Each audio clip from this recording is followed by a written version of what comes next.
Died after she was struck by a vehicle in Akron Monday afternoon. Police say she ran into a parking lot and into the path of the moving vehicle driven by a 42-year-old woman. That investigation continues. I'm Dave James on the Ohio News Network. Live and local talk is just around the corner. Stay right here on The Watchdog. Cybersecurity attacks can cripple and even force a small business to close. Does your organization have a focused approach to being cyber resilient? If you can't answer yes, you should contact Omni Strategic Technologies to help you identify the steps to protect your data and reputation from the very real cyber threats that exist today. Schedule your free consultation by calling Omni at 304-242-7600 or online at omniperforms.com. Omni Strategic Technologies, the only cybersecurity firm that the Watchdog trusts. Hello, everyone, from the Watchdog. I'm Darnell Foster with a look at your local weather forecast for your Wednesday. A mix of sun and clouds, a decent day with a high near 80 degrees, the overnight low of 61 under partly cloudy skies. You'll see partly to mostly sunny skies for your Thursday with highs near 80 degrees. Have yourself a great day, everyone. From the Watchdog, I'm Darnell Foster. The views and opinions expressed on the following program are not necessarily those of this station or its sponsors. On FM, on AM, online, on demand, and on video, we are where you are. The Watchdog Morning Show with Howard Monroe is here now. Good morning. We've talked the whole night through. Good morning. Good morning to you.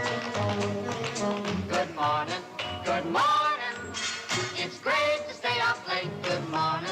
Good morning to you. Good morning, Mr. and Mrs. America and all the ships at sea. We're off and running on a Wednesday, midweek edition of our big gig. Glad you're along for the conversational ride. Hope your morning is starting off well and good. It is 62 degrees at the Wheeling, Ohio County Airport, 61 degrees at the Highlands. We've got 60 degrees here at my home studios. I've got a little bit of blue skies and sunshine mixed with some clouds out there right now.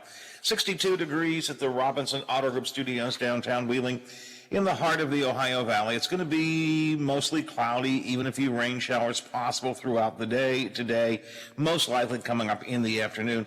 We'll get your full forecast in a bit with Aaron Myler. I think I'm right, Bob. Bob Slider. Aaron Myler is back today, right? Aaron is back, and it sounds like he used up, if not all of his vacation days, just about all of his vacation days. Where do you go? I know he told us. Is this where he went to Canada? Oh, geez. I don't know. I can't remember that. And they talked about it this morning. I've had a lot going on here. I can't remember.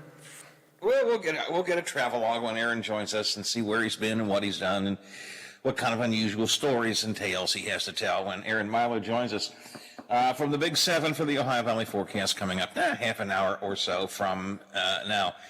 Your morning, you said you're busy. Your morning going okay, pal? Yeah, just one of those mornings. Have to stay on top of things. I think so. But I already had to call the boss already this morning. That's never good. So yeah. That's not good this early in the morning. I tell you what was not good. Did you hear about our friend D.K. Wright's car getting hit? A little bit. I guess this guy went kind of berserk on the island, and her car took most of the brunt or all of the damage. Yeah, well, apparently he was charged with DUI, so I'm going to say apparently he was drunk. I assume they did a blood test or whatever, but they say so. He was charged with DUI, so he must have been drunk. But DK tells me that they were asleep and they heard this horrible noise and looked outside, and their car got rammed. And she said it was so hard. She thinks the car literally flew through the air. The guy hit the car so much that it actually flew through the air. Turned the car around when it landed. So, jeez. Called the cops, obviously, and they came and they've arrested the guy, and he's been charged with DUI. I won't get into the details of the legal part of it, but man, I was just concerned about poor DK. Me too. Said, and what she told me was interesting. She said, "Do you know that she could not find a rental car anywhere in the Ohio Valley yesterday?" I've heard if you found that. one, yeah, good luck. If you found one, text me and call me and tell me you got a ride. But as of when I talked to her yesterday, they couldn't find a rental car anywhere. Well, hopefully she gets I know the rental car. She gets a better car, brand new car. Probably loved her old car, but hey, they make new ones. Yeah. But, and there are lots of DUIs and accidents all around the Upper Ohio Valley, and anyone is a concern. But, we all know and love DK, and when I heard that story, I felt really bad about that. But, DK, if you finally did get a car, if you're able to rent a car someplace, let me know. In fact, any of you can let me know what's going on our text line at 304-214-1600, 304-214-1600. That's the text line. You can use the FreeOStack auction service hotline, which is 304-232-8255. Feel free to buzz in, give us a call, talk to Bob. You can actually talk to me on the air, although most of the time nobody wants to talk to me. They just want to talk to Bob. But if you want to do that, use the FreeOStack auction service hotline. It is open. It is always available for your use. Bob, I'm not going to ask the question, and I'm not going to offer any opinions on my own about my own history, but I know that people have sex in unusual places. I remember that, yeah. In unusual places. Sometimes people like to do it in strange places. I'm not going to personalize this with you or me or anybody else, just going to say that. But I'm going to tell you, there's one place I can't ever conceive of having the joys of sexual relations, and that's on top of a giant Ferris wheel. Did you see the story coming out of Cedar Point? No, but that sounds pretty cool, yeah. A couple was arrested and charged with public indecency. Yeah, there's kids after around. Police said they had sexual intercourse on the giant Ferris wheel ride in Cedar Point. Witnesses told cops they saw two 32-year-olds. When I read the headline and story, I thought, okay, here's a couple of teenagers, or very young adults, have 32-year-olds. Shouldn't they know better? I don't know. They were engaging in a sexual act around 7:15 Sunday night. One witness said, we went on and it was going pretty good till we stopped at the top. Then we looked down and in front of us the couple was having sex. There were 4 witnesses, 2 adults, 2 juveniles. Oh boy! Is there video? I have not seen it. You know what? I'll bet you the couple, one of the couples above them had turned their iPhones on. I don't know. One witness said, I had a perfect view of the cart. But he's got video. Yeah, he does too. They were going back and forth. Yes, they were. Well, yes, they were. That's how it works, buddy. That's the way you do it. They were going back and forth and laughing at us because we were upset. Another witness, a juvenile, told officers she was very shaken up about what she witnessed. And so the cops came and they arrested them because 2 witnesses were juveniles. The charge was enhanced to a misdemeanor of the 1st degree. At first, the couple denied the allegations. How do you deny it? I mean, people saw, what could you claim you're doing? We were just adjusting our seatbelts. Well, wrestling around a little bit, she's afraid of heights. I was afraid she was going to flip out. I had to hold her down a little bit. Yeah, he held her down. Held her down real good. Squirming a little bit, but I held her some more. That's what we were doing. Here. The female says that she had shorts on underneath her dress. Yeah, she did. And she dropped her cigarettes out of her shorts, and so she bent over to pick them up. Yeah. And her friend was helping her. Sure.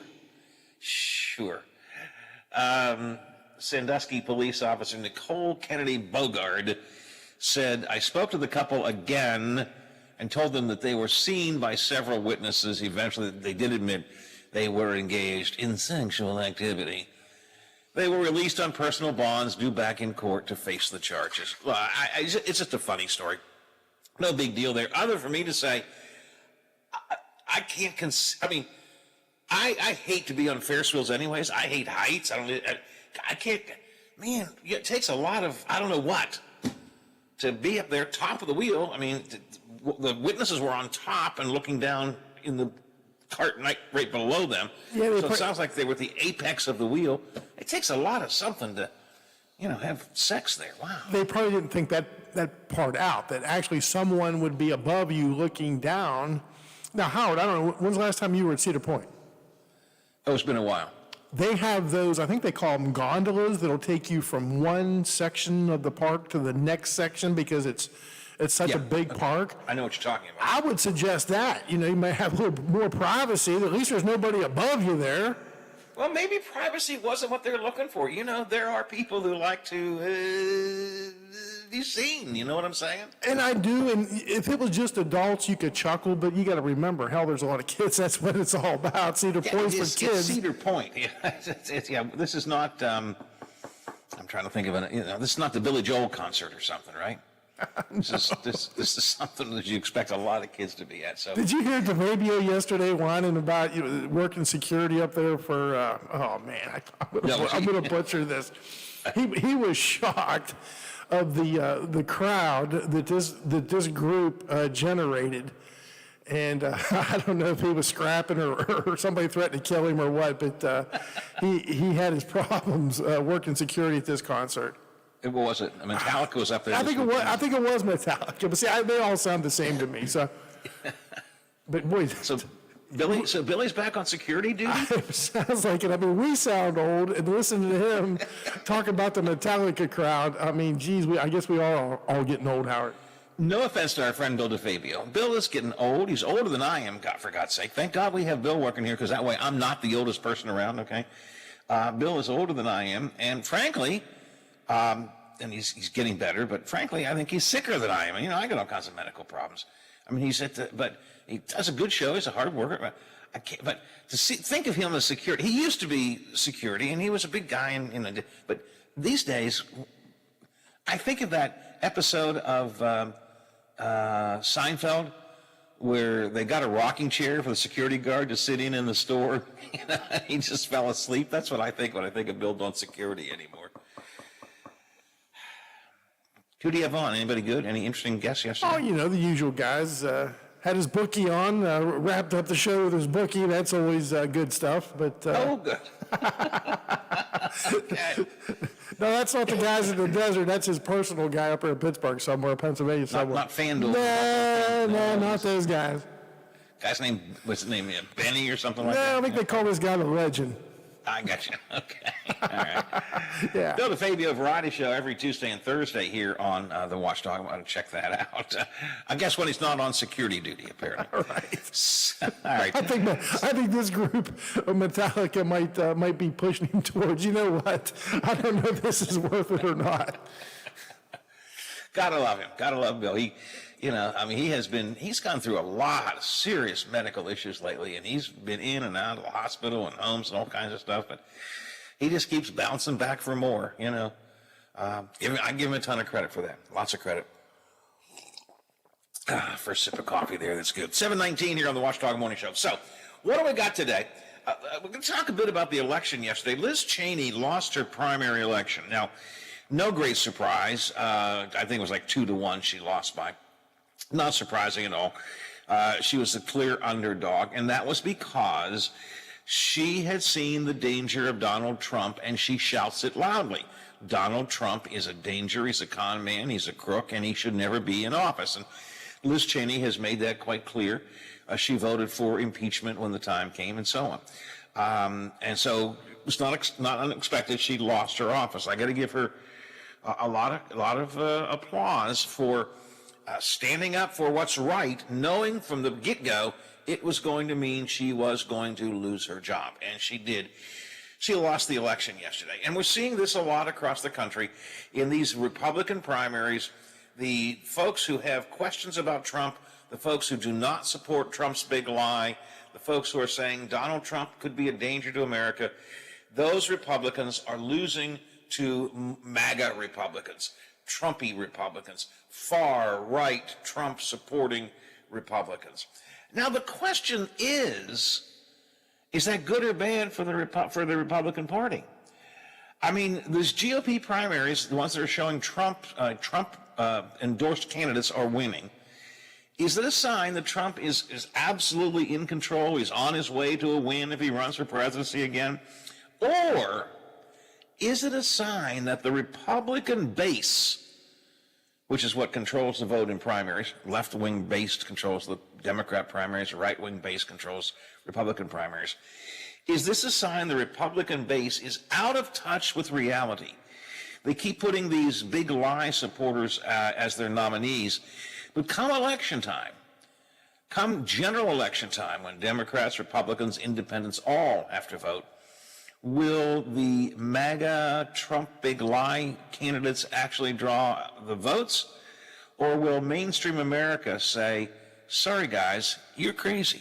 And it's a legitimate question, I think. We'll talk about it maybe if we have a chance coming up a little bit later on. Speaking of Donald Trump, earlier this week he said terrible things are going to happen because of the raid, what he calls the raid on his Mar-a-Lago compound. Terrible things are going to happen. Tempers are too high. Everybody's angry, and we've got to calm down or terrible things are going to happen. This is Trump speaking earlier in the week. Then just a couple hours later, he raises the temperature by attacking the judge in his case and the Department of Justice and calling them witch hunters. I mean, you can't have it both, Don. You can't say we've got to lower the temperature and then raise it yourself. We'll talk about that. During the pandemic, Bob, most fast food restaurants closed their dining rooms and beefed up their drive-thru. Now, a lot of people are finding folks are not coming back inside the dining room. They're just going through the drive-thru. That's certainly my case.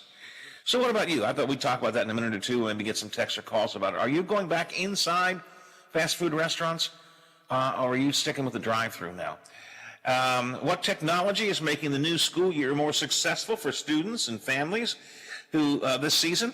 We've got our technology lifestyle expert, Carly Noblick, comes by a couple times a year to talk to us.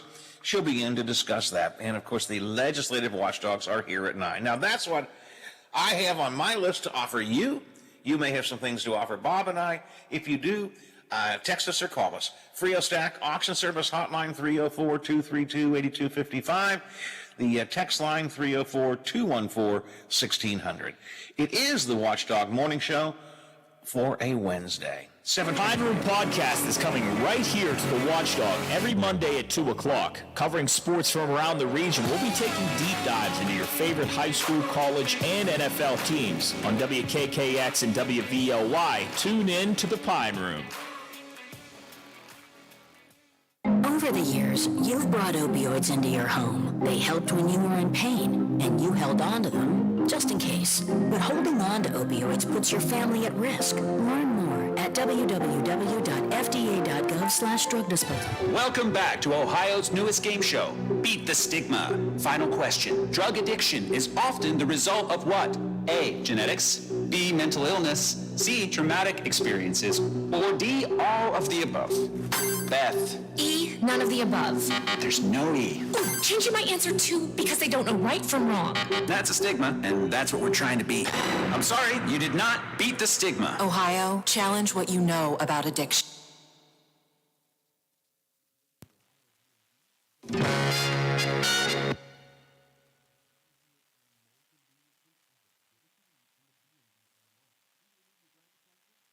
Online. And if you need to renew your vehicle registration, visit one of our new BMV Express kiosks or go online. If you do need to visit a BMV agency, use the Get in Line online tool, also found on the website, to save your spot and minimize your time waiting. For more services available online, check out bmv.ohio.gov.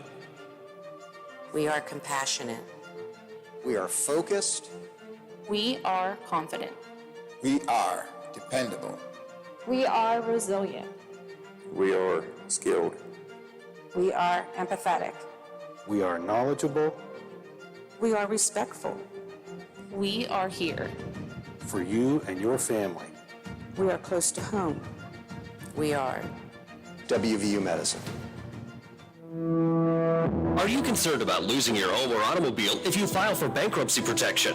Find out if you would lose any property by calling Tom McIntyre at 304-232-8600 or have a free chat conference with his office online at McIntyreLaw.com. Tom has helped thousands of people in our area. He can answer these questions for you.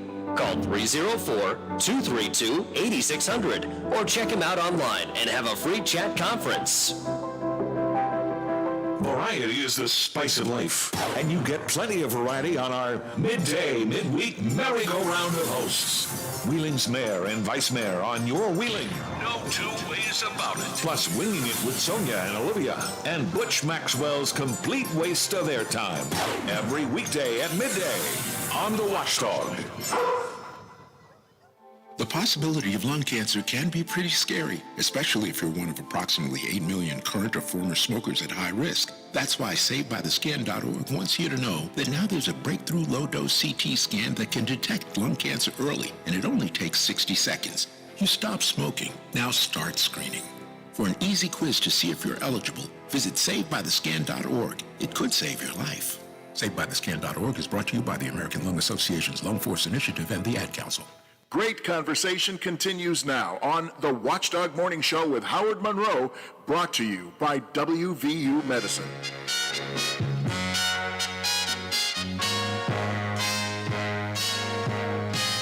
Hey girl, what you doing down there?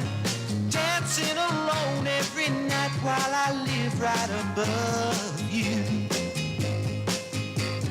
I can hear music playing. I can feel your body sway. One floor below me, you don't even know me. I love you. 727 here on the Watchdog Morning Show, roaming around 62 degrees, give or take a degree where you are here in the Upper Ohio Valley. I'm looking at sunshine and blue skies, although there's some clouds, kind of, maybe some fog and haze, I'd say, covering it up here at the home studios. But according to Aaron, it's going to be a cloudy day and a rainy day later on this afternoon. Forecast in just about 10 minutes or so when Aaron joins us. If you want to watch the video feed, it's up online today at our Twitter account. Go to the Watchdog WV, at the Watchdog WV, or we'll put it on my Twitter page as well, at Radio Monroe, and you can check that out. And then you can also watch us on WatchdogNetwork.com. WatchdogNetwork.com is where we have the video feed posted as well. So get a chance to check on the video feed if you would like to. Bob, do you go into fast food restaurants anymore? No, I don't. Inside? I don't. And we talked about this before. Steak and Shake kind of turned me off with that too. It just was different, and I thought, well, hell, I might as well just stay in the car then. The fast food restaurants had been. I came across an article about a fast food restaurant in the South. I'm not familiar with the place. It's called Crystal with a K. Crystal is a restaurant. Apparently, it's a fast food chain in the South. I do not know it. But they have decided to go completely seatless, and they're going to keep their dining room open, but it's going to just be you can go in and stand and order and go back out. You can't go in and sit and eat. Now, we have none of those around here, but it got me thinking about how, well, first of all, how everything old is new again. Remember, that's what McDonald's was in the beginning. You go into McDonald's and place your order there at the counter and you leave. They didn't have seats for the longest period of time. But fast food restaurants were starting to, so I did a little research. Fast food restaurants were starting to de-emphasize the dining room part of their operation anyway. A lot of things were going on. The cost of having, for a while there was a big thing about having children's play areas and that kind of stuff. And my kids loved that when they were little. But that cost got to be really expensive. It's a very big capital expense for some of these places. So anyways, for a number of years now, fast food restaurants were de-emphasizing going into the dining room. Then along came the pandemic, and dining rooms were closed. You could not go in to eat, and so they began to re-emphasize their fast food drive-through lines. And what most, if not all, restaurants have found is once the pandemic was over, they reopened their dining rooms and said, come on in. You're welcome to come on in and eat inside again. People were choosing not to. People were just choosing to go through the drive-through, pick up their food, take it to the park, take it home, take it to the office, whatever. But the drive-throughs have increased. Business is not down for fast food restaurants, but dining room business is down for fast food restaurants. And in fact, Burger King is redesigning their whole operation. They've got two new prototypes they're working on. One has a very, very tiny dining room, and the other has no dining room at all. It's kind of like Sonic. They're putting multiple lanes of drive-through and no way for you to go inside. That's just one example of what Burger King is doing. So I'm just curious about the rest of you. Do you go into the dining room at a fast food restaurant? I haven't been in one for ages, not since probably Teddy was 2. I mean, when Teddy was a little kid, we would take him in for the playroom. I don't think we've been inside since then. Order out a lot. Just had McDonald's yesterday, for example. By the way, did you see that big feast that the folks at Channel 7 had this morning? I did. Can you hear my stomach growl all the way out there in Elm Grove? But Howard, let's don't forget it's summertime, and what the pandemic has taught us was, well, you had to make some adjustments. Mm-hmm. And one of the adjustments were, okay, they still hand you your phone, or your food, you can't go in. So it's summertime. I think people have realized, especially with kids, because I bet if we had 3 young kids in the car with us, we'd be looking to get out of the car. So the park, picnics, that opens that up. Now, once the weather changes, you still got the 3 kids in the car, you want to get out of the car, you might have to go in. So I bet that changes a little bit as the weather changes. But you know what? Burger King, McDonald's, Wendy's, they don't want to pay that person to mop up, to clean up, to to haul the trash away, that type of thing. So if they can keep you out of the dining room, they're going to save money. And as you point out, more and more of the fast food places are going to the automated kiosk kind of ordering system. Steak and Shake you were talking about, where you don't see anybody, and you go in and you place your order on a kiosk, and then they'll tell you, number 16, and you come and you get it and you take it to your table. So Steak and Shake has eliminated the person there. And although, like McDonald's has not eliminated people in their dining room, they've added kiosks. So you can go up to the counter and say, I'd like a quarter pounder with cheese, a fillet of fish, and some French fries. Or you can just go up to one of these kiosks and boop, boop, boop, boop, boop, and place the order there. So there's a capital expense into the machines, but then they save money on employee expenses. And don't forget, Howard, they employees entice are hard to us. get these days. They entice us to use that system. They'll give you something or bump you up something because they know the value there. They don't want to pay those people. And to me, that's where Steak and Shake kind of dropped the ball. I would have went to the board meeting and said, no, that's our identity. We are a little bit of fast food, but we're going to give the service, and our burgers are better. We want them to sit here and eat it. I think they lost out. And they were one of the first ones. And I don't think it'll ever come back. And again, I think it hurt them because I don't even think of them now. When I'm making my choice, I'm not driving all the way to St. Clair's right now. Before I would, because it was a good experience and the burgers were so good. Now, Howard, they're kind of lower on my list. How about you? Well, yeah, but I think in my case, it's more that when Teddy was a little bit younger, we would go at least once a week because that was one of his, go-to, pick him up from school. Let's go to Steak and Shake, Granddad. So we would do that. His interest has waned a bit, and when we do mention Steak and Shake, all he wants is the shake, not the steak. So I think part of the reason, but we're not there nearly as often. Again, you remember a couple of years ago, I was posting multiple times a week. And when I have been there, I still think the food is good, but it is a different kind of experience. And we used a phrase during the pandemic, Bob, that we haven't talked about much since the pandemic has waned.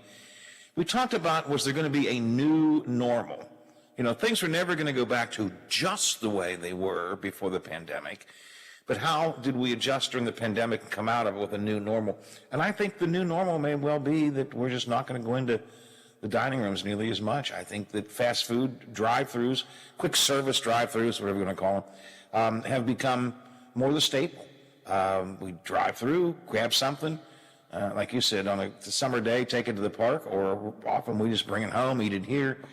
Anyways, I'd like to hear from the rest of you. 304-214-1600, 304-214-1600. Fast food restaurants, do you still go into the dining room now the dining rooms have reopened after the pandemic, or is it strictly a drive-through situation for you? Most fast food places, as they are putting money into their facilities, they're putting it into beefing up their drive-thrus, beefing up their systems. The other thing they're using more and more of, Bob, are the apps. They're encouraging more and more people to use the apps. I still can't get to that. I'm a high-tech kind of guy, and I have apps for everything. I still can't get to ordering McDonald's on my app. I don't know, something about that. Do you remember? Feels weird to me. Do you remember when the McDonald's first opened in Elm Grove? Do you remember what their system was? Well, I remember when they opened. What system did they have? Their system was you talked to a live human being face to face. They were there, and you talked to them. You saw them. Sure. You pulled up. Yeah. There was no speakers, nothing like that. And then they figured out, I guess it's just not worth it. So then they went to the speaker. And now, I don't know, I think they were probably right. I don't really see what touch that had. I mean, they tried to make it, but then again, look at the best. I believe the best is Chick-fil-A. When they started that, you had one window. Right, just one. You placed your order, you gave them your money, and they gave you your bag of food at the same time. Now you have, you place your order at one spot, you go up and you give your money at the second spot, and you pick up your bag at the third spot. I think back then, though, the nice person in the booth just took your order. Then you went, and then they took your money, then they gave you your food. And I think that's one of the reasons they eliminated that. They said, this isn't really working. But again, I compare them all to Chick-fil-A. I think Chick-fil-A is the best. Not burgers. First of all, what they do, Howard, they want to know your name. Hey, Howard, how are you doing? They make it personal. And then their service, they talk to you, have a real human being there. And they're the best. I think they're the best. Even the drive-through, they come out and meet you at your car, right. the so-called drive-through. There's someone there standing, taking your order very often. And they ask you sincerely, is there anything else? Is there any problems? Is there anything else we can do for you? And I think that's very important. Yeah, Chick-fil-A has got it figured out. The customer, I mean, they've got a product that everybody loves. I'm not a gigantic Chick-fil-A fan. It's fine. I like Chick-fil-A sandwiches. I'm not a lover. Oh my God, I can't believe Chick-fil-A, like Emily Goodman used to be. But I like Chick-fil-A, but I think their customer service is absolutely the best. And maybe they've figured out the way to still give you that personal service without having, I have never been inside a Chick-fil-A restaurant, come to think of it. I've never ever gone. Now I know you can, I know they have seating. I've never been inside. So, but things are changing. The fast food business is changing. They're in pretty good shape. Most chains are doing well, but they're de-emphasizing dining rooms, which I thought was interesting. But again, Bob, everything old is new again. I remember the very first McDonald's here in town, which was up in Warwood, and you walked in and you walked up to the counter and you placed your order face to face, and they gave you your order and you left. There was not a single seat in the place, and then began adding seats, and then began adding bigger dining rooms and children's play areas and so on. And now things are reversing. Everything old is new again. Does this ever factor? I mean, I do not apply for this, believe me, but you got $80,000 vehicles out there. Do people shy away from, hey, buddy, I really don't want you eating your burger or your fries in my car? Does anybody think like that anymore, Howard? Yes, I think they probably do. I think some people probably do. My car is like a rolling office, a rolling restaurant. I mean, you see things all over. I try every once in a while to clean out my car, but I don't worry about that. But yeah, I think there's some people who do that, who don't want. But here's the thing, Bob. The people driving the $80,000 car probably aren't going into McDonald's. They're going somewhere a little fancier.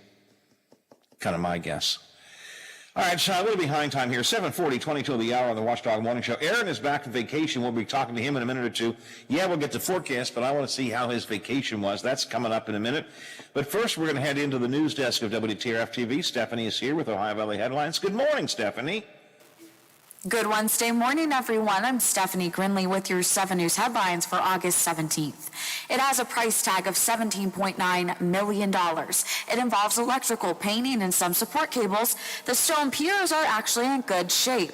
As work continues on the Wheeling Suspension Bridge, hope remains firm that it may reopen to some level of vehicular traffic. Wheeling Mayor Glenn Elliott gave us an update and says if it does open, it will be restricted to small cars. He says the DOH is working to make it so buses or trucks could not drive across more than just the honor system. Speaking of the city's happenings, Wheeling is taking a step forward by purchasing 19 new police cruisers totaling near $1 million. The city council unanimously passed this motion last night. It's all part of the department's new assigned vehicle program. These 19 new cruisers mean every patrolman will have their own vehicle instead of sharing cars. A Jefferson County man pled guilty to entering the Capitol on January 6. Steve Billingsley is guilty on charges of knowingly entering or remaining in a restricted building or grounds without lawful authority and disorderly and disruptive conduct in a restricted area. He will owe $500 in damages and could face 4 to 10 months in prison with a possible fine of up to $20,000. That was a look at your 7 News headlines. I'm Stephanie Grinling. Have a great Wednesday, everyone. Introducing our new redesigned 7 News app. Our new app features a sleek, modern design, an easy-to-navigate home screen with quick access to local news content and a localized weather forecast. Subscribing to notifications is easier, and with one tap, you have access to recent push notifications. There are more ways to watch and find video. To get the new WTRF 7 News app, just update the latest version or download the WTRF 7 News app in your Apple or Google Play Store by searching WTRF. They said it couldn't be done. Cut inflation, cut the deficit, put more money in the pockets of West Virginia families. That's the deal Joe Manchin just cut in Washington. It's not a Democrat deal, a Republican deal, or a Green deal. It's a red, white, and blue deal. Joe's plan negotiates lower prescription prices, expands oil and gas production for today, and encourages the development of alternative energy for tomorrow. And get this, it's all paid for by big corporations in Wall Street. Nobody making under $400,000 will pay a penny more. That's right, no new taxes. The deficit gets cut, inflation lowered, more money for average families. It's a win for West Virginia and America. That's Joe Manchin, smart, independent, always doing what's best for West Virginia. Paid for by West Virginia Freedom Alliance. Cybersecurity attacks can cripple and even force a small business to close. Does your organization have a focused approach to being cyber resilient? If you can't answer yes, you should contact Omni Strategic Technologies to help you identify the steps to protect your data and reputation from the very real cyber threats that exist today. Schedule your free consultation by calling Omni at 304-242-7600 or online at omniperforms.com. Omni Strategic Technologies, the only cybersecurity firm that the Watchdog trusts. Whether it's dinner for a special occasion, a quick lunch, or happy hour fun, the Highlands has you covered with nearly 24 eateries. Panera Bread, Wendy's, Chick-fil-A and McDonald's, Fusion, El Paso, or Eaton Park.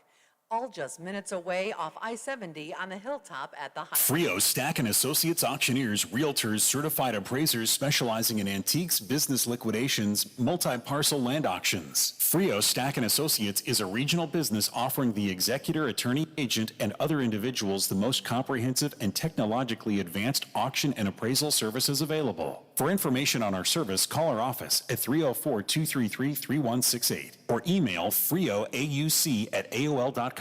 Frio Stack & Associates sells the earth and everything. Live from the Robinson Auto Group studios in downtown Wheeling, in the heart of the Ohio Valley, this is the Watchdog Morning Show with Howard Monroe, brought to you by WVU Medicine.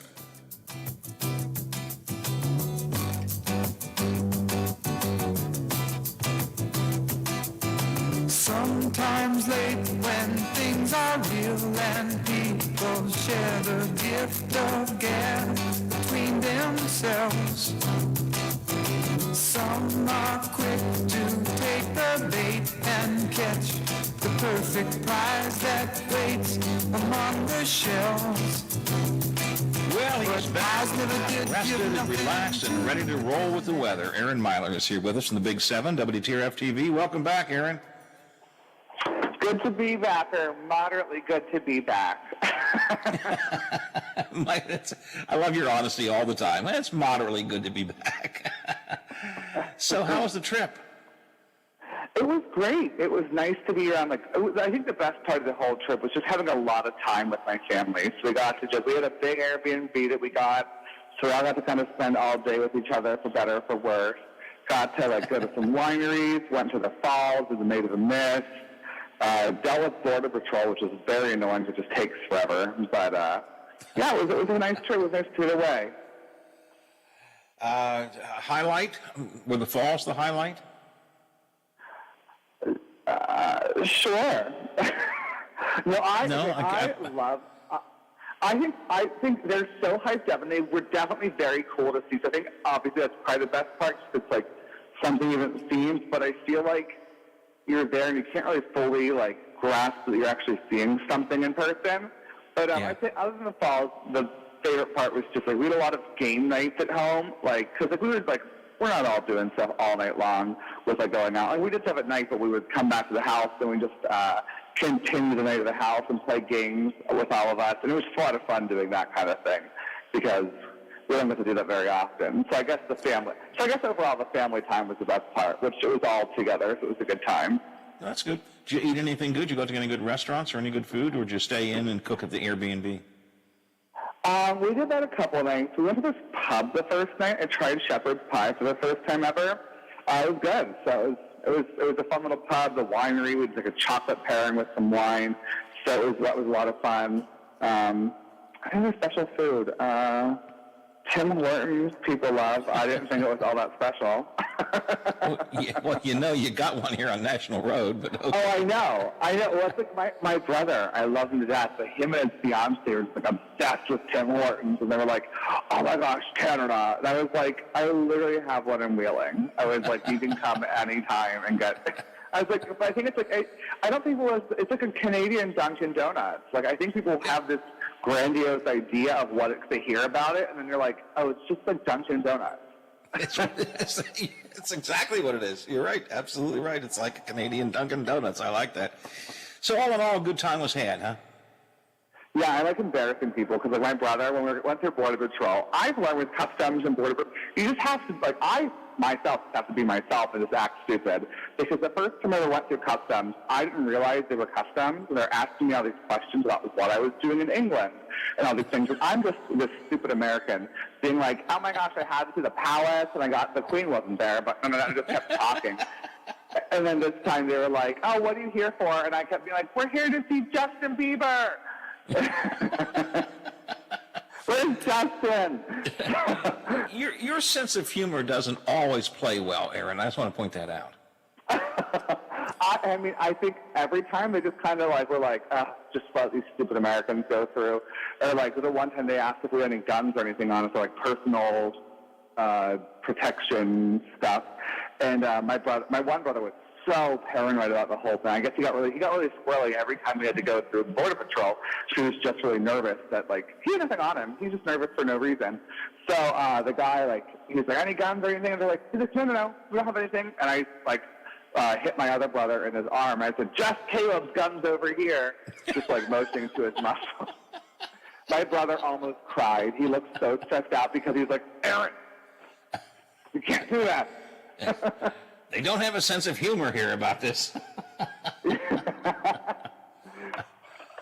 It is not a gun situation, but when I went to the Wheeling Hospital a number of months ago, and they ask you all those COVID questions, and have you been around anybody, and have you seen anybody, and do you have any symptoms? And I said, no, nothing at all. And the guard, because they had an actual security guard there at the time, he goes, you think that's funny, buddy? We don't think that's funny around here. I can throw you out. It's like, okay, all right, so you don't have a sense of humor. All right, then, I won't. I take it back, never mind. Yeah, never mind. So you have to be careful there, and not everybody appreciates that sense of humor. Well, let's talk about the weather forecast. It's been a kind of not crappy, but just a mundane couple of days here.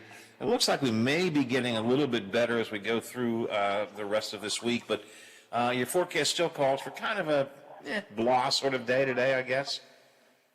Yeah, so it's actually shaping up to be a little bit better. So we have mostly, take that back, partly cloudy skies around the area. It depends on where you live. Here in Wheeling, we're pretty good right now. If you're down in parts of Tyler and Wetzel, you're probably completely cloudy right now. Same up in the northern part of the Panhandle. But so it kind of depends on where you are. We'll probably all have some clouds throughout the day here, but we'll also start to see some sunshine as well. So we're a little mix of the two today. So it's not going to be an all terrible day, but we do have some random showers that are outside right now. We'll probably see a few more spotty little showers making their way in this afternoon. Most days where like most people aren't really going to see the rain.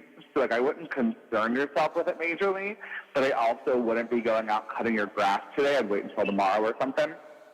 One of those kind of days. Looking outside the studio right now, it's my home studio. Sun is up and sun is out, and it's looking pretty nice, although there are sort of clouds floating around covering the sun from hither and yon. But I do see the sun right now, at least. Oh, yeah. There's definitely still a bunch out there. It's not going to be the same story all morning long, but we will still have some sun. So it's going to be a pretty decent morning overall, or decent day overall, just some showers trying to pop in here and there. And the next couple of days are looking pretty sunny. So probably still having some clouds here and there tomorrow, but I'm leaning towards mostly sunny, or partly cloudy, mostly sunny. Really not that different in the grand scheme of things. So going to still be sunny tomorrow. Friday, even more sunshine. And then Saturday should start off with some sun before some clouds move back in and whatnot. So not going to stick with it forever, unfortunately. So tomorrow and Friday are probably the good days if you want to get out and have some fun, take a walk, do those kind of things. Looks like we're going to see clear skies, blue skies, sunshine, and roaming around 80-ish, I guess, for Thursday and Friday. But I guess no rain, so that's good. So those will be a couple of good days. Get a chance to do something. Got to get out and do those last-minute summer things. I know summer's got a long time to go technically, but kids are heading back to school. I think today is the last day I have my grandson during the day, because I think he starts back to school with some preschool, learn to meet your teacher and stuff things tomorrow. So I think today's the last day he's spending here with us all day long. We're rapidly working our way back to school, I guess. Yeah, that's how exciting. Yep. We get past Friday, and then again clouds and some rain for actually the next several days after that, heading us into next week, right? Yeah, so there could be just a few showers coming in Saturday afternoon and evening. We have better chances as we get into Sunday afternoon and then on Monday as well. Those are probably the best chances are Sunday and Monday as another system moves through. And then again, we should see it starting to break up as we get into Tuesday and whatnot. So, definitely still have some rain back in the forecast, but yeah. So, like you said, whatever you got to do, try to do it over today and tomorrow. Today's Thursday not that Friday, terrible, yeah. but tomorrow and Friday, because those are a couple of really nice days in the forecast. You had a mountain worth of food there this morning. Did you happen to save any for your friends here at the radio station? Stephanie does the ordering. That's not on me. Well, looked like you had a pretty good breakfast service there for you this morning from McDonald's. Yeah, I think our order just casually keeps going up by a little bit every time. Well, probably they look and they see it's all eaten fast, and so so I don't know, but it looked like a mountain of food was there. It's pretty good. Are you a fast food eater? Do you do fast? Do you do fast food much at all? It depends on the day. I really do love McDonald's. Sometimes there's nothing like a McNugget and some fries. Or sometimes a Panera or a Chipotle kind of vibe. I'm not a very often fast food person. Probably a couple times a month. But depends also if I just don't have time.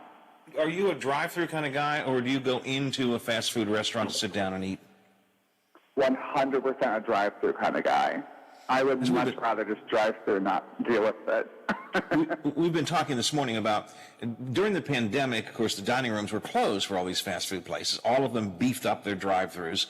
And now the pandemic is over, and folks are not going, and the dining rooms are open, but people aren't going back into dining rooms as much as they had been before the pandemic. So I think it's one of the new normals that we're having. People are not eating inside fast food restaurants nearly as much. And I just wondered if you were part of that trend. Aaron, I got to run. I appreciate your time this morning. Welcome back. Good to have you here. Always like to talk to you. And we'll do it again tomorrow. Talk to you soon, you guys. Have a good one. 7:55, 5 before the hour here on the Watchdog Morning Show. Unlock big savings with 11% off everything at Menards. Coordinate the look of your home with complementing finishes and styles from Schlag lock sets. Menards carries over 50 styles of interior and exterior lock sets. Check out our great selection to secure your home with a reliable, durable lock today and save with 11% off all Schlag lock sets. Good through August 21st. Savings are a mail-in rebate. Some exclusions apply. See store for details. Once again, Toyota is the best resale value brand according to Kelley Blue Book's KBB.com. So stop waiting and check out a new Camry, available with all-wheel drive and a 24-valve V6 engine, delivering an impressive 301 horsepower. Or check out a stylish Venza with an all-hybrid powertrain and 40 miles per gallon. Visit buyatoyota.com and reserve yours today. Toyota, let's go places. Who wants craft beer? Saturday, August 20th, the Mountaineer Brewfest, brought to you by Wheeling Island Hotel Casino Racetrack, is back at Wheeling Heritage Port, showcasing craft beers from West Virginia's finest brewers. With great food, live entertainment, and many more craft beer selections in our beer garden, it's a wild and wonderful time, and you don't want to miss out. Proceeds benefit the Sea and Hand Association. Get your tickets now at mountaineerbrewfest.com. Keep up with the ever-changing world of sports all night long. Sports Map Radio is on the Watchdog, FM 98.1, AM 1600. This is your morning news and information, plus controversy and conversation. The Watchdog Morning Show with Howard Monroe is brought to you by WVU Medicine.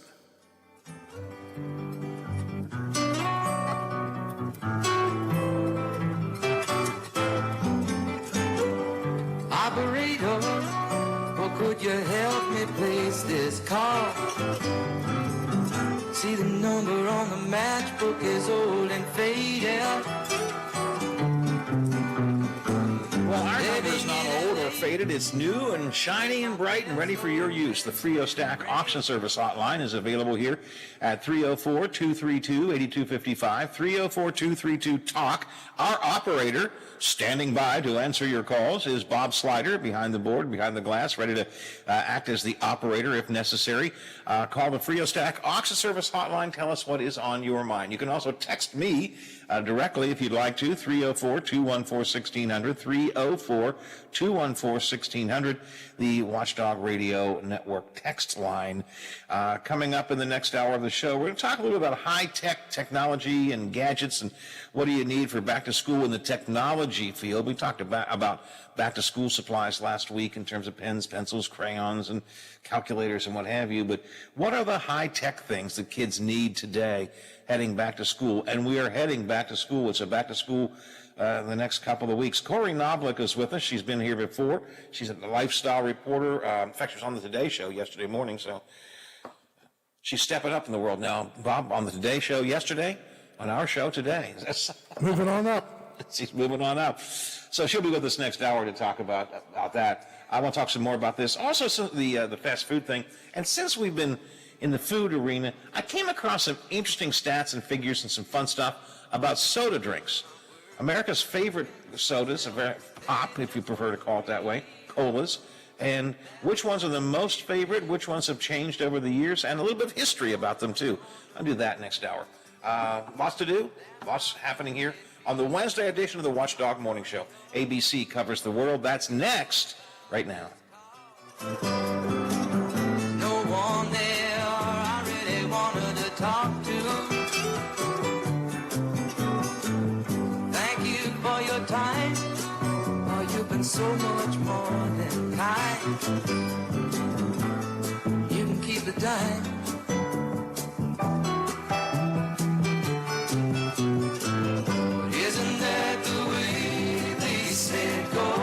Watchdog is FM 98.1, AM 1600 WKKX Wheeling, FM 97.7, AM 1370 WVLY Moundsville.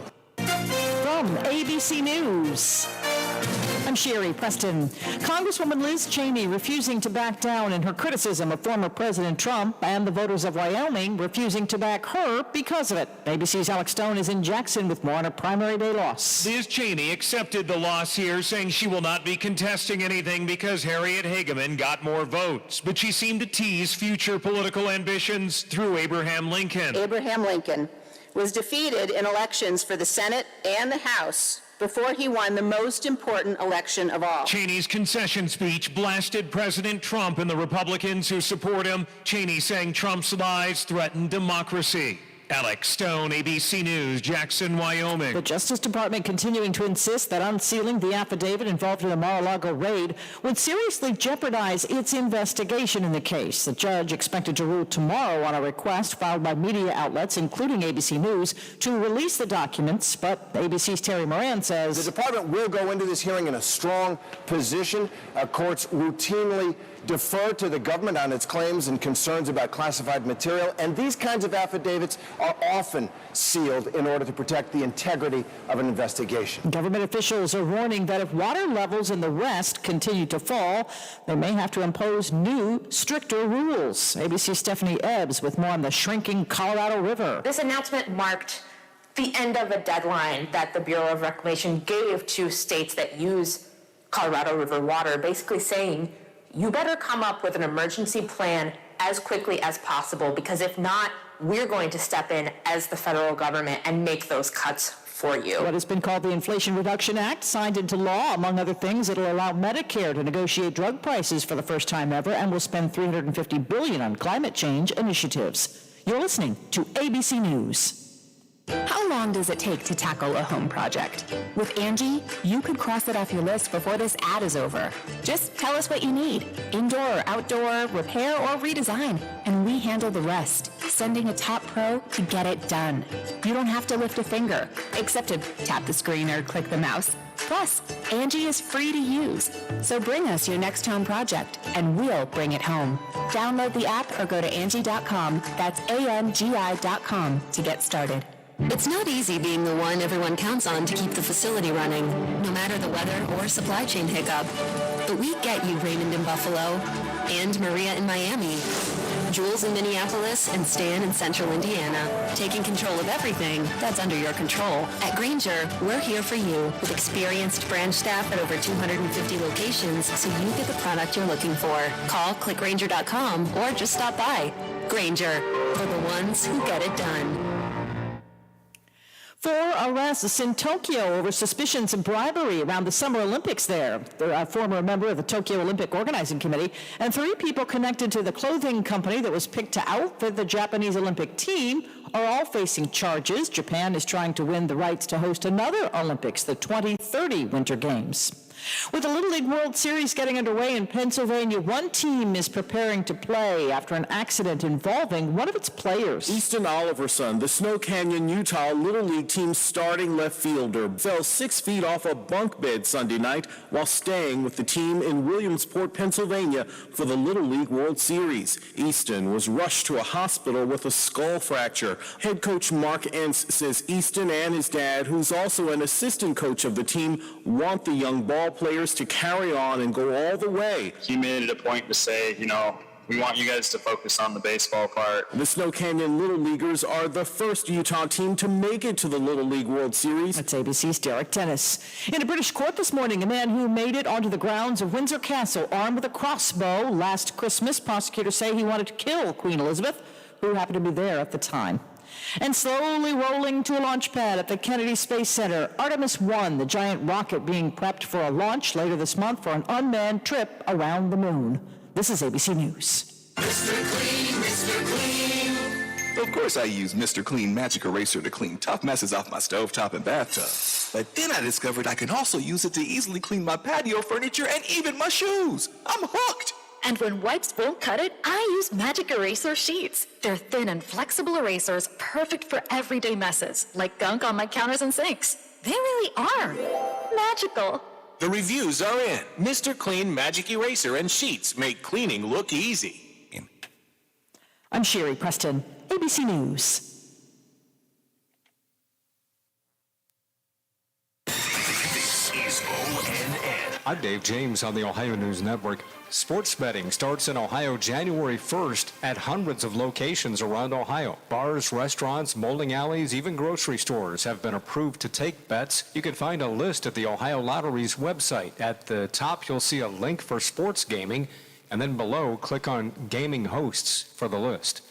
Ohio is working to make sure all high school students have access to higher education. Andrew Kinsey with ONN affiliate WBNS-TV in Columbus has more with State Auditor Keith Faber. The state auditor is hoping to expand the College Credit Plus program. In 2021, Ohio families saved more than $163 million in tuition costs with the program. That's an average of just over $4,000 for each family. Ohio families have saved a lot of money. With just a few tweaks, it should be doing better. The state auditor says he hopes more Ohio high schools will take advantage of the program. A Florida man and Ohio woman, both 32, were arrested Sunday accused of having sex on Cedar Point's Ferris wheel. Police in Sandusky say they were charged with first-degree misdemeanors. The Food and Drug Administration is making it easier than ever to get a hearing aid. People with mild to moderate hearing impairment can buy hearing aids directly from stores without a medical exam. This is expected to lower the cost of hearing aids. They could be in stores as soon as the middle of October. ONN's Tracy Townsend, and I'm Dave James on the Ohio News Network. More live and local programming than anyone else in the Ohio Valley. The Watchdog returns in moments. Introducing our new redesigned 7 News app. Our new app features a sleek, modern design, an easy-to-navigate home screen with quick access to local news content and a localized weather forecast. Subscribing to notifications is easier, and with one tap, you have access to recent push notifications. There are more ways to watch and find video. To get the new WTRF 7 News app, just update the latest version or download the WTRF 7 News app in your Apple or Google Play Store by searching WTRF. Hello, everyone, from the Watchdog. I'm Darnell Foster with a look at your local weather forecast for your Wednesday. A mix of sun and clouds, a decent day with a high near 80 degrees, the overnight low of 61 under partly cloudy skies. You'll see partly to mostly sunny skies for your Thursday with highs near 80 degrees. Have yourself a great day, everyone. From the Watchdog, I'm Darnell Foster. The views and opinions expressed on the following program are not necessarily those of this station or its sponsors. You can listen or watch us, call us, or text us. We keep you informed with local news, sports, and weather, plus great conversation. This is the Watchdog Morning Show with Howard Monroe, brought to you by WVU Medicine.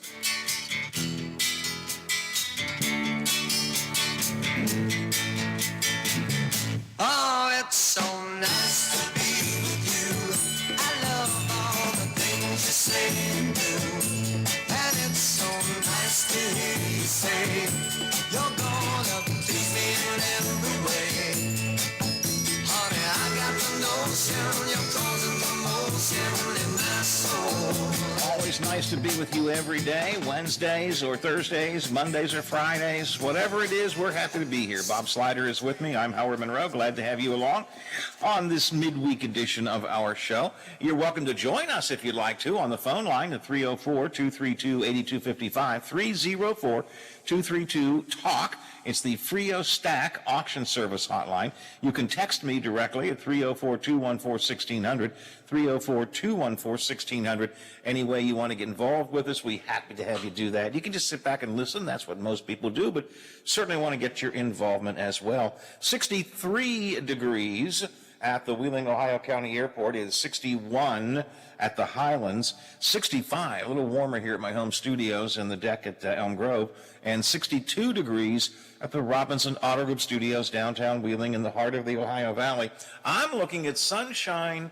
I won't say blue skies, but sunshine is the predominant feature outside my window here at the home studios in Elm Grove, and there are some clouds sort of floating around out there as well. Aaron's forecast is for a cloudy and spotty, rain showery kind of day today, coming in mainly in the afternoon or evening. The good news is tomorrow and Friday are going to be really nice days with sunshine, blue skies, temperatures roaming around 80. So if you have outdoorsy things you want to do or before kids go back to school, some kind of last-minute activity, tomorrow, Friday, two good days to do it. Then things will begin to cloud up and rain up again after that, going into the beginning of next week. We had some fun, some fun stuff last hour, just bringing it up to speed. We talked about sex on a Ferris wheel. Dining inside at fast food restaurants. Do you dine inside anymore, or you just go through the drive-thru? Drive-thru is becoming more prominent. Dining rooms are not too populated for fast food folks anymore.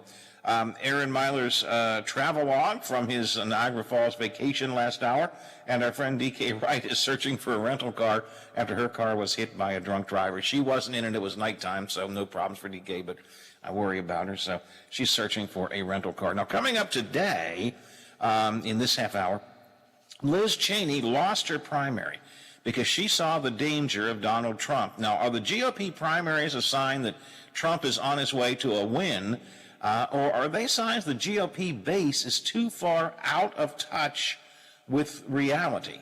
I'm going to talk about that coming up a little bit later on this morning. Talking about food and drink earlier, the fast food restaurants and so on, we'll take a look at America's most popular soft drinks, a bit of history about them. It is a Wednesday. The legislative watchdogs are coming in at 9 o'clock this morning. And we're talking about technology as we head back to school, because it is back to school time. Bob, is Carly ready with us? She needed a minute. Let's find out, Howard. Let's see if she's there. Why don't you check and let me know? And Carly, you with us?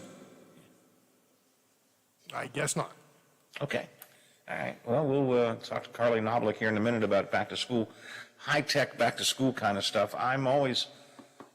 We talked about this last week, Bob, how the world has changed when you and I were kids, and even when my kids were kids. Back to school meant crayons and pencils and pens and notebooks and trapper keepers and backpacks and calculators, I guess, by the time my kids were in school. We weren't allowed them when I was in school. They were verboten. But those are all the things, those are pretty standard she's ready, Howard. Back to school supplies. But these days, and this weekend is the back to school event put on by our friend Bishop Cummings, where folks can come and get free back to school supplies at the Bethlehem Apostolic Temple. But in recent years, they've had to add laptops as part of those back to school supplies. Carly Knoblich is our lifestyle expert and is with us here this morning. Always good to talk to you, Carly. High tech, it's really become a big part of going back to school, hasn't it? Yeah, absolutely. And, first of all, thanks so much for having me. I partner with some really great brands that are going to make heading back to school super easy. But, yeah, when you're shopping for back to school, for a lot of these kids, the first decision is, what laptop do I get? And I've got one here with me today. Chromebooks are a really great, affordable solution, a specific kind of laptop. This one here is the Acer Chromebook Spin 513. It's really ideal for anyone on the go. It's got a MediaTek Companion 1380 chip inside, so that means it's got great battery life and a lightweight, foldable design. Plus, it's also got Wi-Fi 6, so streaming and video chatting is really fast and reliable. It's a really, really powerful machine, so it's especially great for high schoolers or even teachers, or any professional who just wants a powerful laptop in a slim package. The addition of the Chromebooks really has brought an easier way for kids to have those smaller laptops in schools when they started adding Chromebooks a number of years ago. Acer's a great brand. I have one in my office not here at my home office, but in my regular office. It's a great brand too. So again, when I was a kid, all I cared about was, did I get the sharpener in the Crayola 64 box? Now you got to worry about what laptop to get. So that's a pretty good suggestion. Are there other things that kids are looking for, or are going to either need and or want in technology going back to school? Yeah, well, I have one in college now and one in high school, but the one that went off to college definitely needed to make sure that he had a way to stream content when he got to his dorm. And so the Roku Streaming Stick 4K is really powerful and very portable and cute and small, which is nice for those small spaces. The 4K picture makes movies and TV and games look amazing, and it even has, this is really cool actually, a private listening feature through their mobile app. So if one dorm mate wants to do some late night binge watching and the other one wants to sleep or study, you can listen with headphones on, which is really a great feature. And then Roku, always has so many free and live and premium TV options, so they're never going to have a shortage of content to choose from.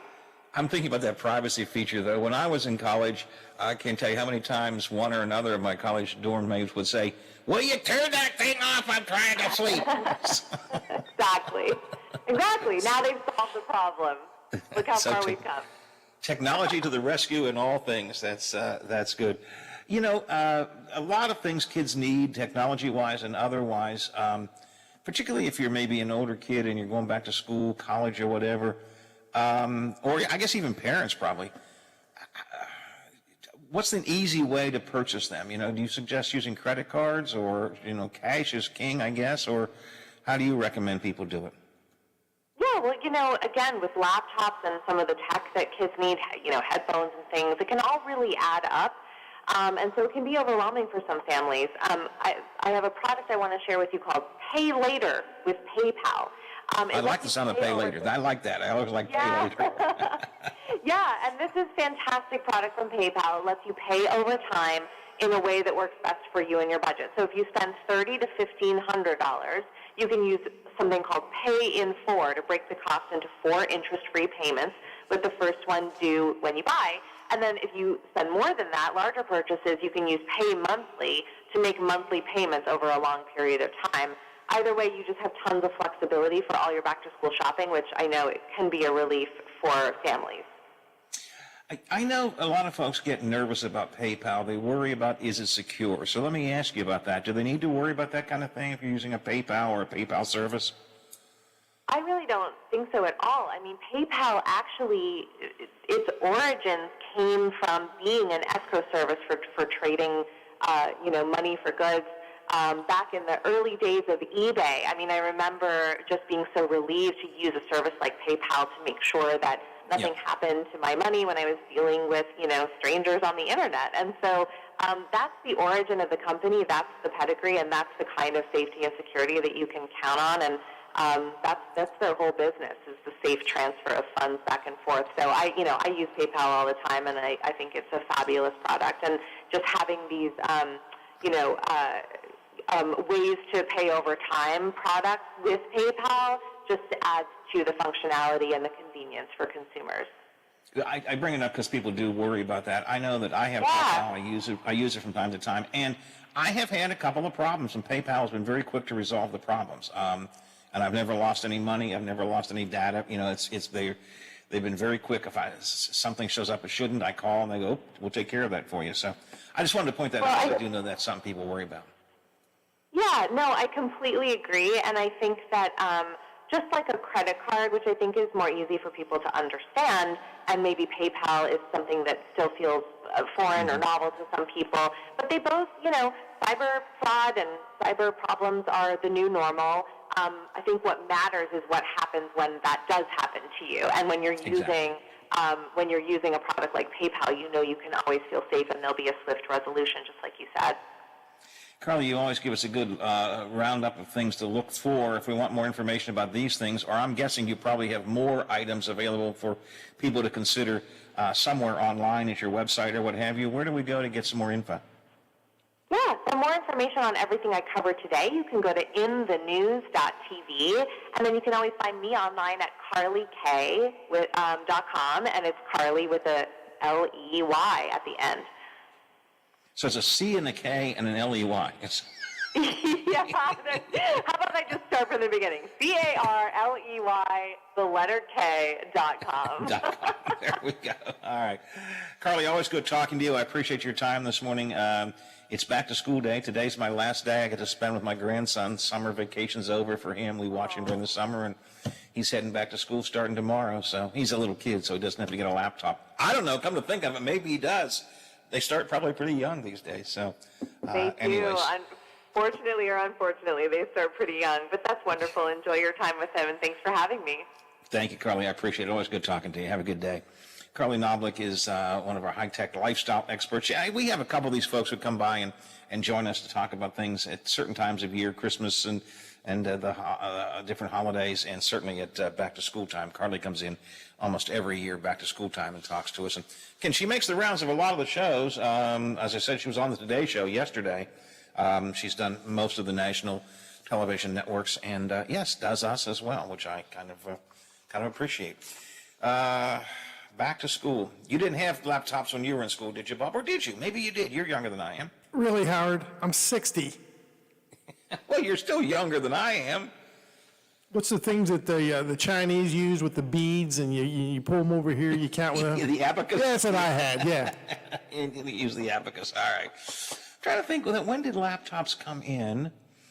My kids had laptops at some point in their career. I'm just trying to remember when they first started having laptops. And of course, many school districts offer laptops available now. You have your school laptop. They give you a laptop, or some use iPads. But you still need something at home, too. A lot of schools will let you use an iPad or a computer at the school, but if you need to use a computer at home, you have to have your own. So she was recommending the Acer, I forget the numbers. But the Chromebooks are pretty good. They're relatively inexpensive. And the Chromebooks are good. And Acer is a brand name I've used multiple times. I tend to use now, I'm more in the Apple line of things, so I have Macs and that kind of stuff. But I do have an Acer at my office downtown, and it's a good one to use. Anyways, check out Carly Noblick's website, carlyk.com, if you would like to. Well, it's 8:20 after the hour here on the Watchdog Morning Show. I want to talk a little politics. I want to talk some more about fast food, a little bit about soda drinks, and it's all coming up here on the Watchdog Morning Show. Whether it's dinner for a special occasion, a quick lunch, or happy hour fun, the Highlands has you covered with nearly 24 eateries. Bubba's Burgers, Primanti Brothers, or Five Guys. Bob Evans, Cheddar's, Texas Roadhouse, or Olive Garden. All just minutes away off I-70 on the hilltop at the Highlands. Friday nights are for football. The lights, the fans, the band, and the field of battle are all set for a memorable return this fall. And the Watchdog has you covered. WKKX and WVLY are your home for the best OVAC matchups. Friday night lights are back, and we are ready. High school football's radio home is the Watchdog. Higher gas prices, higher grocery bills, the worst inflation in 40 years. Everything today is costing too much. Yet Joe Manchin is negotiating a bill with liberal Chuck Schumer that will strip $300 billion from Medicare. Money seniors rely on for their medicine, their treatments, their cures. Even worse, Manchin wants to strip $300 billion from Medicare to pay for Obamacare. A backroom deal that will leave seniors with fewer health care options to pay for a liberal program West Virginians don't want. We're all paying more today, but stripping $300 billion from Medicare to pay for Obamacare, it's simply too much. So call Senator Manchin and tell him to oppose Biden's reckless spending package. Paid for by American Prosperity Alliance. We are compassionate. We are focused. We are confident. We are dependable. We are resilient. We are skilled. We are empathetic. We are knowledgeable. We are respectful. We are here. For you and your family. We are close to home. We are WVU Medicine. The Watchdog Morning Show with Howard Monroe is brought to you by WVU Medicine. It's been a hard day's night, and I've been working like a dog. It's been a hard day's night, I should be sleeping like a log. But when I get home to you, I find the things that you do will make me feel alright. You know Even though the later Beatles were more sophisticated musically and intellectually, I still love the early days of these original Beatles songs, Bob. This still was my favorite Beatle era, the era of I Want to Hold Your Hand and It's a Hard Day's Night and all that kind of stuff. It just, those were the I guess they were my growing up years with the Beatles, I guess. So that's my favorite era. Do you have a favorite era of the Beatles? I don't. I like all of it. And you're right. Back in the Sgt. Pepper days, probably not my most favorite of the Beatles stuff. But I like all their stuff. They became much more sophisticated. Maybe not personally, but they became much more sophisticated, more intellectual in their work. Their music was much more sophisticated in their later times. But I still liked just Just the stuff like we just played right there. Have you got a chance to see the documentary? It's been out for, I think it started at the beginning of the summer, where they did the rooftop. What Yeah, I album was started that? watching it. Haven't seen the whole thing. That's a lot of my watching anymore. Is I start something and don't finish Well, it. that's long. I mean, you really have to be a Beatles guy to watch that whole thing. But if you could watch bits and pieces, it's fascinating, really good stuff. Yep. Again, that's kind of my problem. I have to invest so much time in that, and I did. I invested a good bit of time in it, but then I kind of walked away from it and never walked back to it.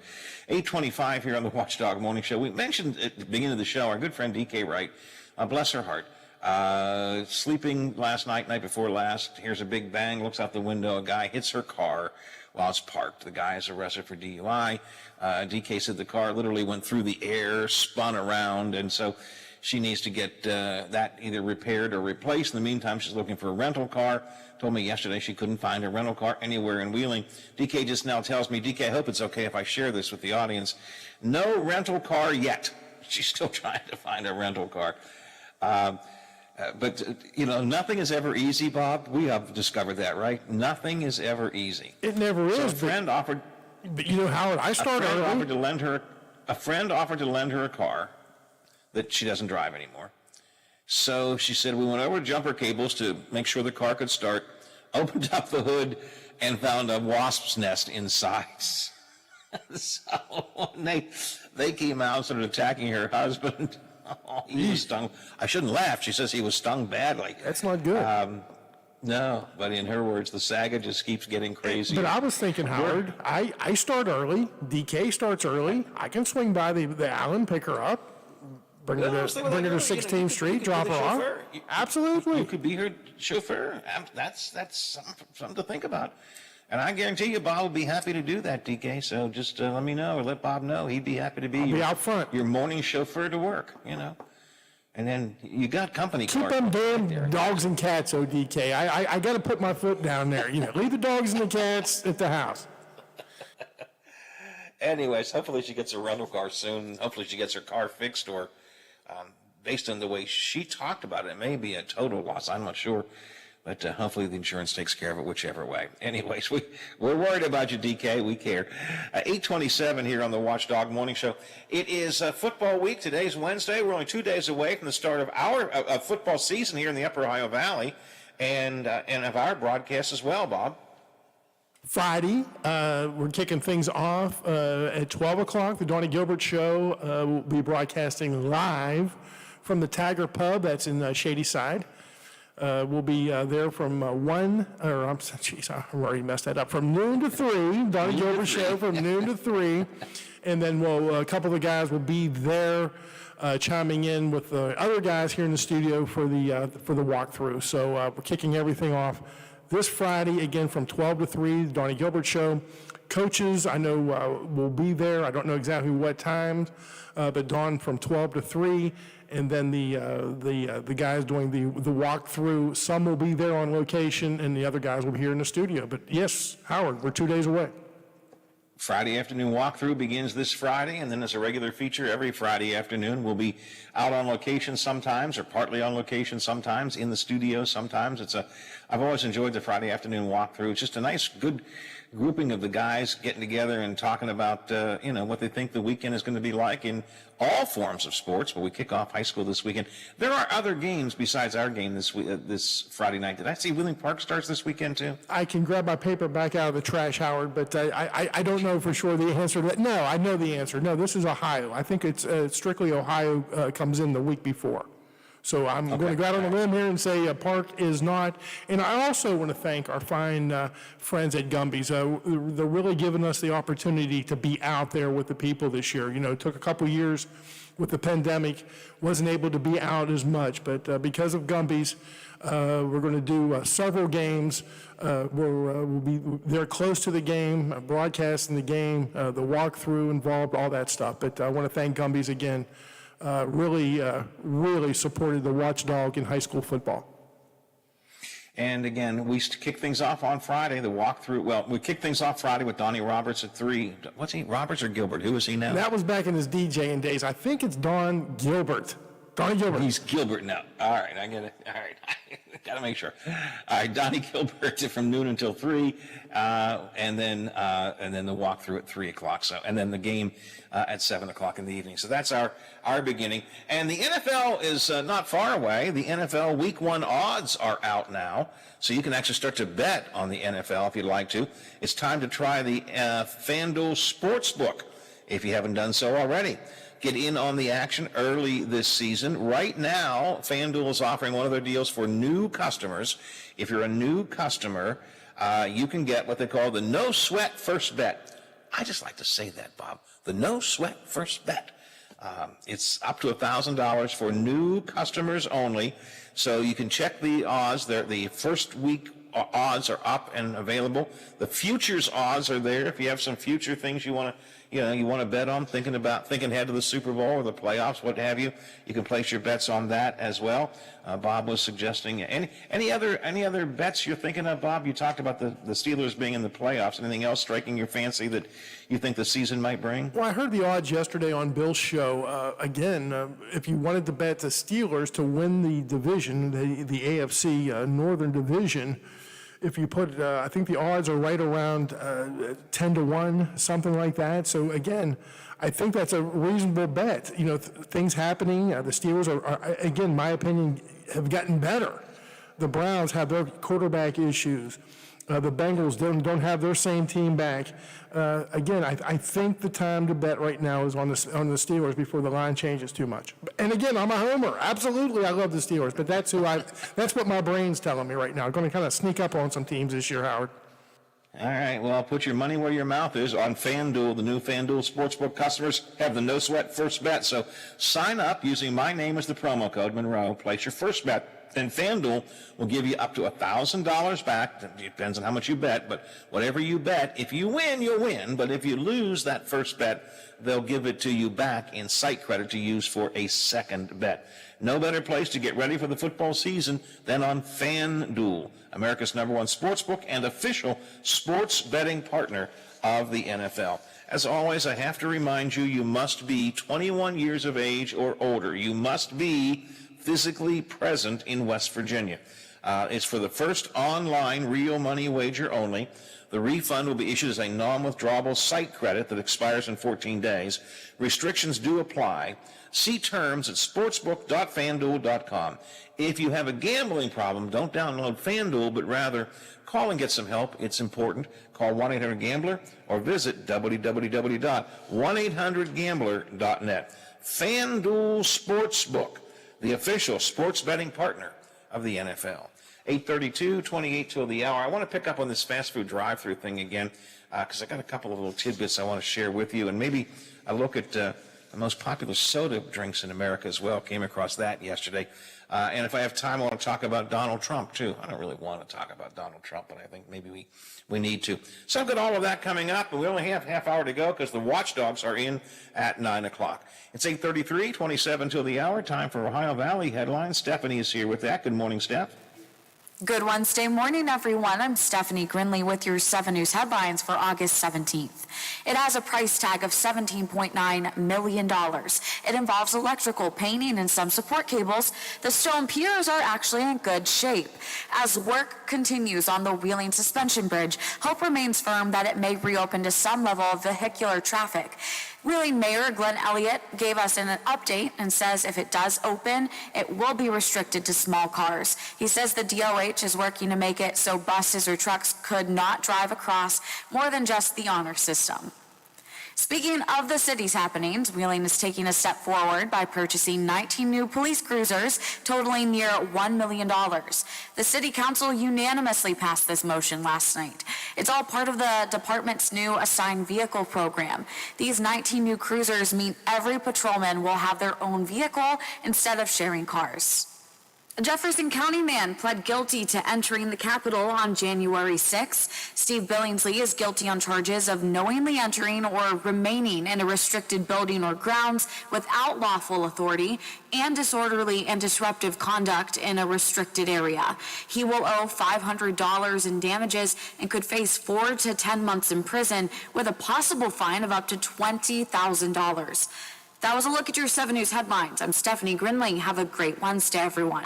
Progressive presents the Sports Flash, powered by the Score app on the WatchdogNetwork.com. Cincinnati Bengals football, some bad news on center Ben Brown. He has injured his biceps and he has been placed on 2 injured reserve. He joined the Bengals in May as a college free agent after starting 40 games at Ole Miss. The Bengals getting ready for their next preseason game that's coming up on Sunday when they will travel to take on the New York Giants. There's been a lot of attention on Pittsburgh Steelers rookie quarterback Kenny Pickett, especially after he was very good in the first preseason game. Well, on Monday during practice, he got most of the work with the second team. According to head coach Mike Tomlin, that's always been part of the plan. The Steelers play the Jaguars on the road coming up on Saturday. Download the Score app today, lightning fast sports alerts so you never miss a thing. It's why the Score app is one of North America's most popular sports apps. I'm Matt Pauley with the Sports Flash, powered by the Score app on the WatchdogNetwork.com. It's back to school time, so here's a lesson in big wireless hype. Flashy phone plan deals usually don't add up to actual savings. Graduate to Straight Talk Wireless and get our Silver Unlimited plan with unlimited high-speed data and 5 gigs of hotspot data for just $45 a month. Plus, get a Samsung Galaxy A13 5G for only $149, all on America's best 5G networks. Unlimited data, less money, no-brainer. Straight Talk Wireless, no contract, no compromise. 5G capable device required. Actual availability, coverage, and speed may vary. A month equals 30 days. See latest terms and conditions at straighttalk.com. Staples has everything for school at great prices. So this year you won't go back to school. You'll be ready to move forward and build that papier-mâché volcano. I am not cleaning this up. Ooh, yeah, I meant the kids. Staples will help them move forward. Right now, Crayola 24-count crayons and 4-ounce Elmer's glue are just 50 cents each, and 1-inch binders are only $1.99. Everything on your list at amazing prices. Staples, we're not going back. We're going forward to school. Ends 8/27 in-store only, limit 40. Who wants craft beer? Saturday, August 20th, the Mountaineer Brewfest, brought to you by Wheeling Island Hotel Casino Racetrack, is back at Wheeling Heritage Port, showcasing craft beers from West Virginia's finest brewers. With great food, live entertainment, and many more craft beer selections in our beer garden, it's a wild and wonderful time, and you don't want to miss out. Proceeds benefit the Sea and Hand Association. Get your tickets now at MountaineerBrewfest.com.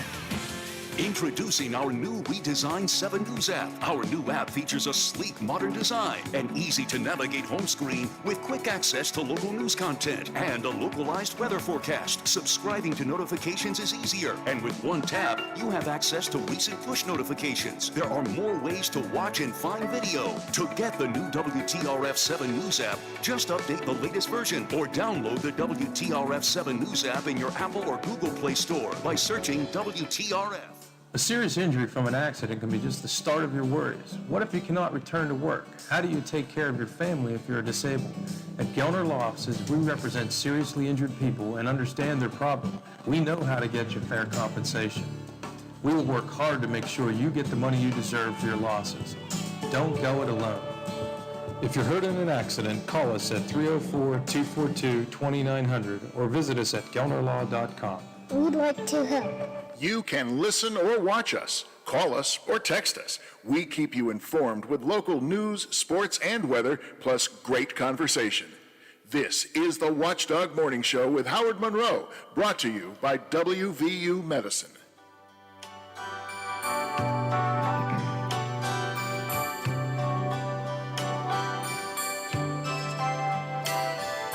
Time, I've been passing time, watching trains go by.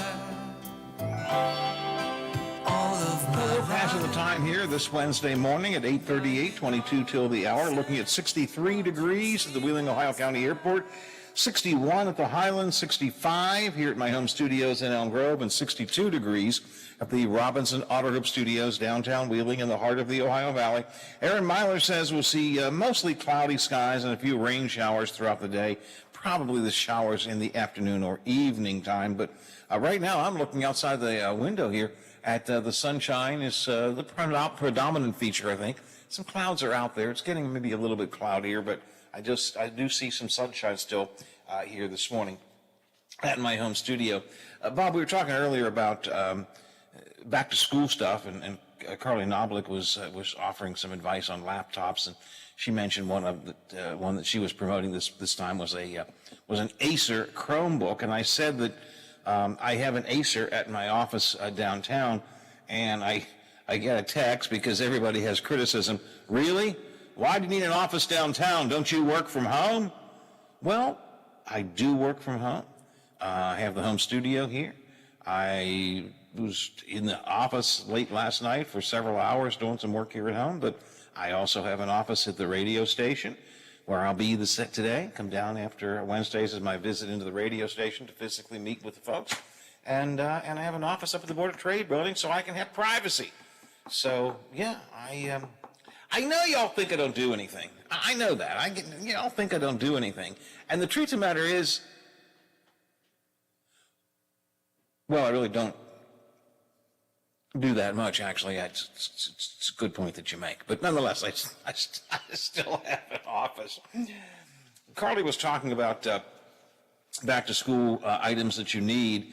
And if you need items and can't afford them, this weekend is the Adopt a Student giveaway and back-to-school festival put on by our friend Bishop Cummings and the Bethlehem Apostolic Temple. Saturday at 10 o'clock at the North Wheeling Community Center on Main Street in Wheeling.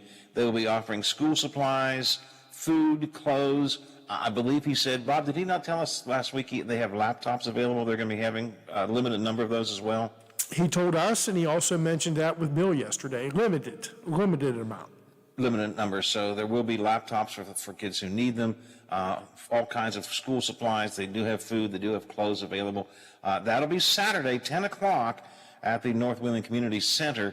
And then on Sunday, they have their annual back-to-school festival at the amphitheater at Wheeling Park, and they'll have some music and some fun and all kinds of things. So Adopt a Student giveaway and back-to-school festival this weekend, Saturday and Sunday, by the Bethlehem Apostolic Temple and our good friend Bishop Cummings. In fact, he's dropping by again tomorrow to talk a little bit more about that. And Howard, give me, I just want to make sure I'm clear on this because I'm not the big tech guy.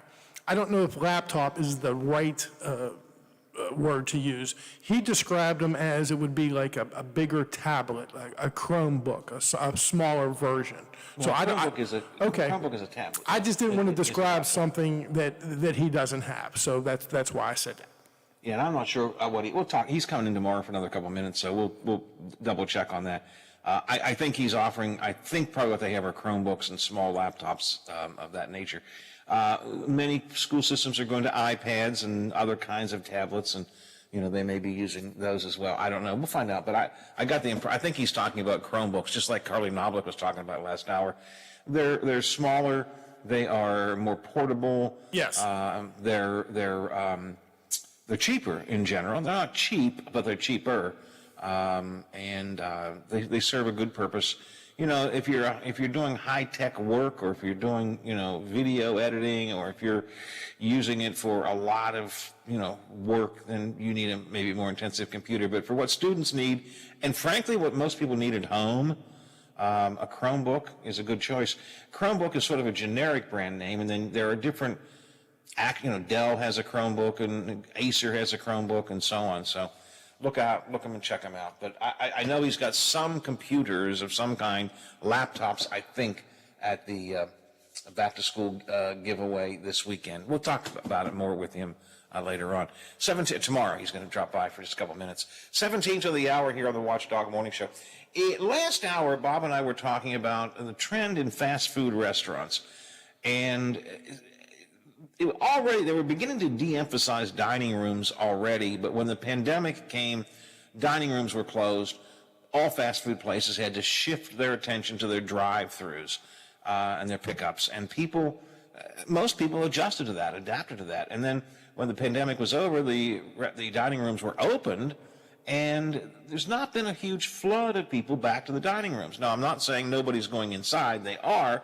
But a lot of fast food places are now thinking that maybe it's time to either decrease their dining area or even get rid of it. I mentioned a chain down in the South. I'm not familiar with it, but it's a fast food chain called Crystal, with a K. I came across this story yesterday, which is going to go completely seatless. They're getting rid of all of their inside dining. You can just come in and order. I guess you can stand around and eat. I don't know, but not going to have any booths there. And Burger King is testing a couple of prototypes where there's no inside dining at all. As I said earlier, it's kind of like everything old is new again, Bob. You go back to the way it used to be. Now, here's what's interesting to me. I came across this yesterday as well.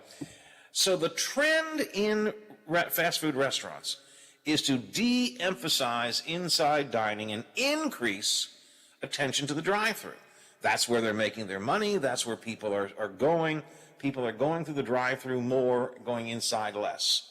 The drive-thru is the big deal, right? And that's the economic driver of many restaurants, fast food places now, is the drive-thru.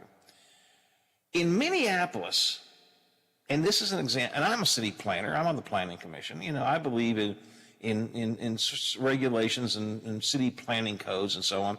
But in Minneapolis, city planners have banned drive-thrus. Now, if fast food restaurants currently have one, they can keep them, but no expansion of nor new drive-thru lanes at any fast food restaurant in Minneapolis. Now, how dumb is that? That is counter to I get what they're aiming for. I get, drive-thrus can create a lot of traffic and different problems, but that's the economic driver right now. The restaurants themselves are saying it's the drive-thru that's giving them their business, not the dining room. And yet in Minneapolis, they have banned drive-thrus. They have said no new drive-thrus, and you can't expand your drive-thru. If you have 2 lanes, that's it. Only 2 lanes. You wonder. And so some people are thinking what's going to happen is that when people will go, if you can't go to the drive-thru, or if an efficient drive-thru, they'll start using more delivery services. You have to call DoorDash or people like that and have them bring them your McDonald's.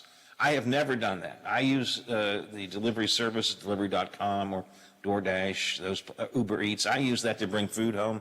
But I just can't, Bob, I can't see having somebody bring me a McChicken, That just feels weird. I hear you, and what I'm thinking is the powers that be in Minneapolis are concerned that the franchises aren't just eliminating jobs. Yeah, they're giving you this line of over here, but it's almost like New Jersey. The last time we were in New Jersey, you couldn't pump your own gas. Remember? New Jersey made a statement where they said, "Okay, we're going to protect that worker."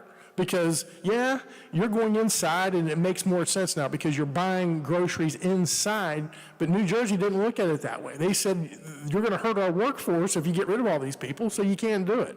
I think that's what Minneapolis is doing. That's actually pretty good thinking. It may be a way to protect jobs. That could be. Although, again, most fast food places, if they are having inside dining, they're going to kiosks.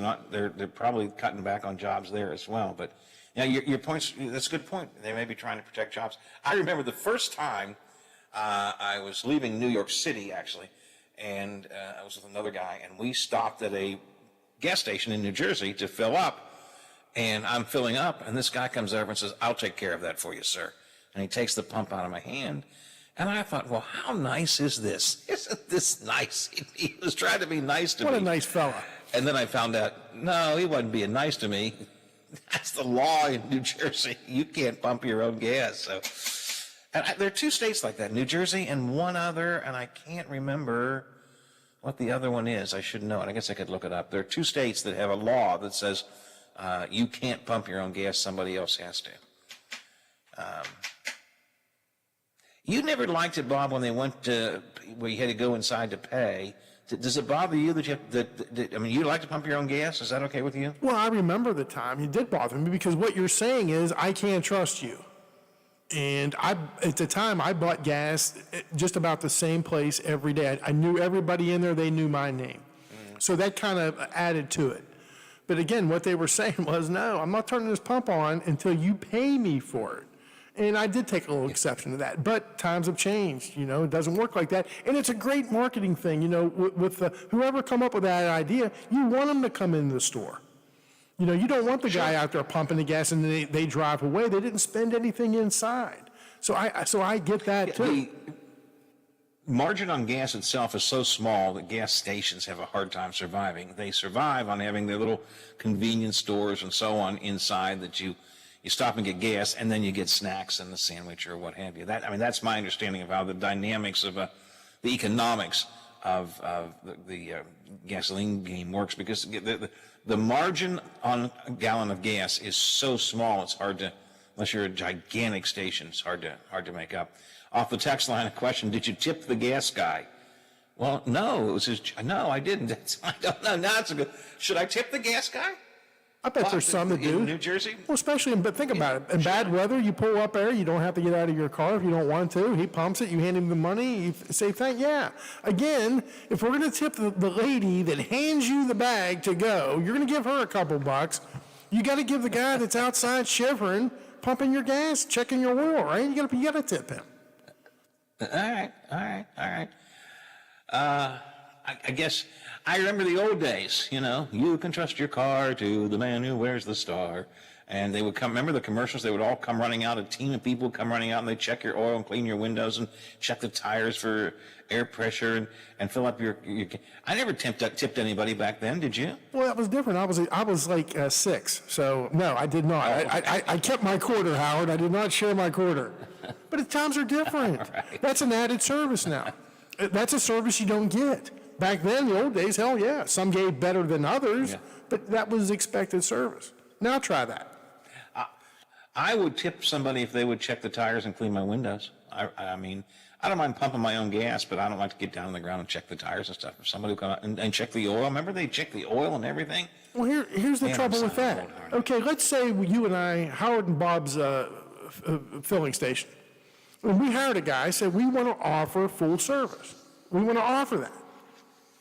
That guy's going to stand there most of the time and whistling, because most people don't want that added because it's going to cost you. We're not going to do it for nothing. You're right.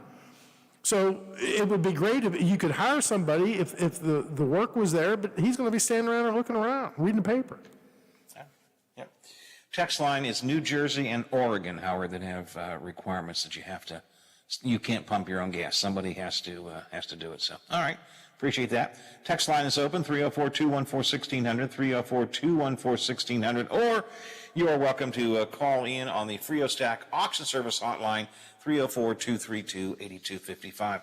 A handful of items I want to get to, just some real quick odds and ends before I turn things over to the legislative watchdogs. They're in this morning at 9, then Hoppy is in at 10 o'clock. It's 8 before 9 right now. Refresh your home with 11% off the perfect door update from Menards. Mastercraft makes great doors inside and out. Choose from the best in-stock selection, including pre-finished doors, or design your door your way with our door designer and get free shipping to the store in approximately 7 days. All Mastercraft interior and exterior door systems are 11% off. Good through August 21st. Savings are mail-in rebate. Some exclusions apply. See store for details. Save big money at Menards. Cybersecurity attacks can cripple and even force a small business to close. Does your organization have a focused approach to being cyber resilient? If you can't answer yes, you should contact Omni Strategic Technologies to help you identify the steps to protect your data and reputation from the very real cyber threats that exist today. Schedule your free consultation by calling Omni at 304-242-7600 or online at omniperforms.com. Omni Strategic Technologies, the only cybersecurity firm that the Watchdog trusts. Hey man, what can I get you? Yeah, can I have 2 Coors Lights? You got it. Hey Mike! I need 2 Coors Lights! Sure thing. With a taste as cold as the Rockies, only Coors Light gives you refreshment every time. Here you go. Thanks, Mike. Doing a great job. All right, 2 ice-cold Coors Lights. That's the coldest beer I've ever had. Hey, they don't call it the world's most refreshing beer for nothing. Okay, be honest with me. Do you really have the Rocky Mountains in your beer cooler? You don't believe it? Check it out. Man, that's pretty amazing. I know, right? I can't believe it myself sometimes. I mean, this cooler is only 3 feet wide. Coors Light, the world's most refreshing beer. Coors Brewing Company, Golden, Colorado. With great beer comes great responsibility. Hey, it's Jensen Lewis. As a Major League pitcher, I had to read the signs. When it's the bottom of the ninth and you're looking at a full count with the bases loaded, you have to throw the right pitch. Throw a good pitch, and we're out of this jam. Throw a bad pitch, and it's the end of the game. Do you know what to do if your car gets stuck on the tracks? Get out of your vehicle. There's no train approaching. Find the blue and white sign at the crossing and call the number listed. No sign? It's easy. Call 911. Do you know what to do if you're stuck on the railroad crossing? Get out of your vehicle. If a train is not approaching, find the blue and white emergency notification system sign on the traffic signs at the crossing. For help, call the number on the sign and give them the crossing number so they know your location and can alert train traffic. Remember, find the blue and white to save your life. For more information, visit oli.org. This is your morning news and information, plus controversy and conversation. The Watchdog Morning Show with Howard Monroe is brought to you by WVU Medicine. At the time of my life, no, I never felt like this before. Yes, I swear it's a truth, and I owe it all to you. 'Cause I'll be with you in a minute there, Bob. Just hang in there, pal. I'll be with you. Let me tell you. He runs away when he sees the cameras turned on. I've been waiting for so long now. Find someone to stand by me.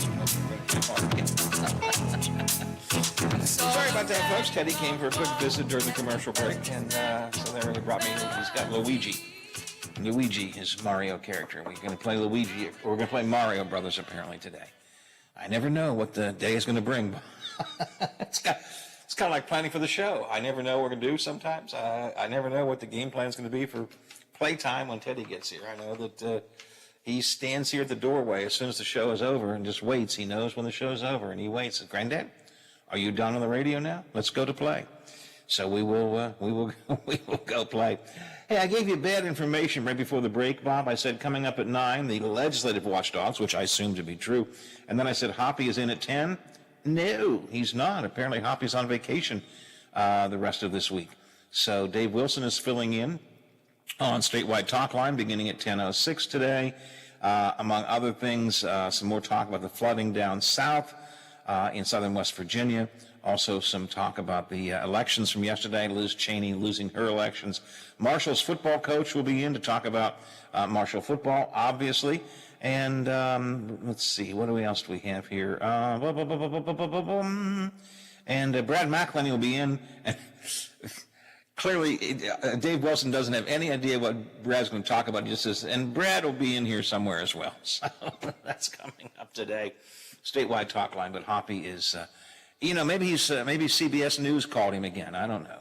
Maybe it was NBC this time, or CNN, or someone new. Yeah, it could be because he did the night. Did you ever get to see that? I did. It was awesome. It really was. It was awesome. CBS Saturday Morning did a profile of Hoppy based on the fact that he has the ear of Joe Manchin, or that Joe Manchin uses Hoppy to speak to the state of West Virginia. But I thought it was a very well done piece. Fair, objective. I thought Hoppy was really good. Always, as Hoppy is, very humble and he's self-effacing, People call me the Manchin Whisperer, but it has nothing to do with me. I'm just here for him to speak to the state. That was a good piece. If you all haven't checked it out, you can check it out. Did you find it on YouTube, Bob? Or? I did. And again, CBS, they have a pretty good audience, don't they, Howard? Pretty big, yes, sir. Well, they know now who the voice of West Virginia is, so it was a really, really good piece. Yep, it was a good piece. But so maybe Hoppy was, he got like days off because he got the national publicity. I don't know. Anyways, Hoppy is off the rest of this week. Dave Wilson is filling in. I am not off the rest of this week, so I'll be back tomorrow morning, and we'll see what we're going to come up with. I know that Bishop Cummings coming in to talk about the back-to-school thing. I want to get into some conversation I mentioned earlier today, and I didn't, which is, Liz Cheney lost her election. Trump candidates are winning in the primaries. But what does that mean in the fall? Is it good for Trump, or is it bad for Trump in the fall? We'll talk about that some more tomorrow as well. But for now, I got to say sayonara, see you, bye-bye, farewell. I got to go. I got to get out of here. The legislative watchdogs are barking at the door. They're coming up next. As for me, good Lord willing, creeks don't rise, bat phone doesn't ring, don't impeach, don't get retired. I'll be back tomorrow morning at 7 o'clock. Are you back with me, sir? I'm going to Moundsville. Sometimes it's hard to leave, but I'll be here, Howard. All right. Come back from the mountain town for another go-around tomorrow morning at 7 o'clock. See you all right here. The Watchdog is FM 98.1, AM 1600 WKKX Wheeling, FM 97.7, AM 1370 WVLY Moundsville. It's the sound of him showing up to testify before a special grand jury in Atlanta investigating alleged efforts to overturn the 2020 Georgia election results. ABC's Steve Osunsami is there. Lawyers say he has been told he is a target of this investigation. Giuliani most famously sat before lawmakers here and shared a video that he said proved that election workers here in Fulton County were producing suitcases of ballots. It wasn't true at all. And those election workers told the January 6th committee in Washington that they started getting death threats. A federal judge is expected to rule tomorrow on whether the affidavit related to the Mar-a-Lago raid can be unsealed. Here's ABC's Terry Moran. On Thursday afternoon at 1 p.m., Magistrate Judge Bruce Reinhardt is going to hold a hearing. He's the same judge who approved the search warrant for former President Trump's Mar-a-Lago home, and this hearing is going to center on the question of whether the affidavit that federal investigators used to justify that search should be made public. Wyoming Congresswoman Liz Cheney losing her primary. Here in Jackson, Liz Cheney blamed President Trump and his supporters for threatening democracy. And as he calls out FBI agents who took part in the raid on Mar-a-Lago, invest directly in their communities and give back. We're gathered here today.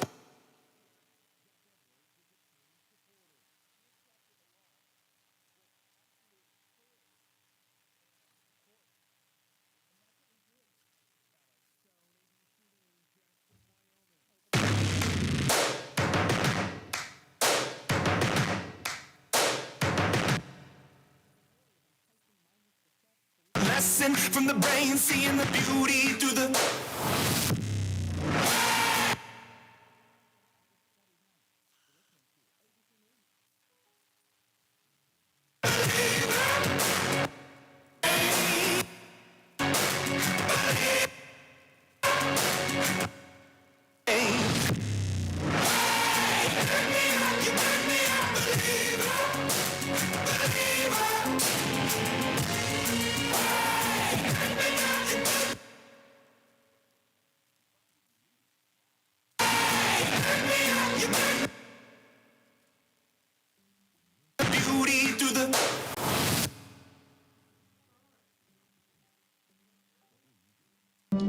Will you make something better or create something new?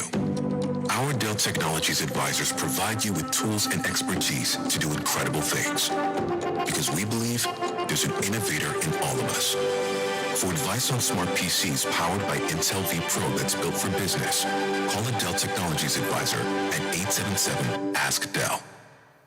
New video of a deadly shooting at a youth football game in Texas appears to show that a former NFL player is the one who may have started the whole thing. Police say Yaqub Talib is the man seen in the video firing the shot that killed opposing youth football coach Mike Hickman. But witness Heath Mays says it was Aqib Talib who started the initial fight. He's the one who threw the first punch. That's why you see Mike trying to defend himself. An attorney for Aqib Talib acknowledges that the ex-NFL player was present at the time of the incident and that he's devastated about the loss of life. 2 days after the shooting, Yaqub Talib turned himself in. Jim Ryan, ABC News, Dallas. With monkeypox cases now topping 12,000 in the U.S., there were warnings about it spreading to our pets. Here's ABC's Ariel Reshev. Researchers in France are reporting a case of a dog developing monkeypox after being exposed by its owners, prompting the CDC to update its guidance, saying pets exposed to someone with monkeypox should stay home and away from other people and animals for 21 days after the most recent exposure. Those with monkeypox should also avoid contact with animals. And in Florida, presumptive positive in a toddler. That would be the 8th monkeypox case in a child. With the threat of a strike by railroad workers just a few weeks away, a board appointed by President Biden is now suggesting raises of 24%. The recommendations will form the basis for new rounds of talk between the railroads and unions representing 115,000 workers. This is ABC News. This should be 8 by 7. When it comes to closets, Janina's home organization business runs tip-top tidy. Is the schedule right? I'm gonna need help. But she needs to reorganize and find a new assistant. I know, it's your last week, but can you make sure the Hanson pantry's wrapped? Indeed can help her hire great people fast. I need Indeed. Indeed you do. We instantly connect you with quality candidates whose resumes on Indeed match your job description. Visit Indeed.com/credit and get $75 towards your first sponsored job. Terms and conditions apply.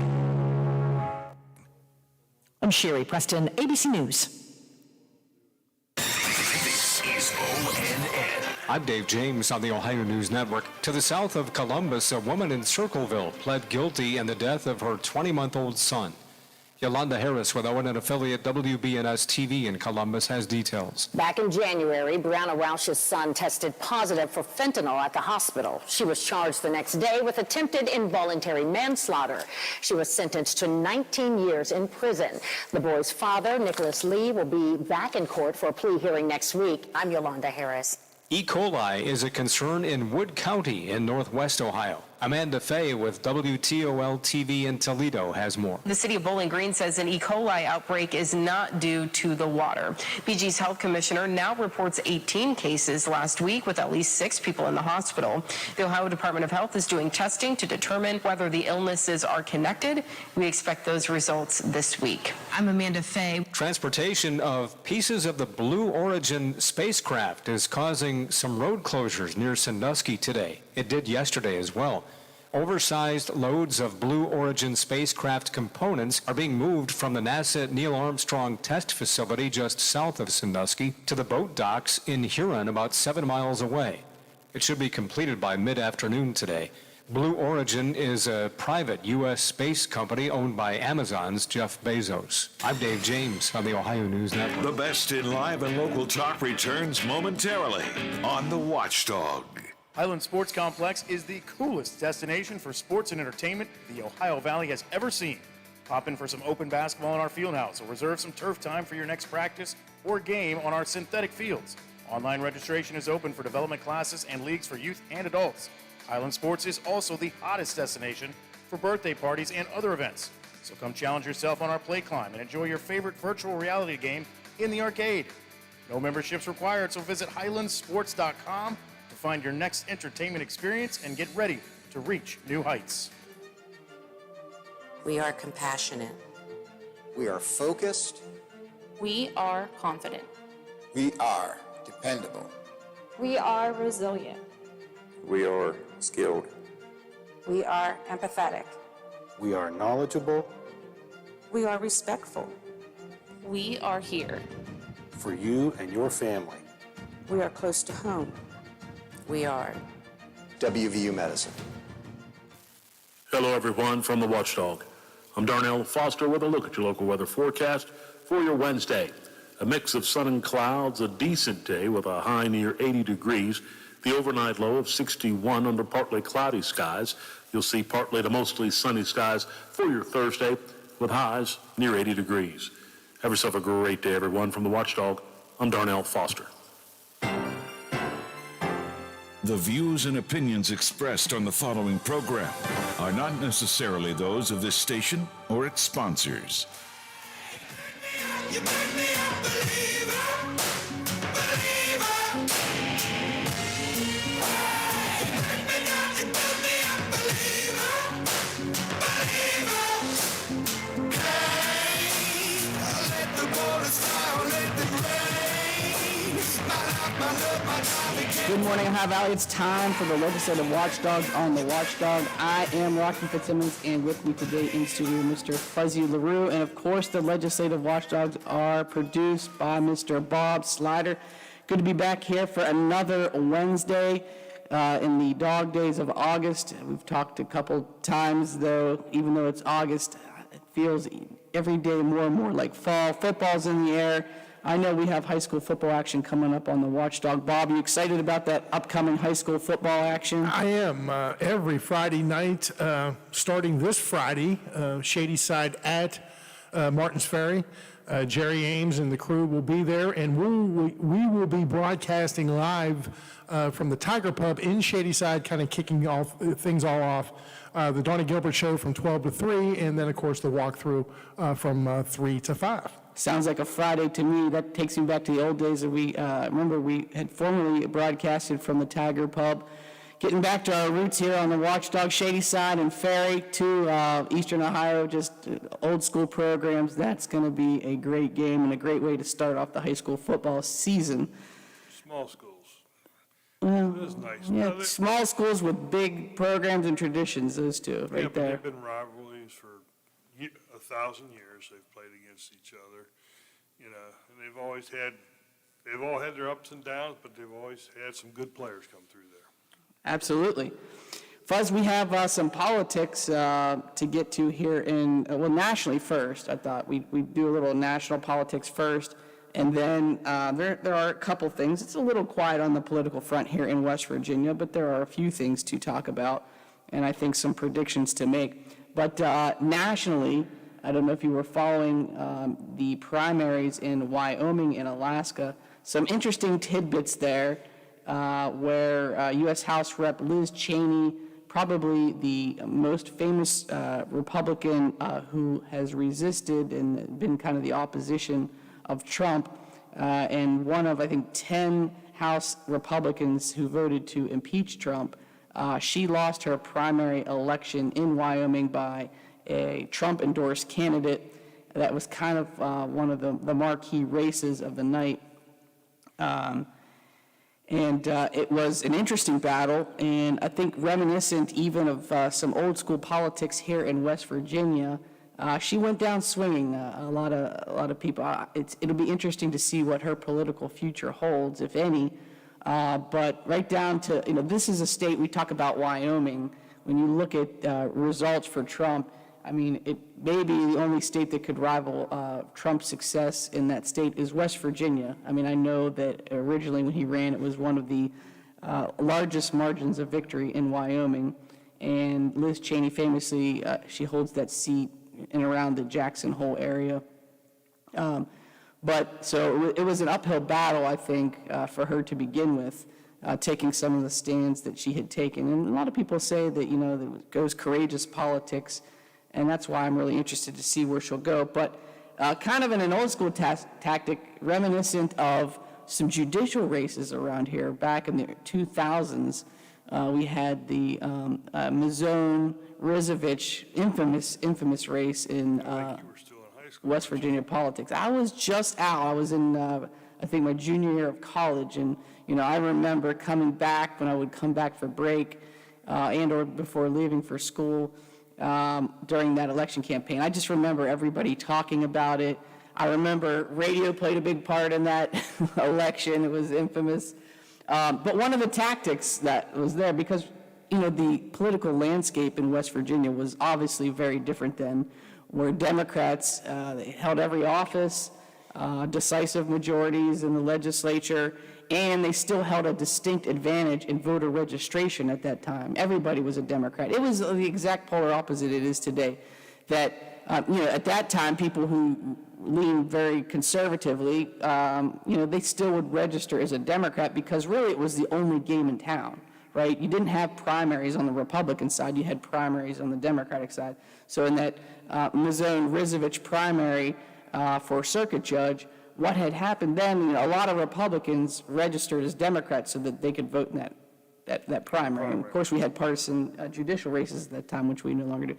Up in Wyoming, Liz Cheney, who fought to the very end, I know infuriated a lot of Republicans. She was encouraging Democrats and independents to switch their registration, I believe, to Republican to kind of vote in that primary election. So it was a much anticipated, much watched race. Trump came out on top. He didn't win there was a lot of...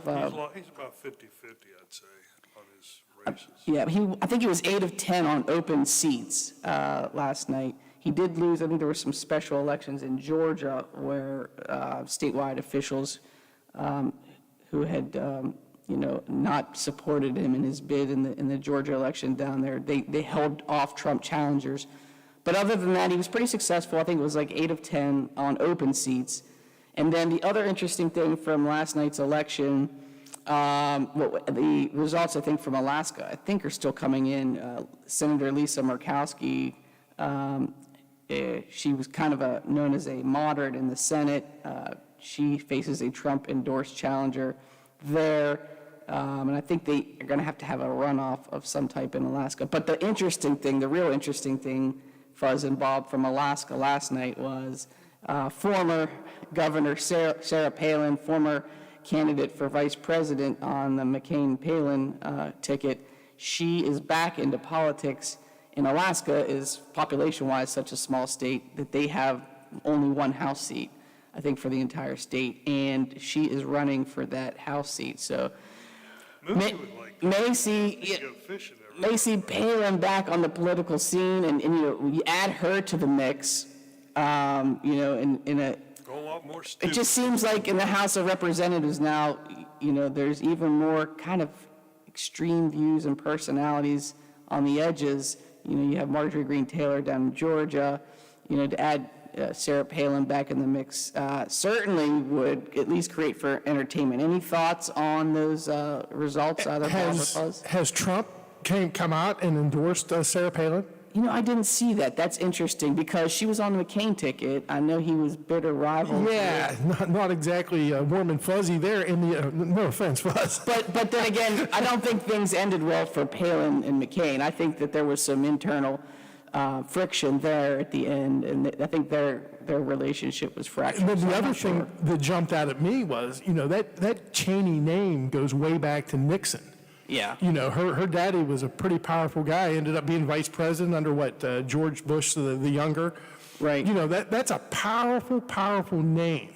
And if you'd have said, 3 or 4 years ago that somebody could come in here and disrupt that, not even be in office, not even have a lot of power at the moment, but his endorsement alone can wipe out everything that your daddy did for decades is going to be wiped out. Who would have believed that? Yeah, I agree. The other thing, though, is the particular district she was running in, very, very rural. I think his influence just is magnified, 100-fold in those kind of very rural districts. Had she run in a more purple district, I think she cleans up and probably holds her seat. And that may be a consideration. Maybe she switches to an independent, moves somewhere, takes it up again. But it'll be a tough road to hoe in Wyoming with the electorate being the way it is there. I've followed her. And I have followed John McCain before you guys were around it, because I'm old enough to remember Vietnam and all the stuff he went through there. But, did I agree with everything he did and said in politics? No. But the guy had a backbone. He stood up for what he believed in, and he was fair to both sides, like Liz Cheney is. She's not afraid to say, hey, this is wrong. We've got to do this to make it right, to make the government right in this country. So we have a problem there with Trump and his followers who want to change the country in the way laws are used or not used. So, I give Liz Cheney thumbs up. She stood up for what was right. And this is what happens when you get a bunch of people who really do not want to acknowledge the reality. They're there following a moldy old pumpkin. Well, I think, like I said, the demographics have a lot to do with that. I think the Wyoming electorate, I think very similar in terms of support for Trump as we have here in West Virginia. I think West Virginia and Wyoming, lead the nation in terms of lack of diversity, in terms of their population.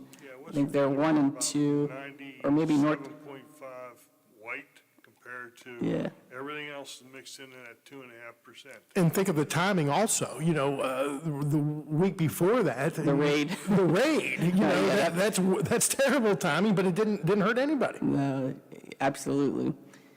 Well, that's just on national politics. Then we have here in West Virginia, I think I'd like to talk a little bit about, we've been covering Joe Manchin and his push and his work on the what is known as the Inflation Reduction Act, that piece of legislation came out of left field, literally, where you had seen Senator Manchin rebuff his colleagues in the Democratic caucus advances toward him about the Build Back Better program, right? And it seemed like he had strung that along, and then at the end, he had refused to really vote on in favor of any type of Build Back Better plan. But so everyone thought that, in terms of a significant piece of legislation coming out of the Senate, that it pretty much was a done deal that had involved any type of spending. And then out of left field, Manchin enters in an agreement with Schumer and Biden on this Inflation Reduction Act, which has a lot to do with health care, really, up front. It does have some energy-type proposals in it.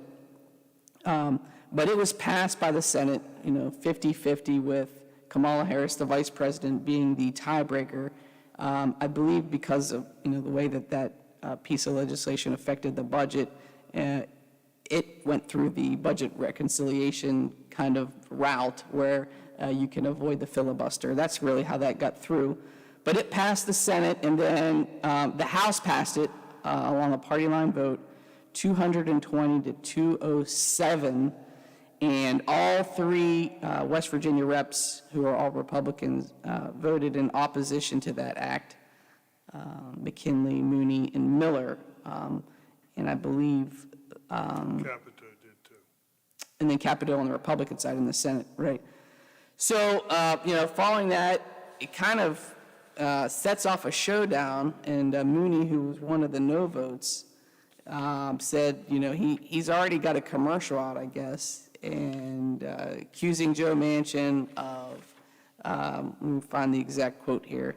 The Mooney campaign released an advertisement claiming the Inflation Reduction Act would, quote, devastate West Virginia communities. And the quote from there is, Joe Manchin stands with Joe Biden, not with West Virginia. So already, I mean, it's early, but obviously Mooney already taking his sights on that Senate seat, it looks like, calling his shot, looking like he's going to call it Manchin, if indeed Manchin would run. Now, that doesn't happen to 2024, but based upon what we've just seen in Wyoming, right, with the Trump-endorsed defeat of Liz Cheney, we saw, the moderate-esque David McKinley go down here in West Virginia to a Trump-endorsed Mooney, and now Mooney, setting out his sights for 2024. It looks like, if Vegas was setting the odds, that there's a good chance that could be the matchup for 2024 U.S. Senate, if Mooney could get through a Republican primary. Is Mooney's legal problems behind him, or are they still looming out there? They're not. There's been no, I don't think, conclusion to the House ethics investigation and things like that, but, nonetheless, I don't think he's going to wait for that to sort out. But that, I thought that was the most interesting part. We're already 2 years out, and that was the case. Be interesting to see. I don't think that the die has been cast on how the West Virginia public kind of reviews the Inflation Reduction Act. I do think, obviously, out of the gate, the Republican machinery, they're out, they're stumping against it. But, there are some, when you break down the piece of legislation individually, I imagine there are many portions of that piece of legislation that, if polled, are probably very popular to West Virginians in terms of the extension of the Affordable Care Act subsidies. I think that if that hadn't been passed, that the rates for health insurance for, I think it was 23,000 West Virginians would be increased. It has caps on there for Medicare in terms of the cost of insulin. It also has, gives Medicare the ability to negotiate for prescription drugs. The corporate loophole, 15% minimum. So there are a bunch of, it extends permanently the Black Lung Fund.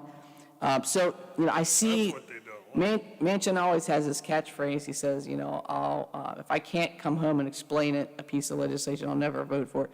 Seems like he's done his homework, and obviously if he's casting his vote on this piece of legislation, it means one of two things. A, he's not going to run again, or B, he's done his polling, and I think he has, a media package ready to go to justify his vote. And I think he probably even thinks that when broken down, there's really some popular things in there with the West Virginia electorate. So we'll see, though, how this plays out. I don't understand the people in West Virginia because, I don't know about you, Bob, but I take... Well, we are the people in West Virginia, so I take prescription drugs, but Medicare now gets to negotiate the drugs. It never had that option before. It stabilizes black lung benefits for the rest of the forever for these miners. So what you're saying is what Mooney's saying, what Miller's saying, what McKinnon says, is to hell with you coal miners. You don't need this black lung taken care of. And it's like, I don't understand the voters why you vote for somebody who wants to cut your throat. Well, there are many provisions in this bill, so, it'd be interesting to see if you broke the bill, many bills down into their components, who would vote for what, but, that's all comes as a package, so. And miners have been battling black lung for a long, long time. This Trump wave is brand new. So I think if people could just hear the truth, but it's not out there. It's not out there loud. I don't think the die's been cast. I don't think that the final opinion, people's final opinion of this piece of legislation is really formed yet. Well, it'll play out here over the next year or so, and when people, the media, both the candidates get in, they get their media campaigns out, and they put their spin on it, and then I guess the electorate decides. So. And if Mooney's not in jail, okay, well, his odds just increase. If Manchin even runs, who knows? And the other question is, I'm sure there's a lot of people who'd like that Senate seat on the Republican side. Let's not forget, Mooney's not going to be the only guy running for that. He just happens to be kind of in the spotlight at this point because he just won a contested Republican primary against McKinley. But, there's several other people. Remember, Attorney General Morrissey ran for that seat last time, and there was a very close race between he and Manchin. It was like 40,000 votes in West Virginia. So, Moody's not the only game in town for that Senate seat, but he just seems he's the most recent. So, but we'll see. 2 years as a political eternity. We'll see how this all plays out. I wonder if we can get the top 4 counties in the state to go to Pennsylvania in that time too. The top, you mean geographical top, like the north you're talking? Just have us become part of Pennsylvania. Well, that's a good segue there, because what does, when you think of Pennsylvania, what do you think of? When I think of terms, I think, well, what would be different if, sometimes because we are so close right here on the border, how would our lives be different if Ohio County, Marshall County, Brooke County, Hancock County, if they were part of Pennsylvania? And the first thing I think of is higher property taxes, right? And I think a lot of people would say that. But we're going that way anyhow. Well, see, Fuzz, you see where I'm going with this, right? So, the battle lines, we've covered the special session in West Virginia where actually an intra-party fight amongst Republicans over tax cuts, whether to go ahead with a personal income tax reduction of approximately 10%, or to continue to go along the pathway to eliminate personal property taxes in the state. Now, a lot of people are concerned, and that's coming up November 8th is the election, and it's Amendment 2. There are, I think, 4 constitutional amendments on the ballot for the general election. And it's important, if you're a voter, to kind of educate yourself about those 4 amendments, because the full text of the amendments does not appear on the ballot. No, I have a copy. It's just a summary, and I think that summary may be approved by the legislature, the people that want to pass. So it is important to probably educate yourself about those 4 constitutional amendments first. But Amendment 2 is the one that deals with giving the legislature the ability to eliminate personal property tax here in West Virginia. And although they, I think it has really evolved. And when the legislature first kind of pitched it, they said, well, it doesn't mean anything if the voters pass it. It just allows us to have a conversation about what we want to do with personal property taxes. Doesn't mean we're going to eliminate them. I think we've gone past that. They pretty much said now, as we've seen this evolve through the last special session, that, look, if this passes, they're going to eliminate the personal property taxes. The question then is, a lot and the majority of those funds go to county and local city governments and fund their operation. Schools. Those are kind of the 2 major things where the monies flow locally from those property taxes. The problem is when that goes away, if it goes away, how do counties, cities, and the boards of education, how do they fund their operations? And, what will happen to the level of services from those entities? And, we've seen no plan. We've heard about this discussion, but we have not specifically seen a plan as to what will happen, how they'll be replaced. Will they be replaced completely? There's been overtures that they'll be funded for 100% of their losses, but for how long? But battle lines are starting to be drawn, Fuzz. So, we've been trying to get numbers on how this would affect individual counties. I think you still are trying to do that. No, You've secured that information. I've secured that. I would like to get somebody from the Office of Policy and Budget on maybe next week. But I have it for all 55 counties, and it's pretty eye-opening as to what big corporations, out-of-state corporations are going to save compared to us individuals. Get rid of the personal property tax, you're not talking much for the individuals. But when it comes to the big businesses, they're going to skate away with hundreds of millions of dollars. Yeah, you're talking about, for an individual, probably a couple $100 for your vehicle, maybe if you own a boat or whatever, something like that. But for corporations, a lot more. But they're going to have to make that up. Yeah. And so the battle lines are being drawn, and on one side you have, it seems like it's like the Senate Republicans who are really pushing this, and their allies, the Manufacturing Association, I think, is probably the biggest proponent of this. And then maybe some, outside money like the National Chamber of Commerce types and those type of groups that come in, conservative groups that are go ahead and fund that. And then, for the, basically on the other side of this is, it looks like, the Kanawha County Commission is one of the leading voices who have finally come out and they've officially taken a position, opposing this. So they seem to be one of the leaders in gathering the facts and the numbers and what it will mean to cities, counties, boards of education. They've sent out, I think it was Kent Carper, a longtime Kanawha County Commissioner, it announced that they're sending out a letter to every legislator, every city, every county. So it looks like they're leading the charge on the other side of this. But what will that mean in terms of, is it going to be a bazooka versus a knife, in terms of dollars for educating the people as to what this really means and how it will impact their lives? David versus Goliath, whatever analogy you want to make, I just don't think there's going to be equal play. It seems a little bit like an unfair fight as we head into November. And it is a hugely important question. And, a lot of times people say, and they look at politics and it's hard to find how it truly and directly impacts your daily life. But I assure you that this will, right? This will affect your pocketbook.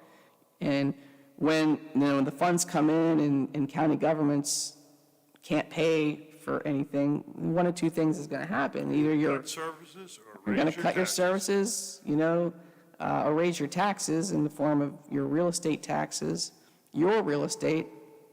And then, I think actually at the Kanawha County Commission meeting where they announced this, they had estimated that they were going to have to reduce, like the sheriff's department would have to reduce their capacity, 1/3 of deputies they would have to reduce in terms of number of deputies out on the streets and in the county. So 33% reduction. So, I mean, those are the kind of things we're looking at as we head into November.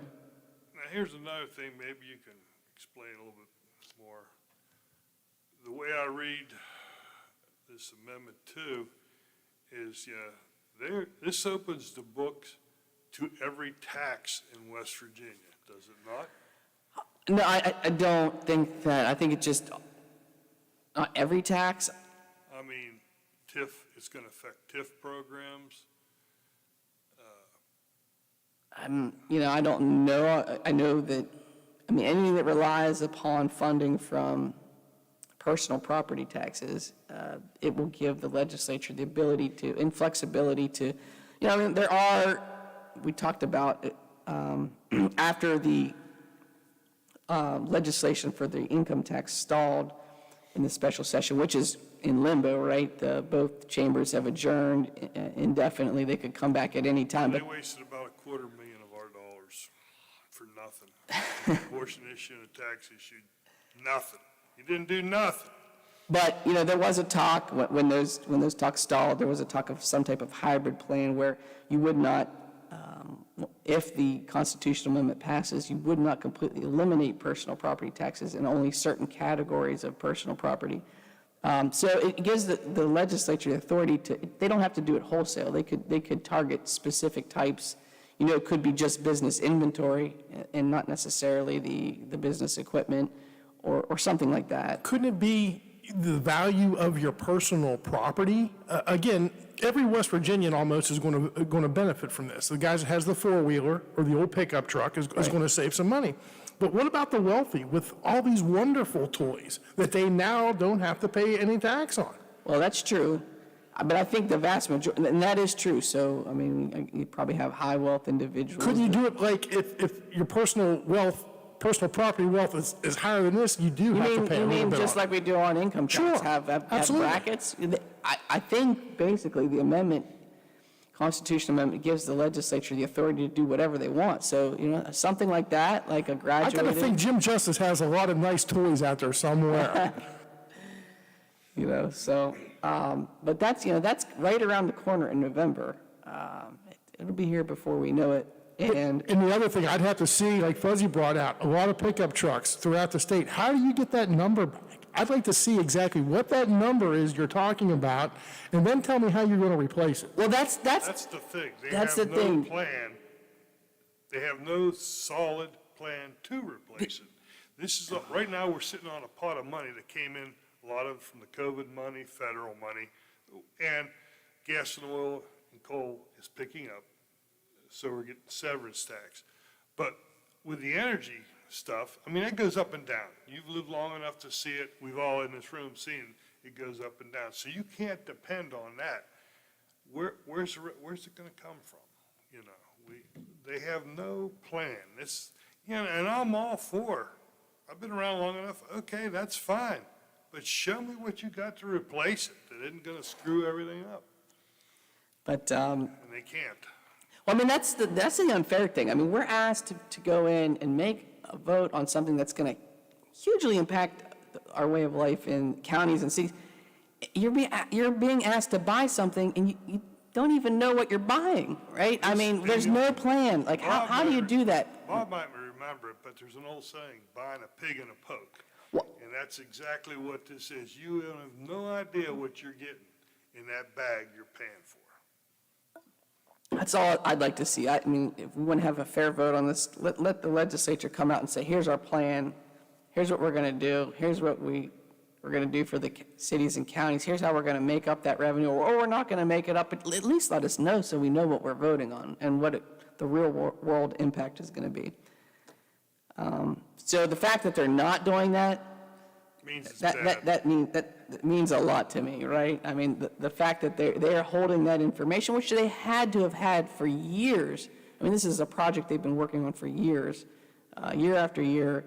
One of the things on their wish list is the elimination of personal property tax. And so, they had to have thought, well, how are we going to pay for it? How's it going to work? I mean, I'm sure they have all the details. I'm sure there's detailed legislation ready to go. And the fact that they're not sharing it with us is very concerning. I mean, what do you say? I mean, it's like, they don't have how they're gonna do it. You were down there.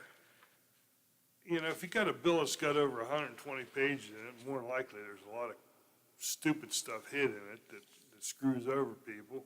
Or, just like this bill, you're not telling the truth, or you don't have a way to do it. So you're just snowballing it down the road. Hopefully you can keep blowing up till election day and get it passed.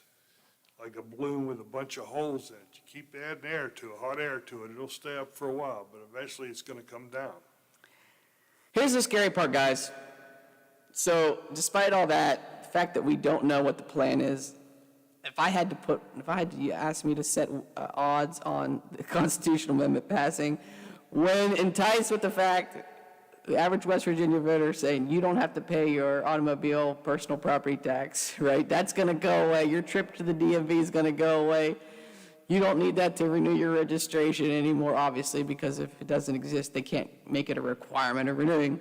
So that it passes. My prediction is that the average West Virginian, when dangled with that little carrot in front of them, regardless of all these other things we've talked about, the lack of services, the lack of money for counties, cities, the Board of Education, the potential for your real estate tax to go up, the fact that we don't have a plan, we have no idea how it's going to be made up, or when, or how long, or what. Despite all that information, my guess is at the end of the day, when you dangle that little carrot, that people are going to jump at it. So I could believe that because you saw that in the primaries. Mooney got 42,000 votes to McKinley's 28. A lot of it was because Mooney opposed the infrastructure bill that would help West Virginia. So if the people are happy with cutting their own throat, they'll cut their own throat on this one too. But I think it's simple, just like Rocky said. My neighbor comes over and he says, you know what?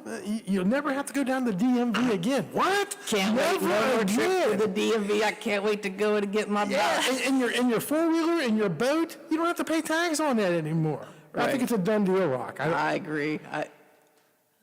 It's our job to try to educate the public, but that's how I predict it'll play out. But anyway, on another, we were talking a little bit about the national political scene. We were talking about, and Bob, you brought up the FBI raid of Mar-a-Lago, which has been much in the headlines between the battle between the DOJ, former President Trump.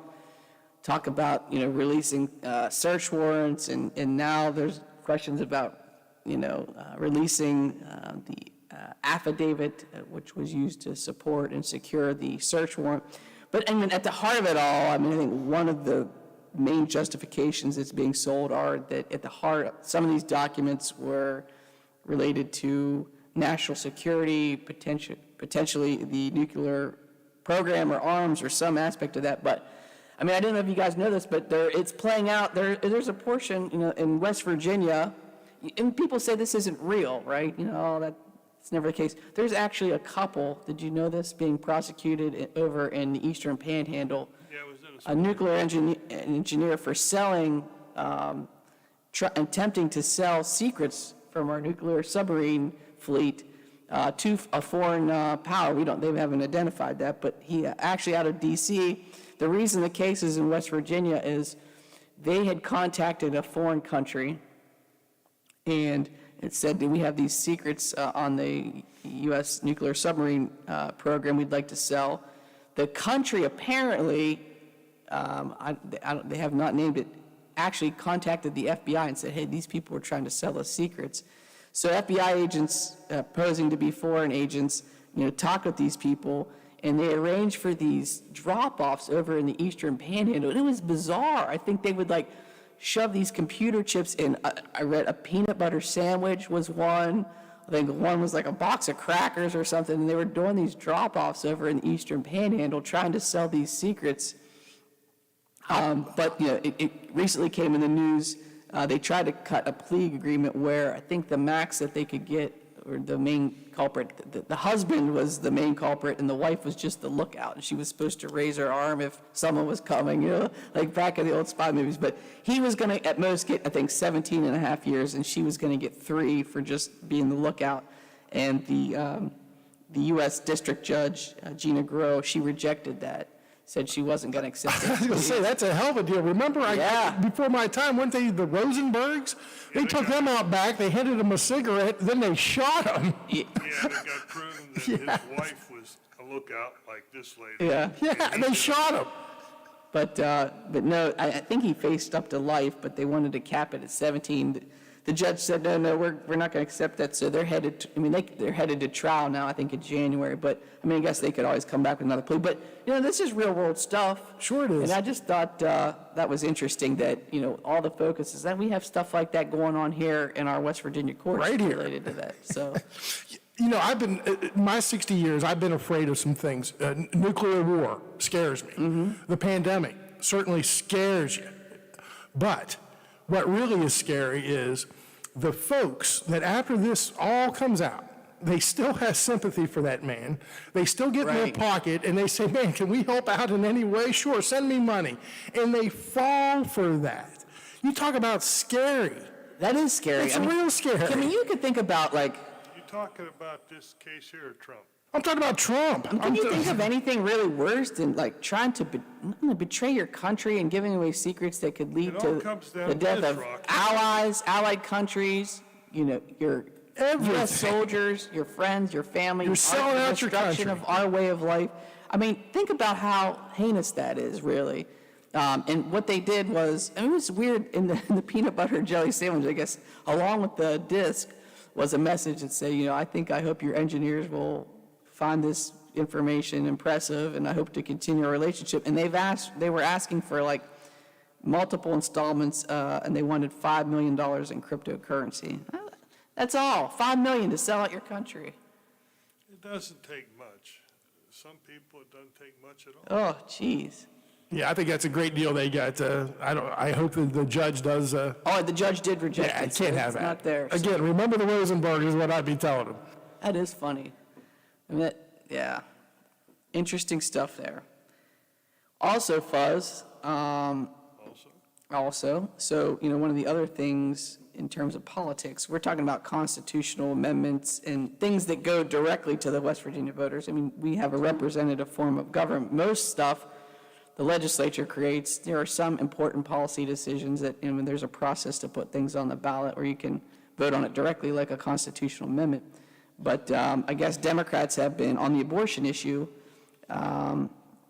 asking, hey, the Republicans couldn't come up with a plan, they couldn't agree, let's put this on the ballot in November and let the people decide directly. And apparently Jim Justice has rejected that, says he's not interested in doing that. Obviously, coming off the heels of, we saw in Kansas, a similar proposal kind of backfired, where in a very, very conservative jurisdiction, voters voted against repealing those protections for the doctors and everybody. So, but we had one recently in West Virginia, actually, where it passed, that said that there was a constitutional amendment that said that, nothing in the West Virginia Constitution secured the right for an abortion. That actually narrowly passed. But, a lot has happened since then. We've had the repeal of Roe v. Wade, those kind of things. But so governor not interested in doing that, so I guess we're going to continue to wait on that particular issue on the legislature to come up with an agreement. And I think, the Republicans don't want that on there because it'll bring the women out to vote and the progressives to vote against it. I mean, it's that simple. I mean, they want the right to take all your taxes. You can vote on that. But this issue here, which is one of our mainstay issues, you're not allowed to vote on that. Well, Fuzz, also, so there was, I know I visited, the Lebanese picnic was this. How was it? I didn't get to go to that. It was really good. The food is always amazing up there, good people. There's too much this week at Blues Fest this week. Blues Fest. The picnic, which I missed it. I always like their food. I mean, it's like, dang. It is, and it used to be multiple days, and I remember, but you talk about changing time. I mean, when you think about the Lebanese picnic, it's at the end of summer. It's really right at the beginning of political season, and the Lebanese picnic has always been legendary. You always see, campaigns. That was like one of the rites of passage. If you were a politician, you had to go to the Lebanese picnic, and you would have someone who knew people up there walk you through. I mean, there were A lot of handshakes. handshakes. I mean, that was old school politicking, right? And It's the flesh. and it was good to see some people up there on the campaign trail. A lot of them actually, but it was just, to me, when I saw that, it was like, it was a good feeling. It was kind of a throwback to the old school politics where, press in the flesh, actually meeting people, politics based upon relationships, and, not, 10-second, 15-second sound bites and things like that we've really all become accustomed to. And it seems like, Facebook posts. when that happens, you lose a lot of the context of what's going on, and, you should really be voting based upon the individual. And, it was a good feeling. It was kind of nostalgic. Not that I'm that old, but it was a little nostalgic. It was good to see. That's one of the problems we have with politics nowadays is exactly that. I think we're going back to that a little bit because with these 100 delegate districts, you have a lot of them that are out walking the districts now because they're new districts and stuff, and they are knocking on doors. That is right. At least with the delegate districts, I mean, it's going to be very personal, right? So you reduce the size, reduce the number of people that each rep has. And so, I mean, the likelihood that your delegate, it's going to be kind of a very intimate type of, office. You'll see more than you probably ever have before, him or her. Right. So, yeah, I think that's a positive on that way to, there are a lot of smart young people out there, older people, and there's a lot of people who I don't know where they're at, what they're going, but politics is very important to this country, and your right to vote's very important too. And if you don't exercise it the right way, you usually lead the country down a path that we don't need to go. And just getting to know your representative and asking him questions why he voted for that or what will you do about this issue is one-on-one. It's probably one of the best ways to do politics. Right. But anyway, so I brought up the Lebanese picnic store because, it's the beginning kind of campaign season. Now, I mean, people are, really it is a continuous political cycle, but you really start to see at this point, the end of summer, you start to see these campaigns gear up for, the November election. It is hardcore campaign season. And with that, that's what we do here. We kind of look at some of these state and local races. You see hearing any, you get a feel for what races in this particular area are starting to get hot or maybe starting to get some traction or that you may be starting to see? With the way the Republicans control everything, I don't care what race it is, the Democrats are going to have to work their butts off. Well, that's a good point. So there are no, I would say, from the Democratic Party standpoint, I would say, there are no safe seats in this election cycle. I mean, you should never take for granted and always work hard if you're in that line of work. But I think you're particularly right. Even seats that have gone traditionally blue that you would say, oh, that guy's been in there or that girl's been in there for a while. They're fine. If they got a D by their name, it doesn't mean anything in this election cycle. I think we could be out for a lot of surprises. It is a extremely an ever-changing electorate. I mean, and it seems like ever so more that the electorate is being energized, driven, and influenced by the more so the national political scene, right? Where it used to be that you separated the local from the national, but now it seems like based upon the penetration of these national messages down through social media and 24-hour cable news and all that it just seems that is driving a lot of voters' passion, their interest and that kind of thing. So I think that that is a good environment for Republicans to run in. Let's not face it. And so they've got the tailwind. You know, they're not. Yeah, tailwind, not a headwind. They got a tailwind kind of pushing them and propelling them in some of these elections. And so I think that's something to watch out for. So This is where the people do not educate themselves well enough, because I feel they're being misguided, because as you said, national politics has dried them. I have seen the West Virginians, citizens of West Virginia, get screwed over more by their state legislator than I ever had by the federal people. And you need to pay attention to your backyard politics, because those people hurt you more than the people in D.C. That's the one I'm watching real close. It's in my backyard. You got two Elm Grove boys going at it. Davey Palmer grew up with me on Overbrook Avenue.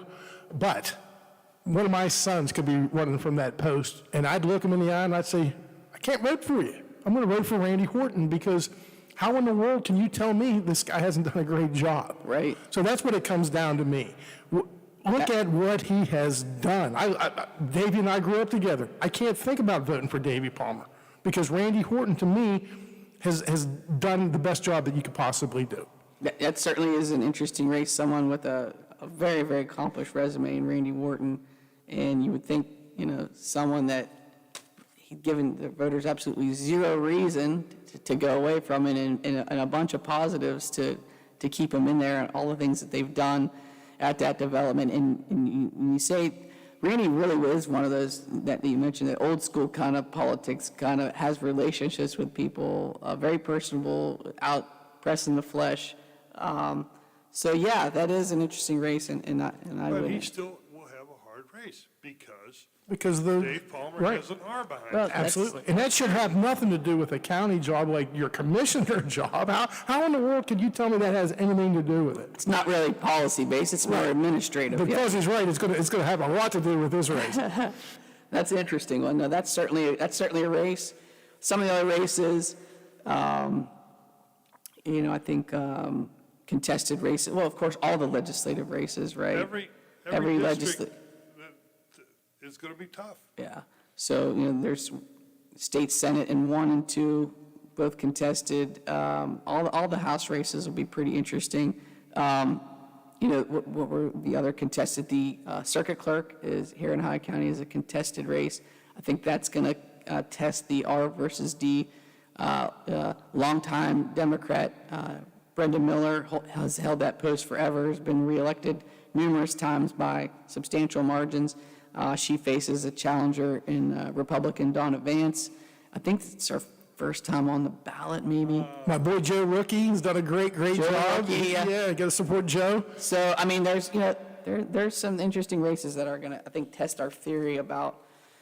We're really going to see, I think, you know, how much national politics has maybe come to influence, you know, local races, and how much that permeates and drives people on these races. So it'll be interesting. So, you know, like I said, we're a couple months out, and it just started to heat up. The Lebanese picnic is one of the first roads on the campaign trail, and there'll be many more. And I'm sure as we get closer and closer to this November election, we'll have some more stories on all these races. It'll be hot, and it'll be contested, and there'll be some crazy ads on radio and TV. We encourage that. Give us a call. Yeah, call us. But, you know, and that's one of the other things that I was shocked about last cycle. I couldn't believe it, actually. I heard some radio advertisements. Some of the Ohio House races, federal level, U.S. House of Representatives, the reps, some of the commercials were just crazy. Like, you wouldn't think that you would hear them on the radio, you know, with the Let's Go brand and that kind of rhetoric. You know, I never thought never thought you'd kind of see that in formal politics, you know, a campaign endorsed, a candidate endorsed advertisement, but you know, it's here. That really shocked me when I saw some of those ads. So hopefully maybe we tone it down a little bit here in this election cycle. No, you think it gets worse? I do. Well, I hate it. Those people, win at all costs. It's all it's about for them. Fuzz, I wanted your opinion on one, and/or Bob, if you had this. So right now, one of the topics that we had covered heavily over the last couple of weeks was the West Virginia legislature, their special session. They were dealing with the tax issue and the abortion issue, and they have convened, recessed indefinitely. Any thoughts on, would you guys think they come back, or do they let those issues just die until the general election? Any chance that we come back and see something on that? I don't think so. I think the Democrats had the best issue, best point. Put it on the ballot for everybody to vote on. And the Republicans don't want to touch that, so they're not going to come back unless they have a slam dunk bill. Well, one final thing, and I guess maybe I should have spent more time on this, but maybe this is something we can get to on another show. So we have all these proposals for income tax and tax reductions, which I'm all for. I don't want to pay one more cent of tax than I have to. But I thought it was also interesting where you saw the governor has recently declared a state of emergency in the correction system, where we have only, I think in some of these places, only 64% and 61% of slots filled in these correctional facilities. And they don't pay them enough. So I don't understand, though, and they had to declare a state of emergency and call in the National Guard to train them and man these posts in our corrections facilities. And how are we giving tax breaks? We can't even maintain our system without declaring a state of emergency. I don't get that. This is no different than our public education system when we're 1,500 teachers shy. Yeah. Same thing. Lack of funding, lack of helping these people that are there. Yeah. I don't care if it's in the correctional facility or in the school system. Mm-hmm. We're dropping the ball the same way at both games, and it needs to be fixed. And you're right. Why give a tax break when we can't afford to maintain what we have? Well, maybe we'll get to that on next week's show. But that'll do it. We're up against the end of the show here. Bob is signaling me that it's time to go for the Legislative Watchdogs. So that'll do it for the Legislative Watchdogs. We will see you again next Wednesday morning for yet another edition of the Legislative Watchdogs on the Watchdogs. And I know Hoppy Kercheval is out on vacation, and Dave Wilson will be subbing in next on Metro News. We can't.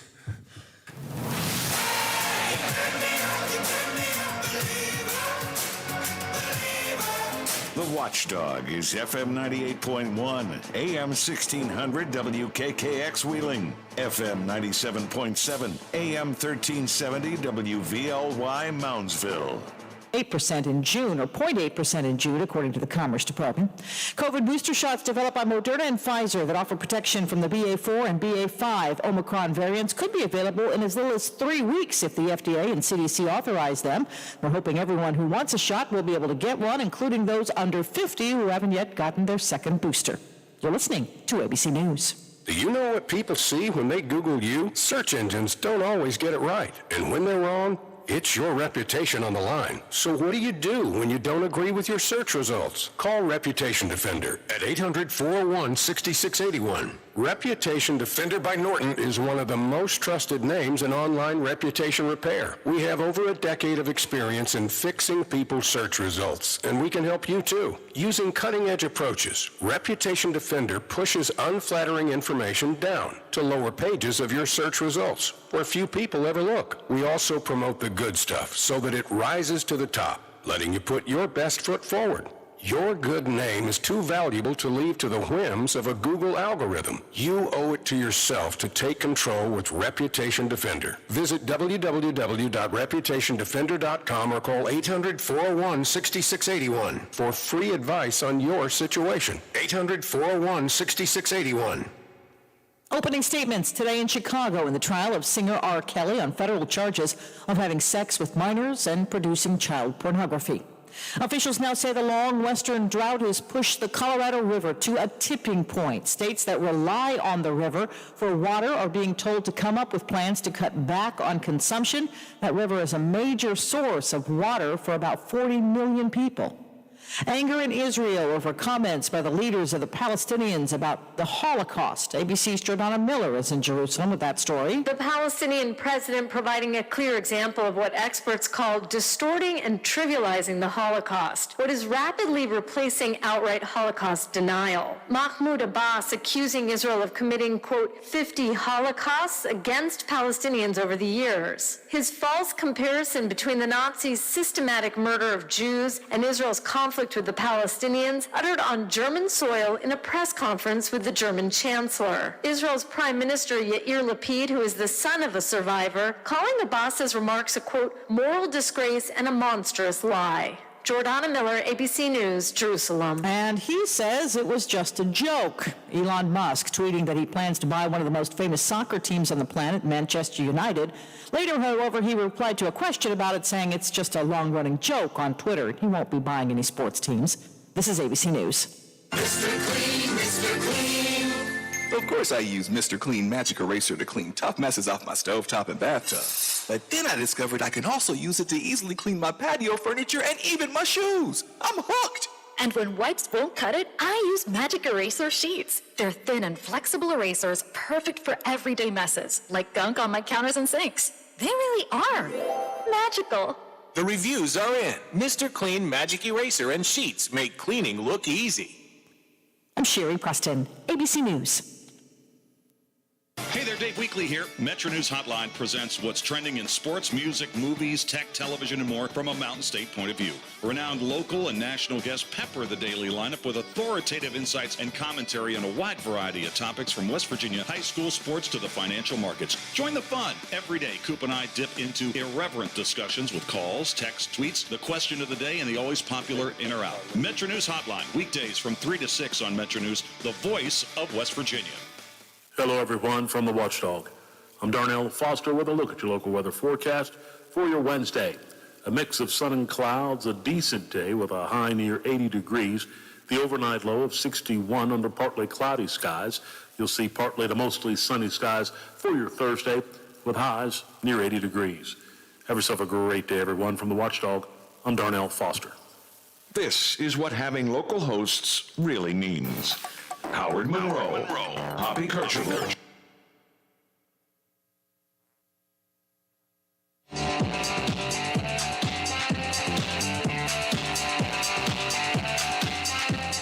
Hoppy Kercheval is taking a few days off. I'm Dave Wilson filling in. Metro News Talk Line is underway. Do not attempt to change the station. You are surrounded. We interrupt this program. We use the emergency door button. Repeat, this is the emergency button. Keep your radio turned on. From the studios of WVRC Media and the Metro News Radio Network, the voice of West Virginia, comes the most powerful radio show in West Virginia. This is Metro News Talk Live with Hoppy Kercheval. Check set line up link. Activated telephone. Switch network control from Charleston to Morgantown. Stand by. Cue Hoppy. You're on. Metro News Talk Line with Hoppy Kercheval is brought to you by Encova Insurance, encircling you with coverage to protect what you care about most. Visit Encova.com to learn more. 800-765-TALK is the phone number. 304-TALK. 304 is the text line. Dave Wilson filling in for Hoppy Kercheval. The Goats will be back on Monday. Taylor Kennedy running the video stream, and Ethan Collins on the audio side this morning. We start today with our continued coverage of the flooding in Kanawha and Fayette counties. Those storms moved through Sunday night into Monday morning. Waters quickly came up, and that system kind of stalled out there in the Route 60 corridor. Cleanup continues in those counties. Joining us on Talk Line this morning is the Director of the Kanawha County Office of Emergency Management, C.W. Sigmund. Good morning, C.W. Good morning. How are you? I'm doing well. How are you, and how are things in Kanawha County today? As well as can be expected. Doing cleanup today. Folks are getting back on their feet a little bit, trying to get everything restored. Our big goal today is some access issues and get the debris cleaned up. You know, CW, from what I've seen of the coverage and talking to Jeff Jenkins, who has been out and about this week, it seems to me, and please correct me if I'm off base here, that a lot of the damage, or the majority of the damage, was really done to, like you mentioned, access and roadways. Yes, some homes got damaged, but at least in Kanawha County, none were destroyed, but it was the hillsides that may have slipped or roadways that got washed away. What are you seeing out there? We're seeing a lot of culvert issues on the highway systems. The week before we had some heavy rains and had some culverts washed out. We got some road issues. One of our biggest concerns is we got some private roads not in the state system. Highways can't do that work. So we're trying to figure out a way to get those roads repaired. At least we can get access to these little smaller communities.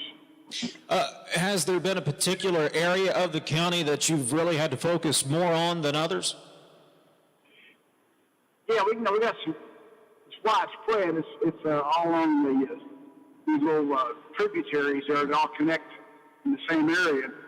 Right now, most were issued on the Campbell's Creek area, particularly Point Lick, Bays Drive, and up through that area, and Kelly's Creek, and then Hughes' Creek. If you look at the map, Hughes' Creek and Cannleton they share the same mountaintop, so to speak. Rocky water splits off, then what goes to Hughes Creek, one goes to Cannleton. Heavy rain in either one would cause problems in the other.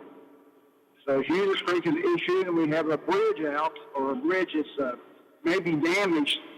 It's already limited access to fire apparatus and things of that nature. So we're working with the state and BOAD to see what we can do to get access restored for the fire department to get in there. You know, obviously, when you have the access issues, folks can't get to and from their homes, but from an emergency management perspective, and we're talking to C.W. Sigmund, Kanawha County Office of Emergency Management Director, what kind of concerns does that bring to your mind when you can't get to certain areas of the county? Yeah, people call for help. Sometimes help can't get to them. Mm-hmm. But, for example, in the Hughes Creek area, Glasgow Fire Department alerted us to this issue. They made a plan. It's not a perfect plan, but they have what we call a mini pumper available to the Cedar Road Fire Department, and it can get across the bridge, and they can get to homes. They can do a lot of the firefighting effort. It just requires a whole lot more work on their part. Other areas, we got some hollows that maybe nobody can get up, maybe not even an ATV can get up to them. Wow. We're talking to C.W. Sigmund. What do you do in instances where bridges have been washed away? If it's a private bridge, we can ask BOAD to help or some other agency like that, but highways cannot work on private bridges. We don't have construction crews. It's really up to the homeowner and their flood insurance. So we try to work with BOAD, and just like the 16 flood, on the Elk River, the volunteer organizations active in disasters and some other groups did a really great job of rebuilding some bridges, including some substantial bridges. Talking to C.W. Sigmund, Kanawha County Office of Emergency Management Director. What do you need from individual property owners, just individuals in general here? Do you need damage reported? Do you need them to contact your office? What are you asking from folks in the area? Well, there's a survey tool if they still have the service on their smart devices, iPhones, things like that. They can do an online survey and get information. Otherwise, call 304-357-0570 at the planning office, and they will take your information, because what we need to do is get this into the state for a disaster declaration. We got to have data to them to get a disaster declaration. Yeah, there's a threshold. FEMA's got a threshold there that you have to meet to get the federal assistance. There will the road damage be factored into that, or is it just property private property damage? Private property is a different animal. Okay. We have public assistance, which helps with public infrastructure. For example, one of the floods, we had several $1 million worth of damage down to county parks where the riverbank collapsed. Sewer systems knocked out, things of that nature. That's public assistance. Individual assistance is help to the homeowners. We got to meet a certain threshold, and I'm not sure exactly what that number is right now, but we got to meet a certain threshold of damage in public infrastructure to get the individual assistance. But we need to have that data for individual assistance to make the application. How does this compare, and maybe it doesn't, to 2016? Because again, outside looking in, CW, I'm on the outside obviously, but it doesn't seem as severe, but it is much more than just the creek came up and, I got to go clean up the yard with mud and debris. So how would you describe this situation this week? Well, I don't want to minimize it because if it's your home, it's flooded and got mold, mud, and all that in it, it's a pretty serious flood to you. But overall, the extent of damages, the number of homes damaged is not as high this time, does not appear to be. Remember last time we lost a lot of schools, a lot of infrastructure, highway bridges, a lot of government-owned facilities, a lot of businesses had a lot of flood damage. Look how many schools school boards rebuilding right now due to the high water. We didn't lose any schools. The only sewer system I know of that was affected was the one to Mount Olive, which is most of that would be in Fayette County, but it's mostly homes and some businesses, but very little public infrastructure except highways. C.W. Sigmund, Director of Kanawha County Office of Emergency Management. I did have a couple of individuals ask me, so I'll pose this question to you. West Virginians are always willing to help West Virginians. Are there items that are needed? I know folks up here are asking about donating items, or what do folks need? Are there efforts underway, or are you aware of any of that at this point? There's a lot of efforts. I don't have all that. You forgive me, I'm in my car. Sure. Getting ready to do some assessments. But like there's, I would get with some of the organizations like the Red Cross, United Way, who are used to handling donations. And a lot of times it's easier for people just to donate money that can, if somebody's home has been flooded, it's easier to give them the money to go buy what they need. Sometimes it's hard to find clothes that fit them. You might donate some nice clothes, but it's still used clothes and it still has to fit the people. CW, we got. Go ahead. Yeah, those agencies that are used to handling donations are a good start. C.W. Sigmund, Kanawha County Office of Emergency Management Director. Appreciate the update this morning. Thank you very much. Be careful out there. Stay safe. Thank you very much. Absolutely. 800-765-TALKS, the phone number, 304-TALK, 304, the text line, and of course we have continuing coverage over at WVMetroNews.com. A little bit later in the program, we'll talk to the mayor of Smithers, Ann Cavalier, and get her perspective on the last couple of days. All right, lots to get to over the course of the next couple of hours coming up. Primaries in Wyoming and Alaska. Liz Cheney lost her primary. Color me surprised. Also, we'll get into Amendment 2. Last week, the Kanawha County Commission formally opposed the state constitutional amendment that would give the legislature authority to make changes to the tax code, in particular, eliminate the personal property tax. But the push behind Amendment 2 is that it will create more economic opportunity and generate more revenue for the state and more revenue for you and me. We'll talk to West Virginia Manufacturers Association President Rebecca McPhail. Jared Halpern stops by. Brad McElhenney. And we'll talk to Marshall football coach Charles Huff before the day is over as well. That is all still ahead as I sit in for Hoppy Kercheval here on Metro News Talk Line from the Encova studios. Tony J. Powers, Fox News, will join me next. What happened in those primaries in Wyoming and Alaska? We'll break it down in a moment. Dave Wilson filling in for Hoppy. Talk Line continues in a moment.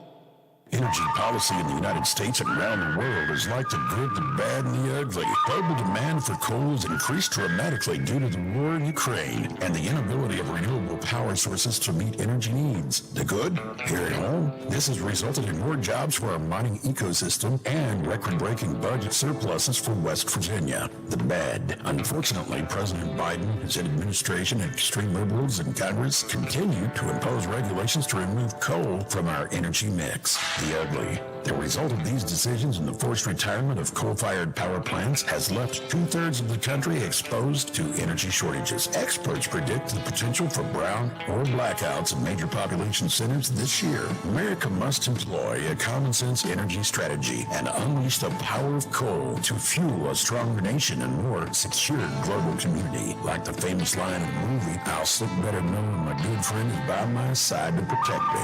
A message from the friend of coal.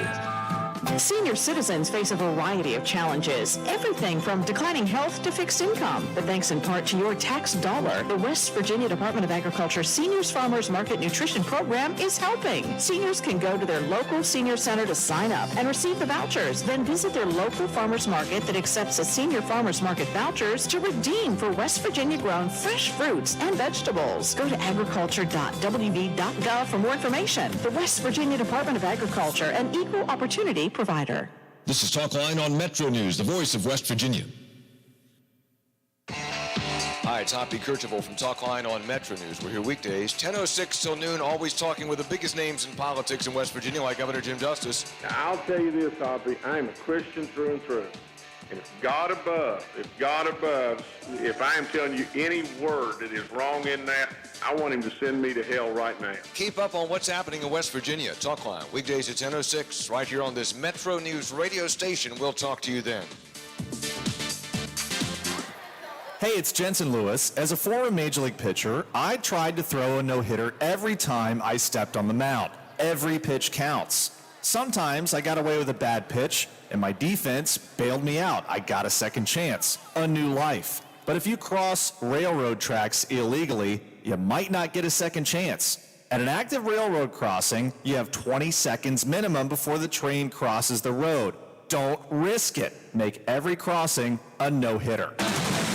Well, here we are again, and I got to tell you, Jim, this match has me really concerned. Here we have a powerful heavyweight, a train, weighing in at 6,000 tons.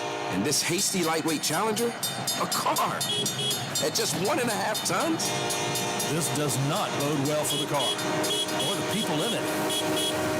It's no contest. Every day, people are injured or killed trying to beat a train at rail crossings. See tracks, think train. Toyota's national sales event is on, making now the best time to save big at your Toyota dealer. With available APR financing as low as 1.9% on select new 2022 fuel-efficient Camrys, Corollas, RAV4s, and Highlanders. Or go off-road in a rugged Tacoma or Tundra, also with low financing available to qualified buyers. Visit buyatoyota.com for more. Not all buyers will qualify for special APR financing from Toyota. See your dealer for details. Hurry! Toyota's national sales event ends September 6th. Toyota. Let's go places. You want sports talk?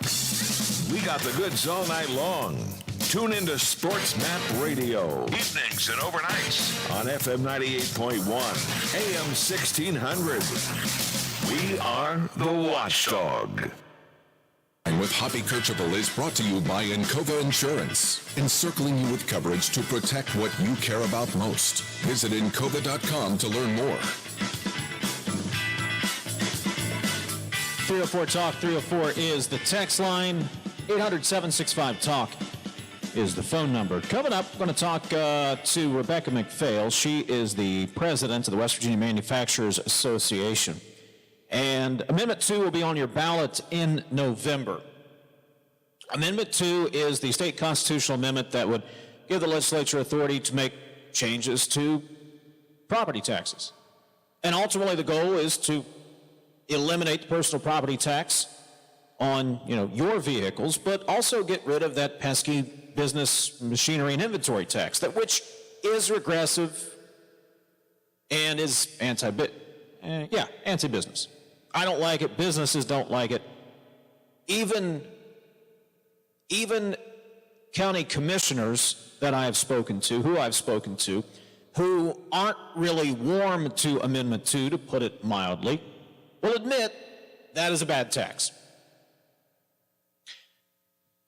But we'll get the manufacturer's side because there is benefit to it, they say, and it would create a more business-friendly climate. We'll talk to Rebecca McPhail, get her take on it. And look, I've been critical of Amendment 2 the few times that I've filled in on this show. And certainly on Talk of the Town on WHAR in Morgantown, the local show that I do every day, because, I look at it from the county perspective, but if you're looking at it from you got to take a whole picture view here. We'll try to do that. We'll get Rebecca McPhail's take coming up in about 10 minutes on the other side of the news break. So yesterday, primary results in Wyoming and Alaska. It was not breaking news that Wyoming Representative Liz Cheney lost her primary. I think everybody had pretty much saw the writing on the wall, including Liz Cheney. She was soundly defeated by the GOP challenger, and Trump endorsed Harriet Hageman. And up in Alaska, Lisa Murkowski did move on to the general election. All right, that's the Cliff Notes version. Fox's Tanya J. Powers joins us on Metro News Talk Line. Good morning, Tanya. Hey, good morning. All right, not necessarily breaking news that Liz Cheney did not win her primary. Kind of saw that one coming, but what is the early fallout of yesterday's primary results in Wyoming?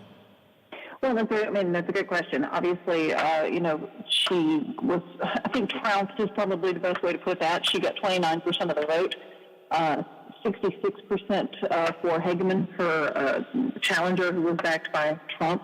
He had a reaction on Truth Social of his own, said that Cheney should be ashamed of her words and actions. She, for her part, said to her supporters in her concession speech that she said that our work is far from over. She said she will do whatever it takes to ensure Donald Trump is never again anywhere near the Oval Office. Now, whether she's going to set her sights on a different office, say that of president, that is a good question. That is a lot of the speculation going on today. Of course, she has not announced anything like that, but there's, no shortage of folks wondering that question.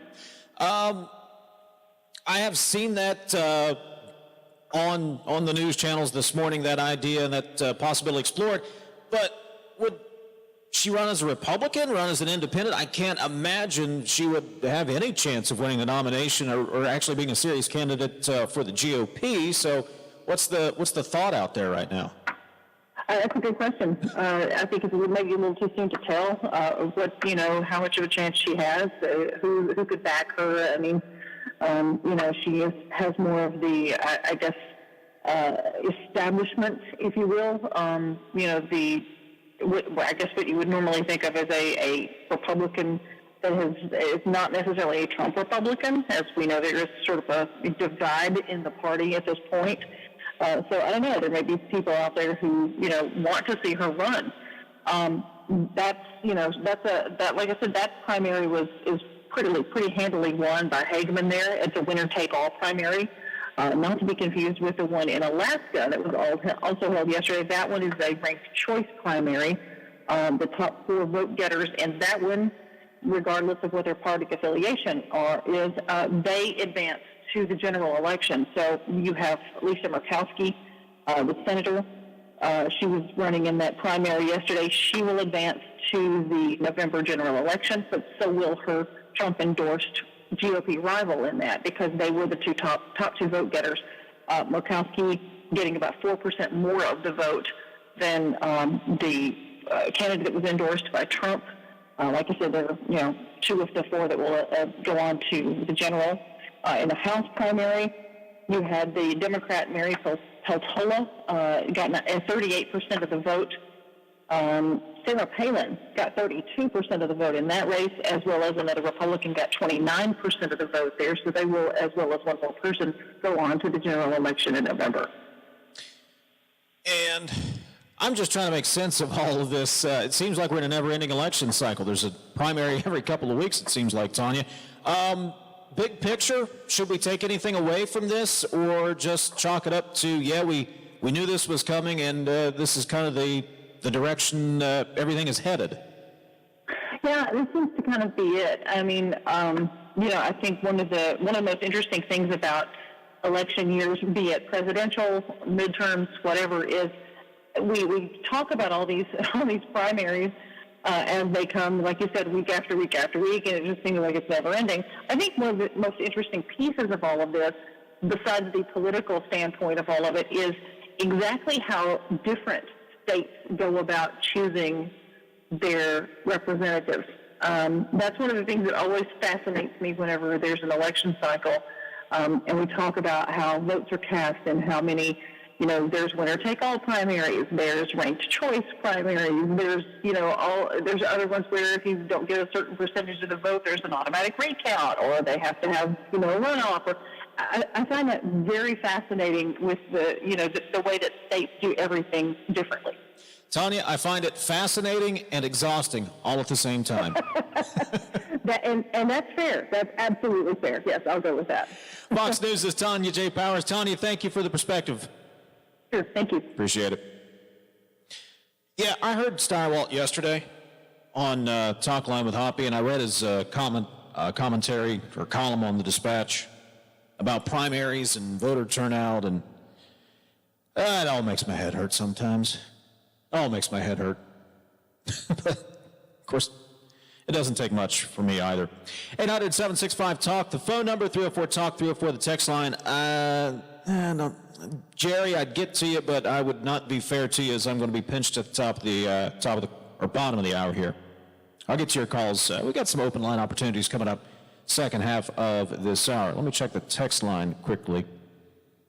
Dave, is Hoppy out inspecting the Route 60 flood in his chopper, Hop Chop 1? Not to the best of my knowledge, but does Hoppy have a chopper? I do not believe he has a helicopter, but I'll have to check with sources to confirm. You are listening to Talk Line on Metro News, the voice of West Virginia. The Watchdog is FM 98.1, AM 1600 WKKX Wheeling, FM 97.7, AM 1370 WVLY Moundsville. Analyze damage assessment numbers from Monday's flash flood.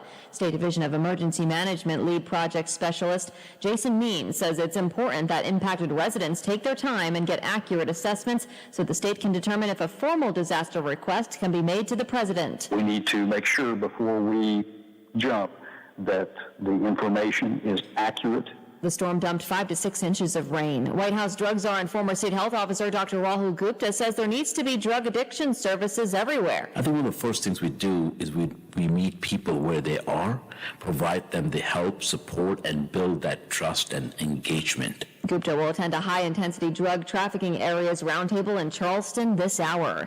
Democratic lawmakers are calling for a statewide amendment vote on abortion policy in West Virginia, but that proposal does not appear to have the support of Governor Jim Justice. Secretary of State Mac Warner says it's too late to get it on this year's ballot anyway. In the West Virginia Constitution, it says that constitutional amendments that are going to be voted on need to be advertised 90 days ahead of that time. It's a chance to make sure everybody gets a chance to educate, to be knowledgeable about what the amendment is about. And so we've already passed that threshold. Lawmakers met in special session last month but went home without reaching a resolution. You're listening to Metro News, the voice of West Virginia. Do you know a young man or young woman that would be an ideal candidate for our Scholar Athlete of the Week? Hi, this is Fred Persinger inviting you to help us select our ZMM Architects and Engineers Scholar Athlete of the Week. Simply go to WVMetroNews.com. Under the Sports tab, select High School Sports. In the upper right-hand corner, you'll find the ZMM logo. Click on that and fill out the form and submit it to our judges. Make sure your Scholar Athlete gets noticed. Presented by ZMM Architects and Engineers, at the forefront of school design in West Virginia. Online at ZMM.com. Did you know Greer Lawn Company's products are used in a variety of environmental applications that impact your everyday life? For example, Greer's Quick Lime and Hydrated products are fundamental to the key processes in drinking water and wastewater treatment, and their high-calcium limestone, Quick Lime, and Hydrate products are used in the removal of acidic pollutants from power plant flue gases. Greer's products are also used in coal mines to treat acid mine drainage and as alkaline amendment. Learn more online at GreerLine.com. After a 2-year hiatus, Fall Fest on the WVU campus in Morgantown is back in full swing. Senior Harley Kautz was there for a live music event Tuesday night. It's definitely exciting. We've been waiting for this for a few years now, and it's finally back, and I'm glad to be here, and it's a beautiful evening, ready to enjoy some concert. Classes for the fall semester begin today, and today is the first day of school in Cabell, Calhoun, Pleasants, and Randolph counties. From the Metro News Anchor Desk, I'm Carrie Hudasek.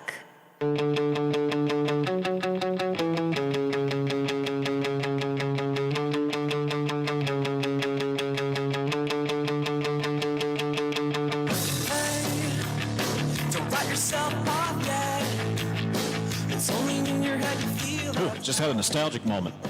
Dave Wilson filling in for Hoppy Kercheval. Hoppy will be back on Monday.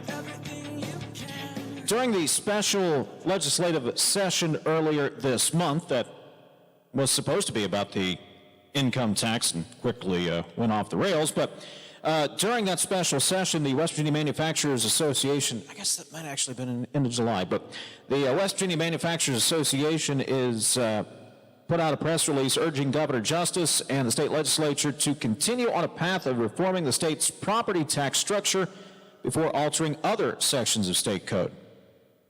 President Rebecca McPhail said in that statement, "We absolutely appreciate what Governor Justice is trying to do with his personal income tax reduction proposal, but we at the WVMA are focused on passage of Amendment 2 in November." Joining us on Metro News Talk Line, President of the West Virginia Manufacturers Association is Rebecca McPhail. Good morning, Rebecca.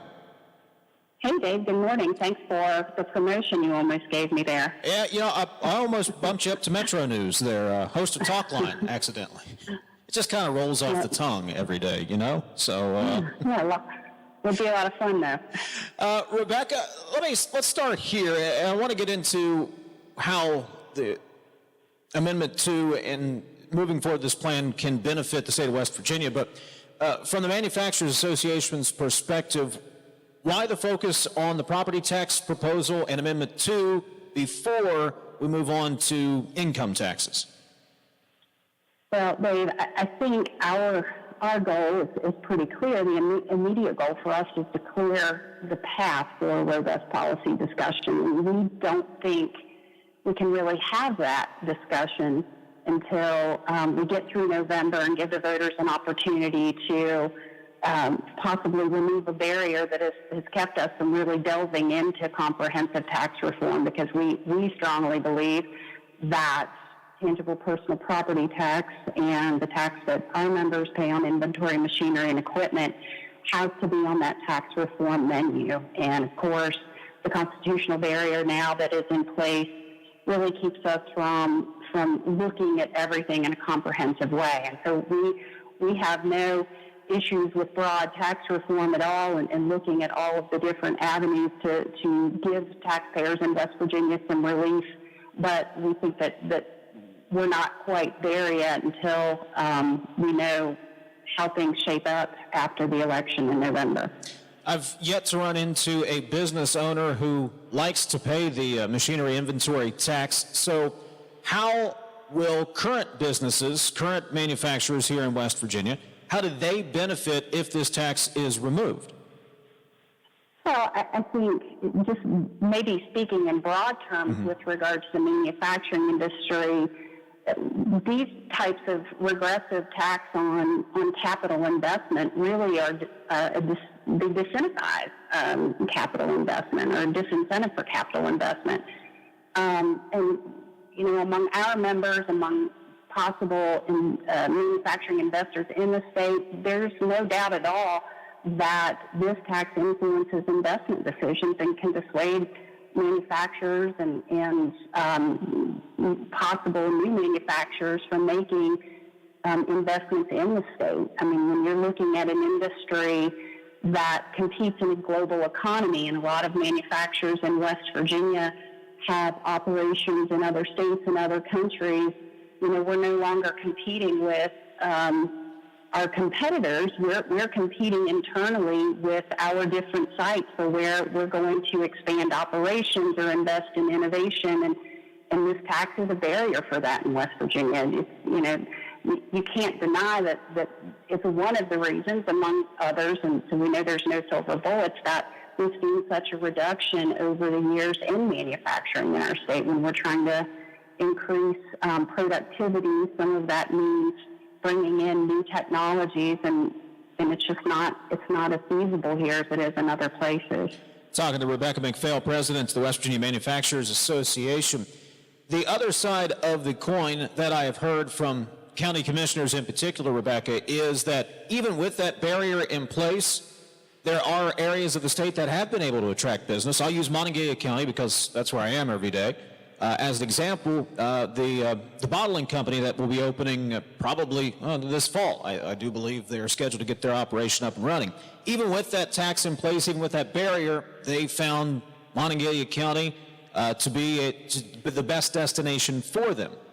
So, and the point being, okay, we're still able to work around that. We're still able to attract business here. So what's the problem, I guess, is the argument from the other side. Well, I think the big problem is that you're not providing a level playing field for the manufacturers that have been here for years and providing jobs for years. And we certainly understand that there are tremendous benefits to things like payment in lieu of taxes, which is a workaround, as you've discussed on the show before, for bringing new manufacturing operations to the state. But that also is diminishing the tax collections in those local municipalities and governments and counties, and isn't really. It's a workaround that just is arduous to go through. I mean, you have to be a large-scale company for that to be feasible. I mean, this isn't something that, lower level capital investment that might help a small firm or small manufacturer grow to the next level. It's just not feasible for them. So we think that in some ways, the workarounds that we have, while we support them, also pick winners and losers, and that we ought to be looking to level the playing field so that existing companies can invest and remain competitive and flourish in West Virginia, as well as the new companies that are choosing West Virginia to locate their investments. I think we want it to be fair across the board.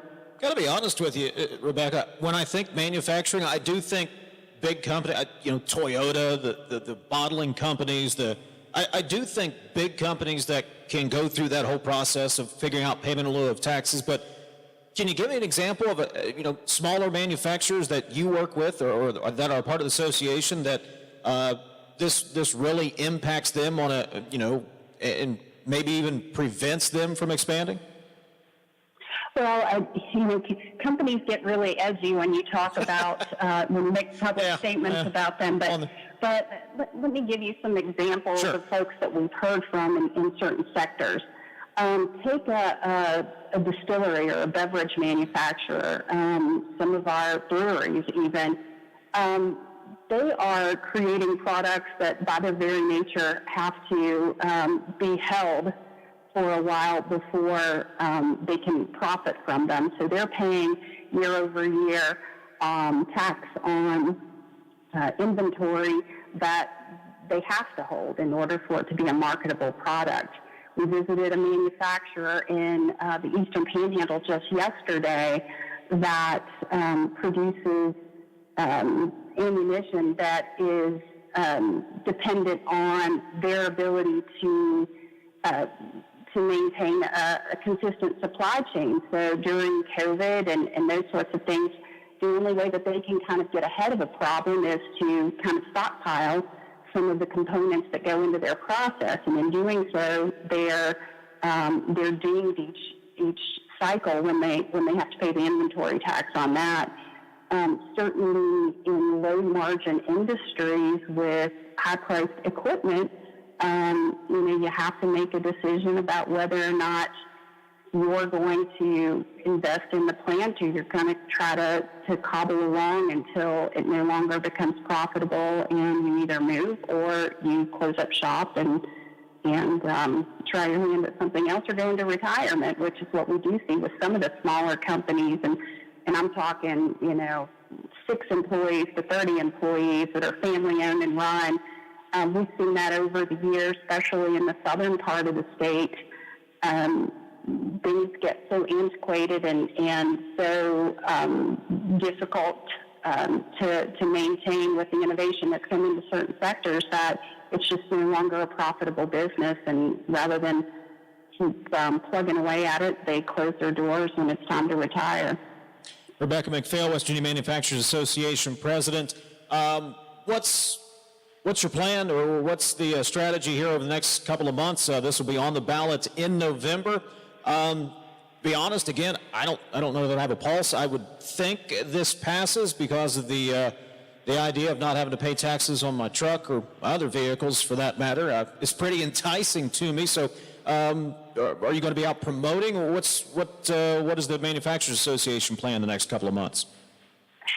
Dave, we just want to make sure that voters understand what the amendment does and what it does not do. As we said on your show before, or on Hoppy's show before, this is about setting the table for comprehensive tax reform. It doesn't immediately change anything. It just gives us an opportunity. And I think some of our legislative leaders have demonstrated in good faith that they're going to have those discussions. They want to hear from stakeholders. They take very seriously the concerns of counties and municipalities, as do we as end users of all the services that they provide. But this is just removing a barrier for policy discussions that we've not been able to have. It's a critical building block for the future of our industry.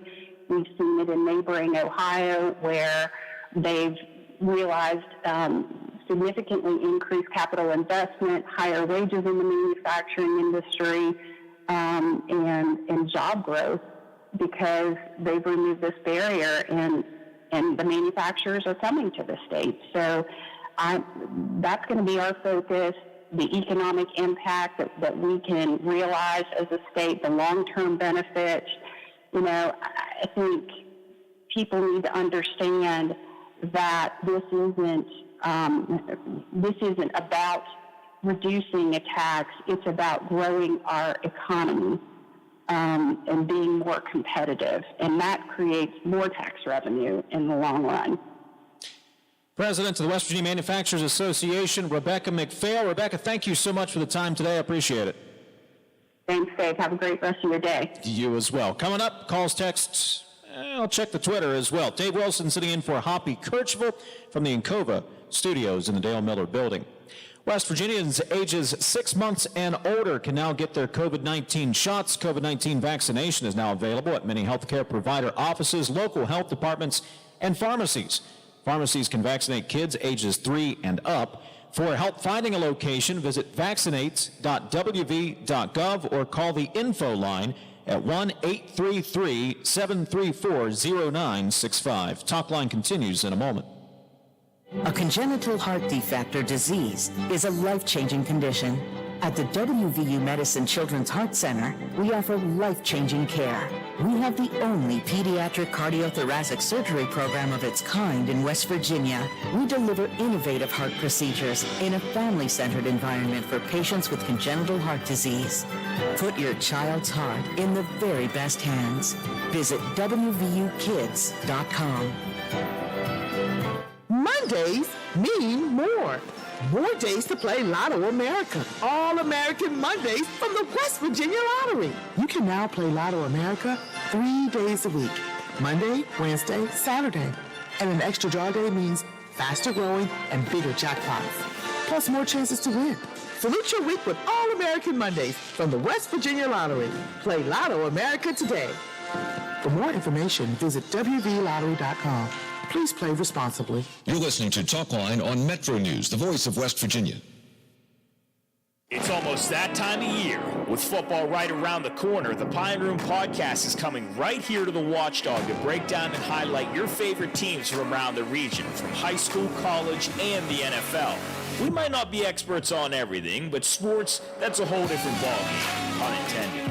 Tune into the Watchdog on WKKX and WVLY every Monday at 2 o'clock, or listen online at watchdognetwork.com. For updates, follow us on social media at the Pine Room Podcast. A serious injury from an accident can be just the start of your worries. What if you cannot return to work? How do you take care of your family if you're disabled? At Gelner Law Offices, we represent seriously injured people and understand their problem. We know how to get you fair compensation. We will work hard to make sure you get the money you deserve for your losses. Don't go it alone. If you're hurt in an accident, call us at 304-242-2900 or visit us at gelnerlaw.com. We'd like to help. Introducing our new redesigned 7 News app. Our new app features a sleek, modern design, an easy-to-navigate home screen with quick access to local news content, and a localized weather forecast. Subscribing to notifications is easier, and with one tap, you have access to recent push notifications. There are more ways to watch and find video. To get the new WTRF 7 News app, just update the latest version or download the WTRF 7 News app in your Apple or Google Play Store by searching WTRF. Whether it's dinner for a special occasion, a quick lunch, or happy hour fun, the Highlands has you covered with nearly 24 eateries. Panera Bread, Wendy's, Chick-fil-A and McDonald's, Fusion, El Paso, or Eaton Park. All just minutes away off I-70 on the hilltop at the Highlands. The best in local talk is on your FM dial. 98.1 and 97.7. We are the Watchdog.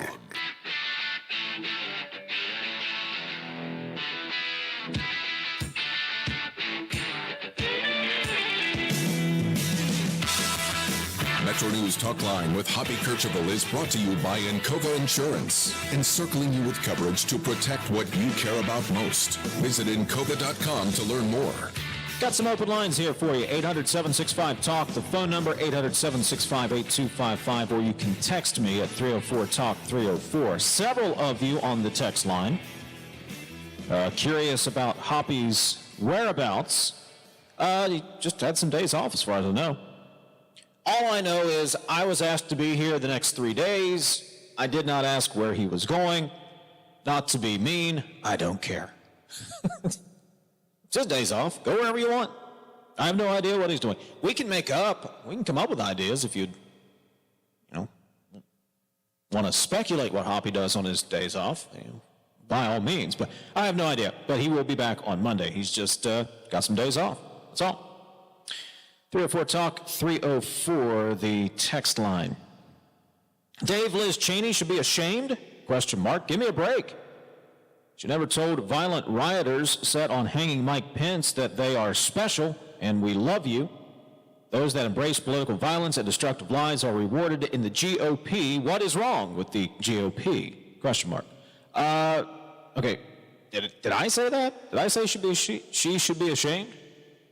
I don't recall saying that. I just said she should have seen it coming, and she did see it coming. Everyone could see the writing on the wall as far as that goes. So, be ashamed? Whatever. I don't think so, to be honest about it. I've said that a couple times today, to be honest. Why wouldn't I be honest with you? But, look, I can respect lawmakers who have some conviction, politicians who will not just acquiesce to the mob. I have some respect for that. That's all. She knew the political ramifications of her decision, yet she believed that her decision was the right one.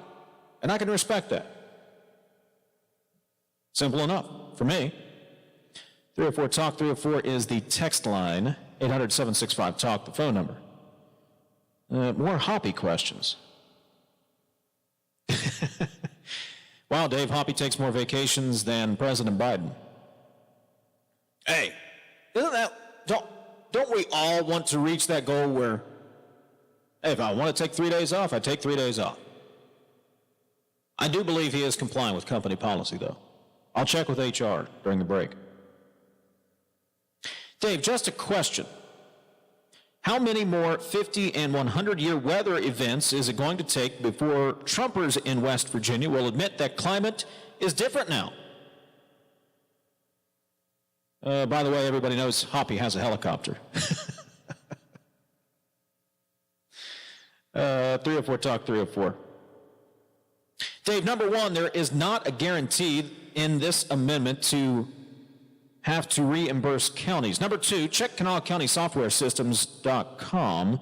You will see that Walmart and Lowe's both pay over $100,000 a year in personal property taxes and will receive a huge tax cut. Ordinary citizen gets a few hundred.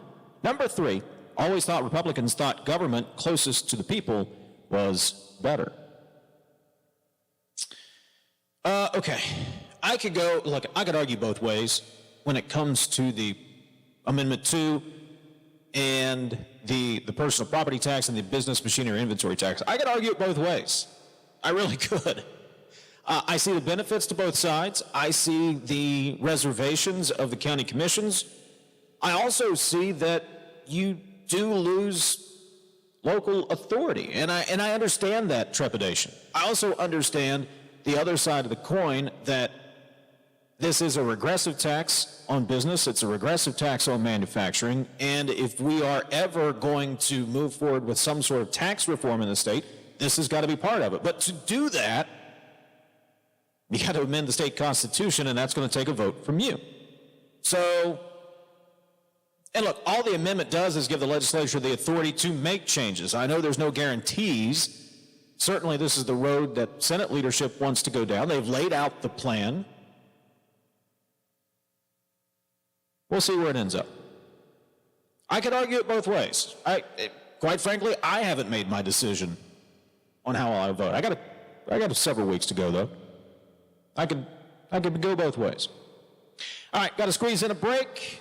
800-765-TALK's the phone number. 304-TALK, 304 is the text line, which suddenly lit up. Dave Wilson filling in for Hoppy Kercheval. Back in a moment.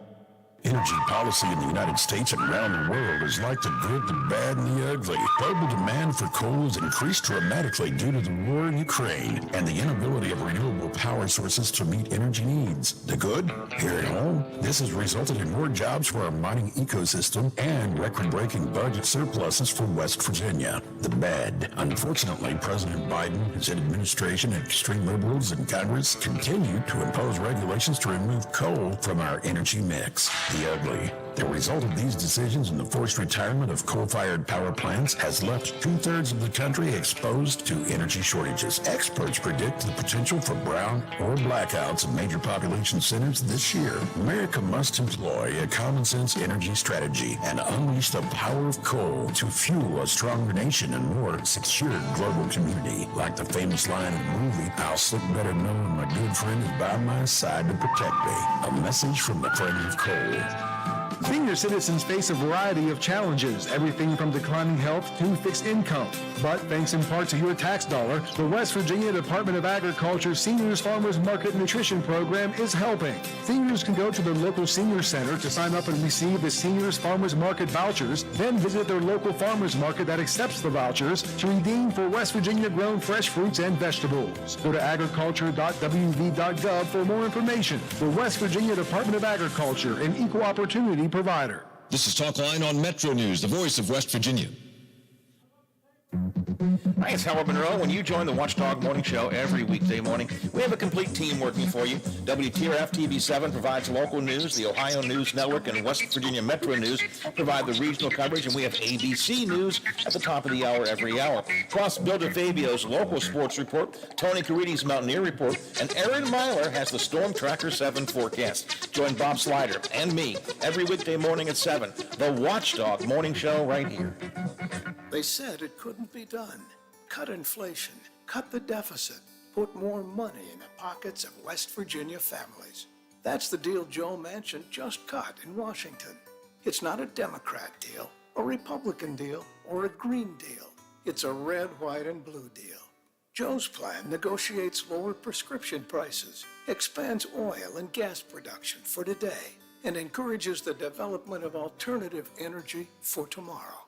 And get this, it's all paid for by big corporations in Wall Street. Nobody making under $400,000 will pay a penny more. That's right, no new taxes. The deficit gets cut, inflation lowered, more money for average families. It's a win for West Virginia and America.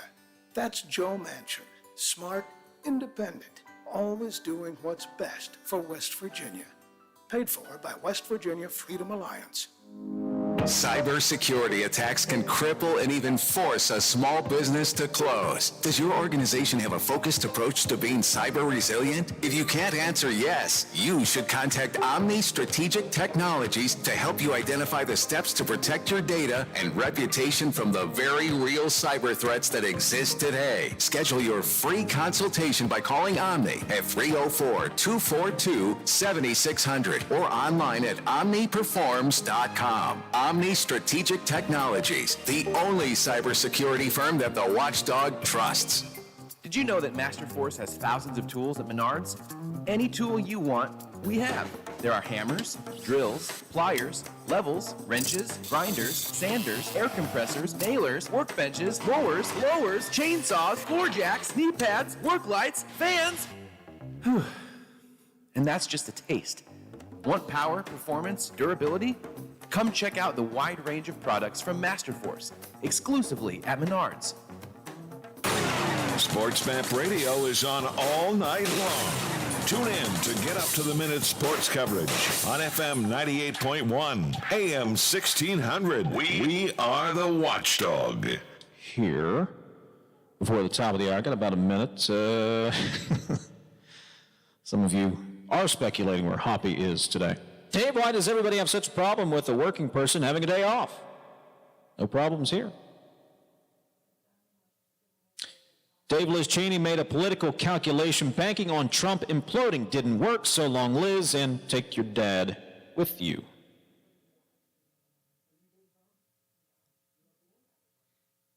Dave, Liz Cheney has a... I could probably get away with that, but you know what? I am the fill-in guy.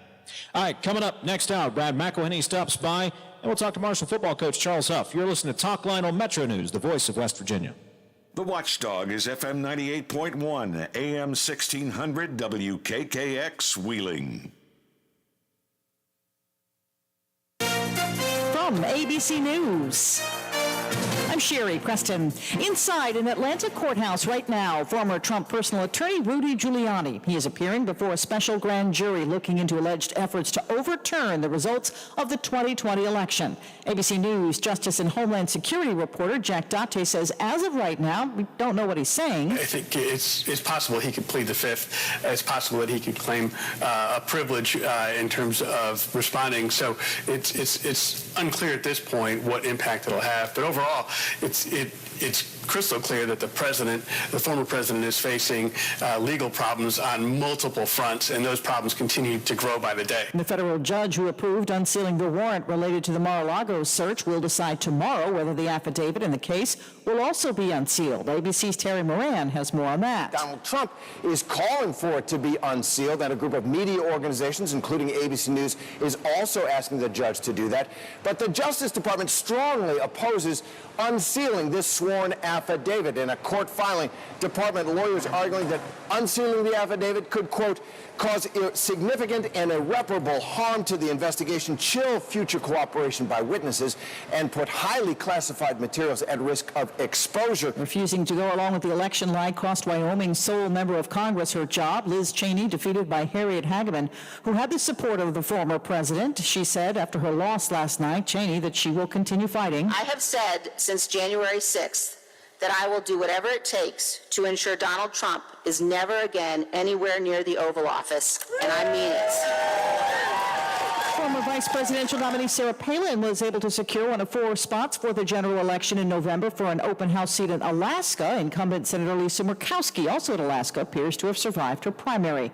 The Dow is down 229 points. You're listening to ABC News. Here's the deal. I've had constipation with belly pain, discomfort, and bloating for years. I've tried a lot of laxatives and fiber supplements, but my symptoms keep coming back. You could have a chronic condition called irritable bowel syndrome with constipation, or IBS-C. Linzess, or linaclotide, is a prescription medicine that treats IBS-C in adults. Linzess works differently than laxatives. It lets you have more frequent and complete bowel movements and helps relieve overall abdominal symptoms, belly pain, discomfort, and bloating. These symptoms were studied in combination, not individually. Do not give Linzess to children less than 2 years old. It may harm them. them. Do not take Linzess if you have a bowel blockage. Get immediate help if you develop unusual or severe stomach pain, especially with bloody or black stools. The most common side effect is diarrhea, sometimes severe. If it's severe, stop taking Linzess and call your doctor right away. Other side effects include gas, stomach area pain, and swelling. There could be more to your story with IBS-C. Talk to a doctor today. Say yes to Linzess. Learn more at linzess.com or call 1-800-LINZESS. Sponsored by AbbVie and Ironwood Pharmaceuticals. Syria today is denying that it is holding American journalist Austin Tice. Tice disappeared there a decade ago. Last week, President Biden accused Syria of detaining him. A Maryland couple is accused of trying to sell nuclear submarine secrets. Now they're headed for a trial. A West Virginia judge yesterday throwing out the plea agreement for Jonathan and Diana Toby. Under the agreement, he would have gotten 17 years. She would have served 3. The judge saying it's not enough time. France, one of several European countries dealing with brutal summer heat and wildfires. Now they've seen Paris absolutely drenched. That's the sound of water cascading down the steps of a metro station after torrential rain last night in the City of Lights. The storm also leaving streets flooded, and the wind at the Eiffel Tower clocked at over 60 miles an hour. And on the first day of school for a Texas family, that included a lesson on dealing with an intrusive gator. As Mike Trin prepared to drive his daughter to school, the girl came running, claiming she had seen an alligator. He didn't believe her. First day I know you're trying to skip school, stop it. But just to be sure, I walked in front, oh man, there's an alligator. Trin is an MMA fighter and a restaurateur, not an alligator wrangler. But I've been watching Steve Irwin since I was a kid, you know what I mean? So it's one of my heroes. He got the gator subdued, loaded it into his pickup truck, and released it into a bayou near his home. Yep. Back in a while. Neither he nor the gator was hurt. Jim Ryan, ABC News, Dallas. This is ABC News. Research shows listeners don't like it when ads interrupt their music. So to help you remember that Liberty Mutual customizes home insurance, we made this ad optional. If you want to skip this ad, remove your left earphone. Liberty Mutual customizes home insurance so you only pay for what you need. If you're missing this informative ad, you must love wasting your cash. It's the easy and smart way to save. Now it's all been said, so if that earphone was out, put it back in your head. Only pay for what you need at libertymutual.com. Liberty, liberty, liberty, liberty. Sherry Preston, ABC News. Hey there, Dave Weekley here. Metro News Hotline presents what's trending in sports, music, movies, tech, television, and more from a Mountain State point of view. Renowned local and national guests pepper the daily lineup with authoritative insights and commentary on a wide variety of topics from West Virginia high school sports to the financial markets. Join the fun. Every day, Coop and I dip into irreverent discussions with calls, texts, tweets, the question of the day, and the always popular in or out. Metro News Hotline, weekdays from 3 to 6 on Metro News, the voice of West Virginia. Hello, everyone, from the Watchdog. I'm Darnell Foster with a look at your local weather forecast for your Wednesday. A mix of sun and clouds, a decent day with a high near 80 degrees, the overnight low of 61 under partly cloudy skies. You'll see partly to mostly sunny skies for your Thursday with highs near 80 degrees. Have yourself a great day, everyone. From the Watchdog, I'm Darnell Foster. Tune into the Watchdog weekday mornings for news, analysis, and conversation.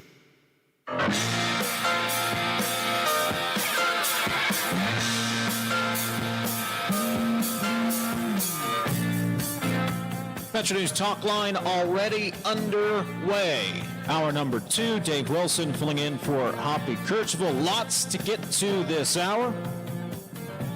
Fox News' Jared Halpern stops by.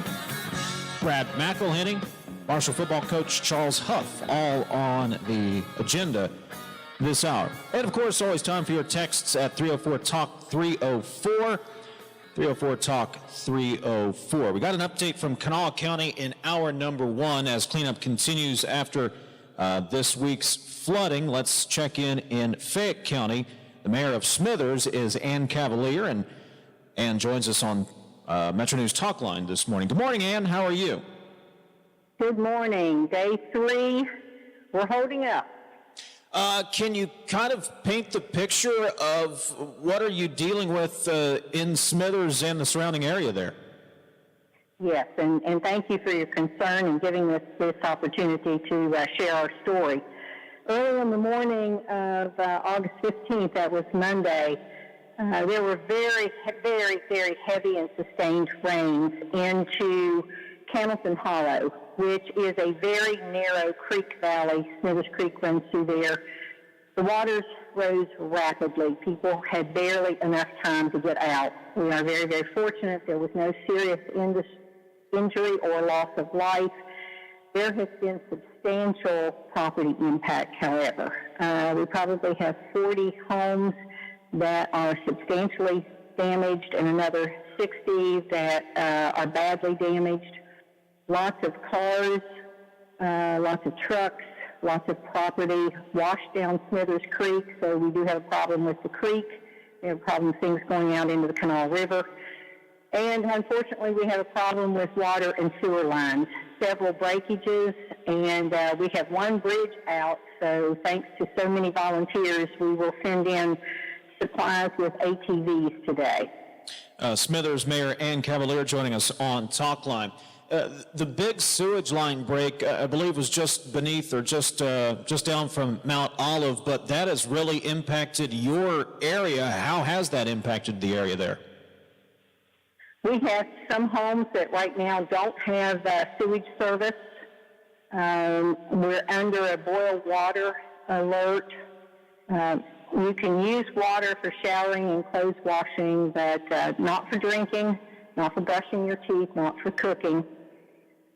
That has created problems in that we haven't found, because of so much debris, we really haven't found all of the breaks and all the problems yet. How much debris are we talking about? I mean, I can't even imagine. So can you describe how much are we talking? What areas are you talking about here? There are two types of debris. The first type is when the gushing water rushed off the mountains and down the creek. It took fallen trees with it. It took whatever rocks were loose. It took whatever wasn't pinned down. So if you had a camper, if you had a car, truck, chances are those came down the river with it. So that's the first level debris. And now we have people who are cleaning out, mucking out, setting things out on the curb. So now we're starting to see the mountains of debris of people's possessions, sometimes a lifetime of possessions. Talking to someone just 15 minutes ago, and the whole back of her house has eroded because the creek moved in, and we're waiting on an assessment of that house. And she just remodeled it. It's a beautiful home. So there's that two types of debris, and we're waiting on debris management so that we can get in there and help the residents clean that out. Ann Cavalier, Mayor of Smithers, joining us on Metro News Talk Line this morning. You mentioned volunteers going out with ATVs today. Where are they going, and what kind of supplies are they delivering? They're going to a part of our area called Carbondale, the bridge into Carbondale, which is a small at-grade bridge over over Smithers Creek, was totally broken. And so they have no way to get in and out with cars. Several of these folks are elderly. So thanks to many volunteers, they're going to go in with ATVs, take them food, water, cleaning supplies, going to pick up any prescriptions that might be needed to be filled and take those back to them. Honestly, we have had volunteers from as far away as Pittsburgh, Kentucky, Virginia, all parts in between. Our sister cities, many thanks to Greg Ingram in Montgomery, volunteer fire departments, police departments, the county, the state, federal agencies are here. The help has just been marvelous. We probably have 30 volunteers working right now. That's amazing, but not surprising. Ann, as I have said before, when it comes to West Virginia, it always amazes me the way we will rally and respond to help each other, but it never surprises me. You're so right. I worked as a FEMA contractor during the 2016 floods, and as we know, there were horrible losses of life and property during that storm. But I got a bracelet. A friend bought me a bracelet at that time, and it has the John F. Kennedy quote on it that says, "The sun doesn't always shine in West Virginia, but the people do." That is so true. You never want this to happen anywhere, but if it's got to happen, let it happen in a small town, because neighbors are taking care of neighbors, families taking care of family. We're taking care of one another here. Talking to Ann Cavalier, she's the mayor of Smithers. I want to go back to, you mentioned still you don't even know how many breaks in the water and sewer lines you're dealing with.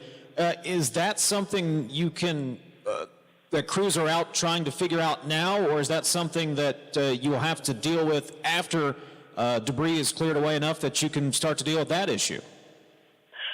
Actually, they were very quick. They were out here by Monday afternoon to assess the places they could get to as water has gone down and as debris has been removed. So it's been a progressive kind of thing.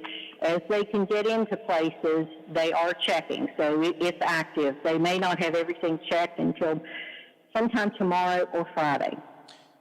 Try to put this as delicately as possible, but I mean, are there homes where you can't use the restroom because the sewer line's broke? I mean, what can you give us an idea of the scope there? Yeah, we do have residences where the toilet facilities are not operable at this time. What are those folks doing, if I may be so bold to ask? I mean, that's an essential part of the house, you know. It is, and thanks to our wonderful partners at the Fayette County Board of Education and to Principal Loy, our City Hall sits right across the parking lot from Valley PK through 8 elementary and middle school, and they've opened their facilities. They have the boys and girls locker rooms for showers. We have food, water, food coupons, cleaning supplies, bathing supplies. We have just about everything you could think of, except lime. Anybody out there has lime and wants to chuck some in, we'll take it. But they've been wonderful. Now, school starts Monday the 22nd. So what we're going to do Friday afternoon is we're going to move all those services across the parking lot into our City Hall. We have a large gym. So we'll be set up with supplies and volunteers there. The Fayette County Health Department is giving tetanus shots and hepatitis shots.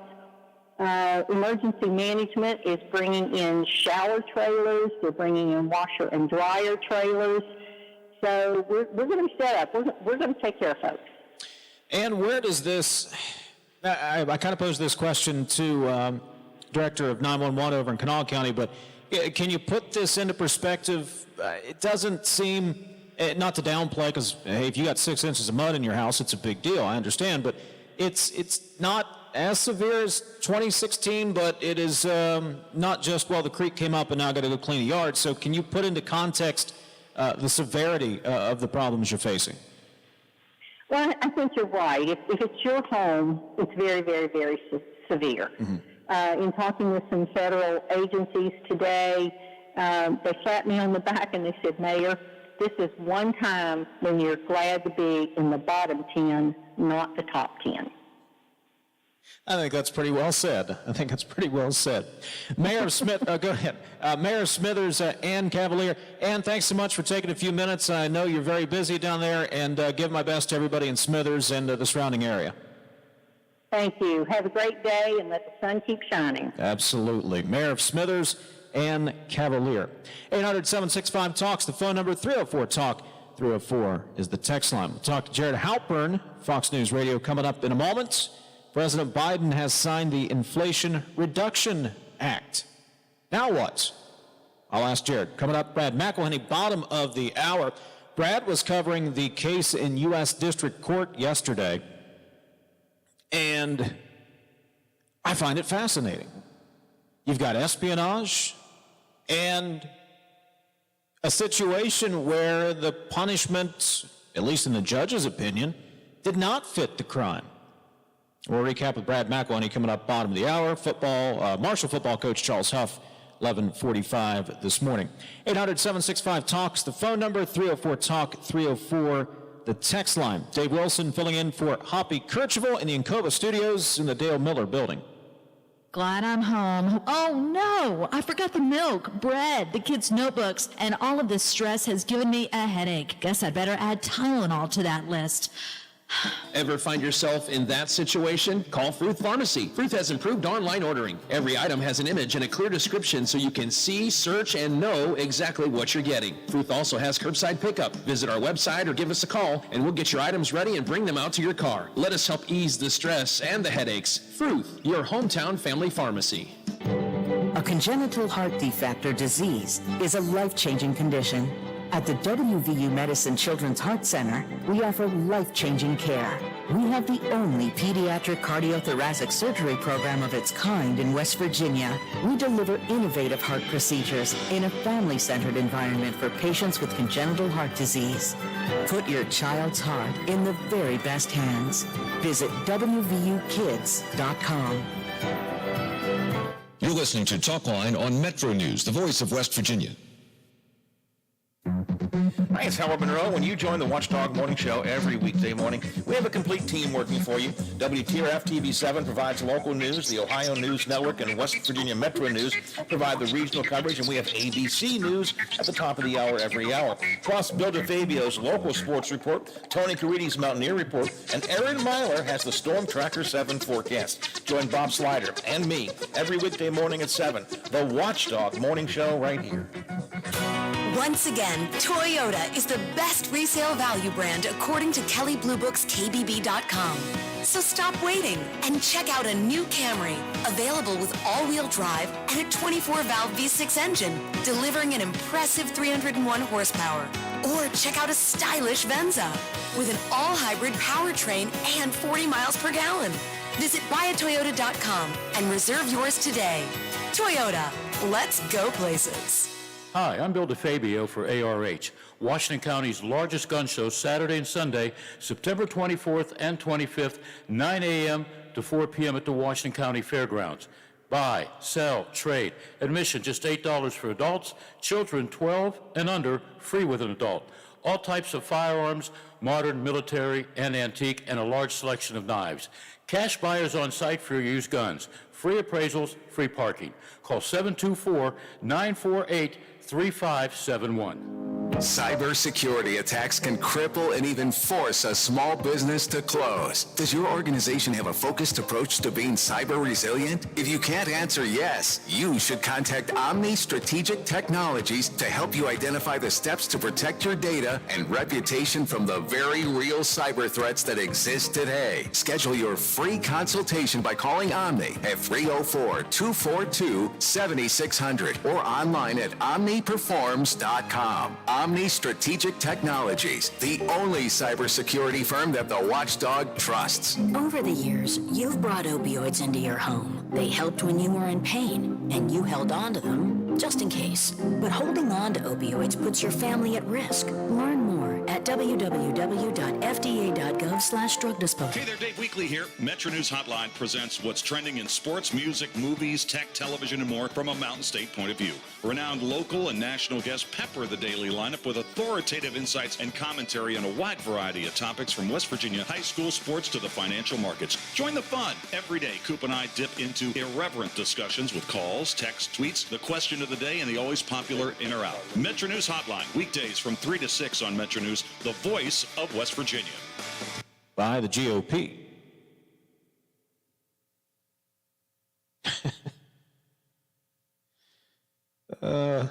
More speculation about Hoppy's whereabouts today. I have no idea where he is. Just know that he's off. Dave, the absurdity of someone saying that a 100-year storm is the result of climate change without realizing that they just admitted that the same thing happened 100 years ago.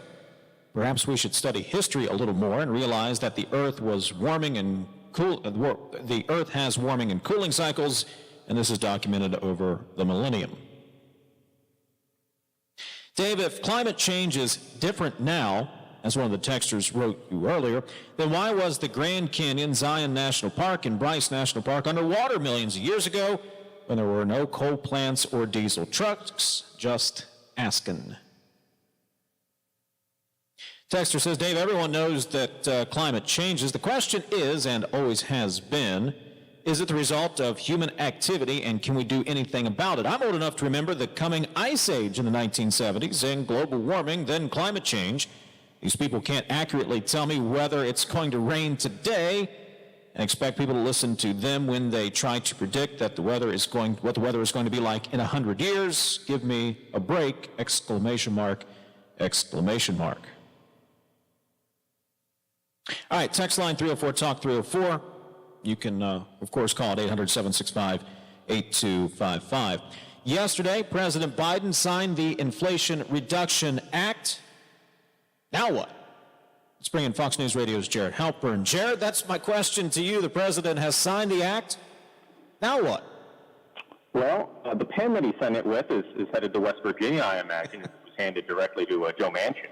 So we'll see if that ends up in any sort of historical archive. And now it largely becomes part of President Biden's sell in the midterms. He talked about it yesterday, right, as he said that this is a bill, this is a law now that will reduce prescription drug prices for seniors, for those Medicare recipients. It will allow folks who have a health care plan through a state or federal exchange for the Affordable Care Act to continue getting subsidies, and it will make a huge investment in climate initiatives, something that Democrats have long sought. So this certainly checks a lot of marks for Democrats, and it's something that they'll take to the voters. The president yesterday talked about how, in his view, this is a bill that is a win for Americans and a loss for special interests, and went on to sort of say that's the choice now in the November elections, is Democrats who all voted for this and Republicans who all voted against it, in the president's view, in favor of special interests. So that's really where this now moves, right, is whether or not this kind of legislative victory, a big legislative accomplishment for this president, is he has tried for about 18 months to get something like this through. The question now is whether or not voters are satisfied with it, is they hear an awful lot about it now from Republicans and Democrats alike. Yeah, that is the question I was contemplating. It was a much-needed legislative win, badly needed, headed into the into these midterm elections coming up, but is that going to be enough to counteract the better part of the last 2 years? I guess we'll have to wait and see. I don't know. Maybe that slows the tide a tad. I don't know that it slows down the trend that I think we're seeing across the country.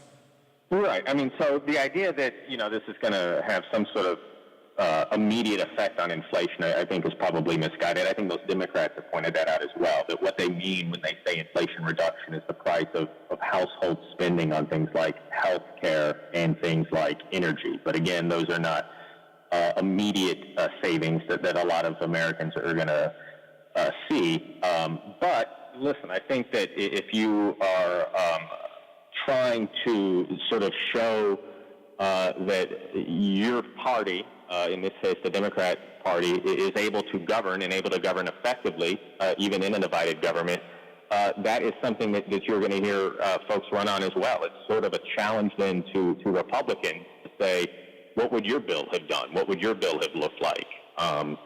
And sort of making that argument to voters, right? That this is what because the president is going to say it's not just the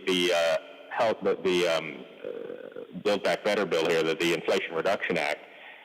Look at other accomplishments just in the last few weeks, right? And a lot of it has been on a bipartisan basis. You had the gun legislation that was brokered by Republicans and Democrats. You had the China semiconductor bill that was bipartisan. You've obviously had things like the infrastructure bill. And so there's a lot here that I think Democrats are going to try and sell to voters. Now, Republicans are going to point to all of this and say, listen, all of this costs money, this is spending, it is why we have inflation. This adds more money into the spending trough. It's going to raise taxes, they're going to argue. And that's an argument that Republicans are now going to take. So I think this piece of legislation signed by President Biden yesterday now really in many ways becomes a focal point, maybe the centerpiece of the re-elect for both Republicans and Democrats. Talking to Fox News Radio's Jared Halpern. Jared, nothing surprises me. I mean, you do this long enough, you're not surprised. But when it comes to Senator Manchin, it doesn't surprise me because I've also done this long enough. Not as long as Hoppy. He knows much better than I. But, he is willing to make a deal. And that's exactly what I think he did. There were some things in there that he wanted, and he got the black lung, the prescription drugs. inside the Beltway. Corporate tax for everyone, minimum tax. Yeah. Are people still perplexed by Joe Manchin? Because, I mean, we've known him since he was a delegate here in the state, so I don't think anybody here is. But what about inside the Beltway as we stand here today? You know, I think the realization that a lot of folks have had, including myself, with Joe Manchin, is not to count out legislation. I think there are a lot of us that sort of counted out, okay, this is going to be a very small package now. It's going to deal only with health insurance issues. It's not going to have any of the climate change stuff in it. It's not going to have some of the bigger spending items that Democrats had wanted. When the reality is, you know, I think to your point, if there is a deal to be made, Manchin always is sort of in that mode, right? He's never, you know, his default seems to be yes, not no. And it took a lot of time. And, you know, even President Biden kind of joked about that yesterday, as I mentioned Joe Manchin in the front row here for the bill signing at the White House. And I think the remarks started with Biden saying something to the effect of, I never had any doubt, Joe. And kind of got some laughter in the room because there was a lot of doubt as to whether or not there'd be a deal reached between the president, the Senate Majority Leader, and Joe Manchin. Maybe I'm blissfully ignorant, Jared, but I thought this is how you govern, is you compromise, you get some of what you want, you don't get all of what you want, and everybody goes back and says, look and see what I did. So maybe I'm ignorant. Who knows? Listen, that's a fair point. It's a good point because as I often have to remind people, and I think we have to remind ourselves, campaigning's pretty easy and governing is pretty hard, right? The task of governing. And that's sort of, I think, one of the issues that maybe this president had and Democrats had too in sort of setting expectations. Is, you know, they come in, Biden wins, they have control of the House, they have control of the Senate, and the thought is we can, you know, implement anything we want to. Well, no, because you have very slim majorities in the House and very slim majorities in the Senate. You need not just, in some cases, bipartisanship to get things done in the Senate, but you also need consensus among literally every single Senate Democrat, from Joe Manchin to Bernie Sanders to Elizabeth Warren to Kyrsten Sinema, right?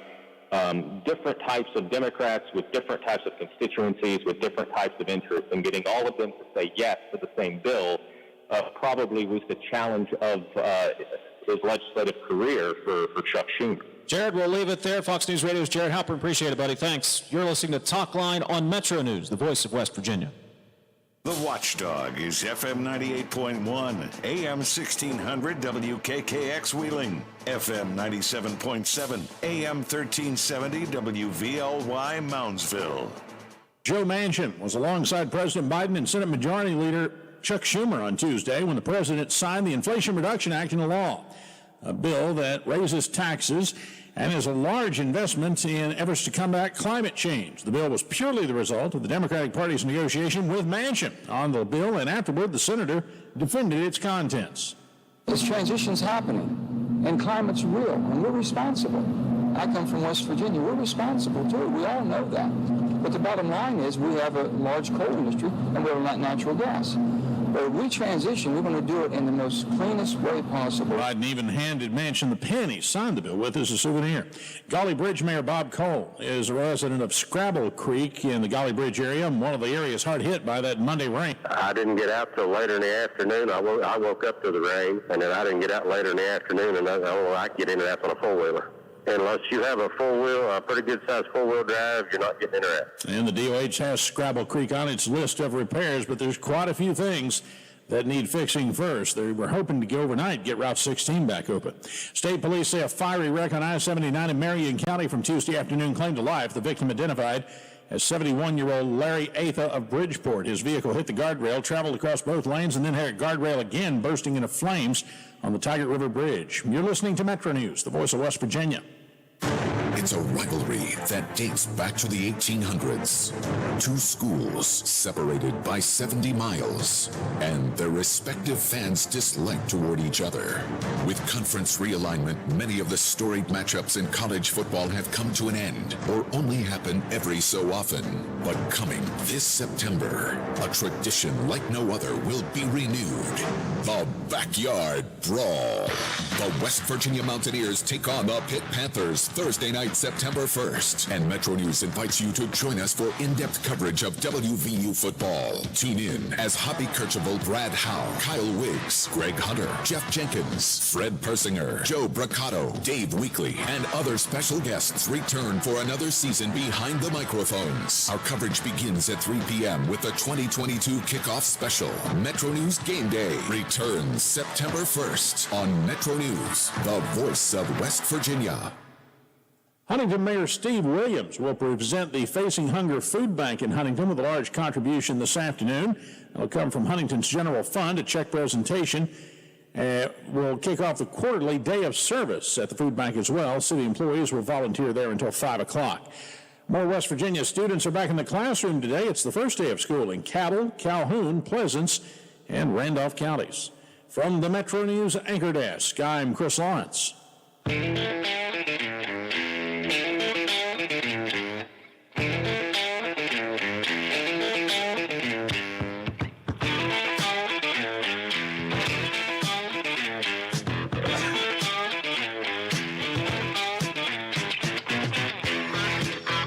Dave Wilson filling in for Hoppy Kercheval in the Encova Studios in the Dale Miller building. Yesterday, a naval engineer and his wife were scheduled to be sentenced for trying to sell information about nuclear-powered submarines to a foreign government. But apparently, or at least in the judge's opinion, and that's the only one that matters, the punishment did not fit the crime. Metro News statewide correspondent Brad McElhenney was covering. He joins us on Metro News Talk Line. Good morning, Brad. Oh, hey, Dave. Sometimes things don't go according to plan. Well, this, to be honest, this sounds like fiction. This sounds like a Clancy novel or something along those lines.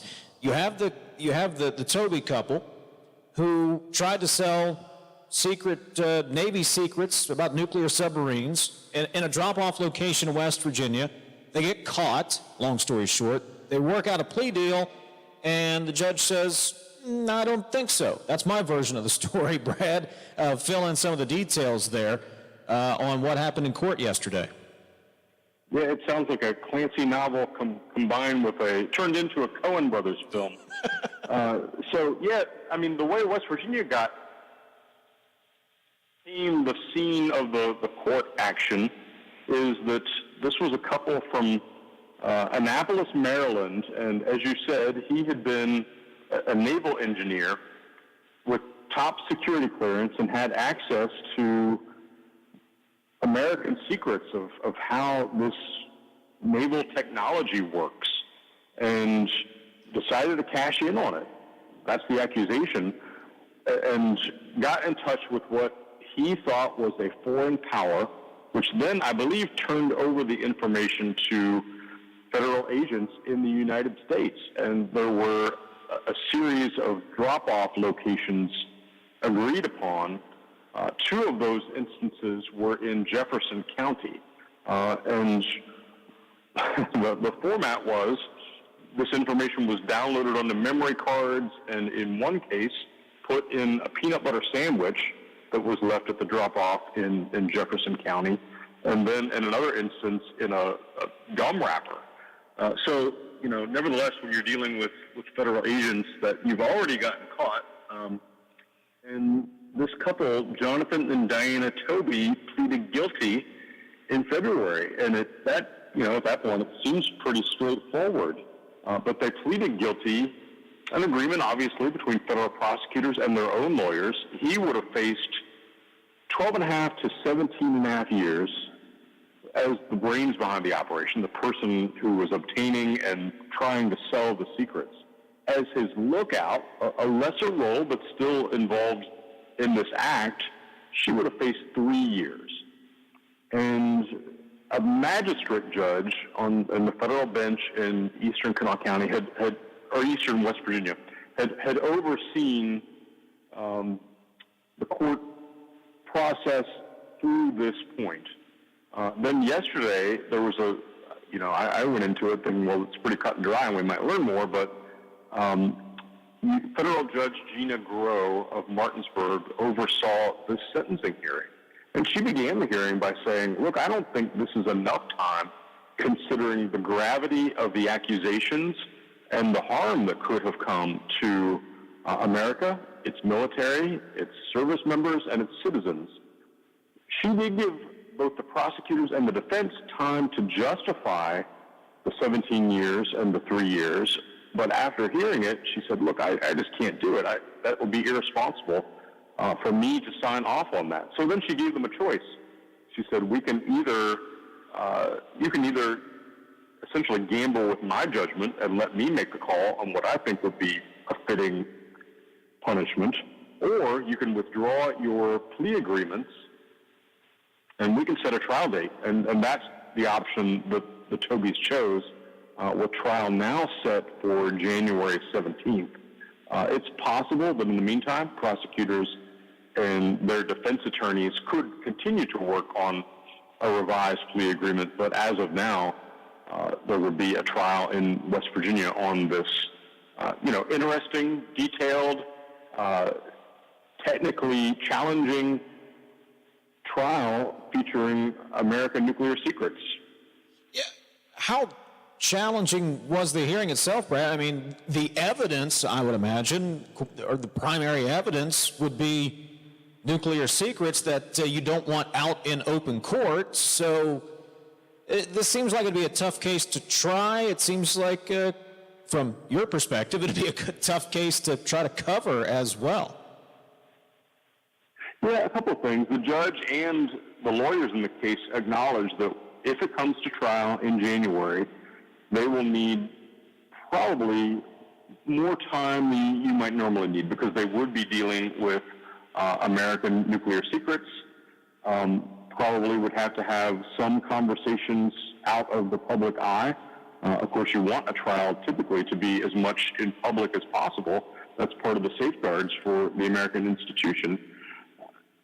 One of the things I found challenging covering this yesterday is, it's usually really helpful to read some of the background in advance, and each side for a sentencing will submit written documents making their case for why they think a particular sentence would be the most appropriate. Well, in this case, because of the nature of this situation with the various secrets involved, those were sealed. I couldn't read them. So all I could do was be at somewhat of a disadvantage to follow along with what was being said in the courtroom. But even my little brain can comprehend when the judge says this punishment is not enough and we're going to go back to the drawing board. Even I can figure that out. Have there been any statements made by the U.S. Attorney for the Northern District, Bill Ehlenfeld, or the defense team, for that matter, since yesterday's proceedings?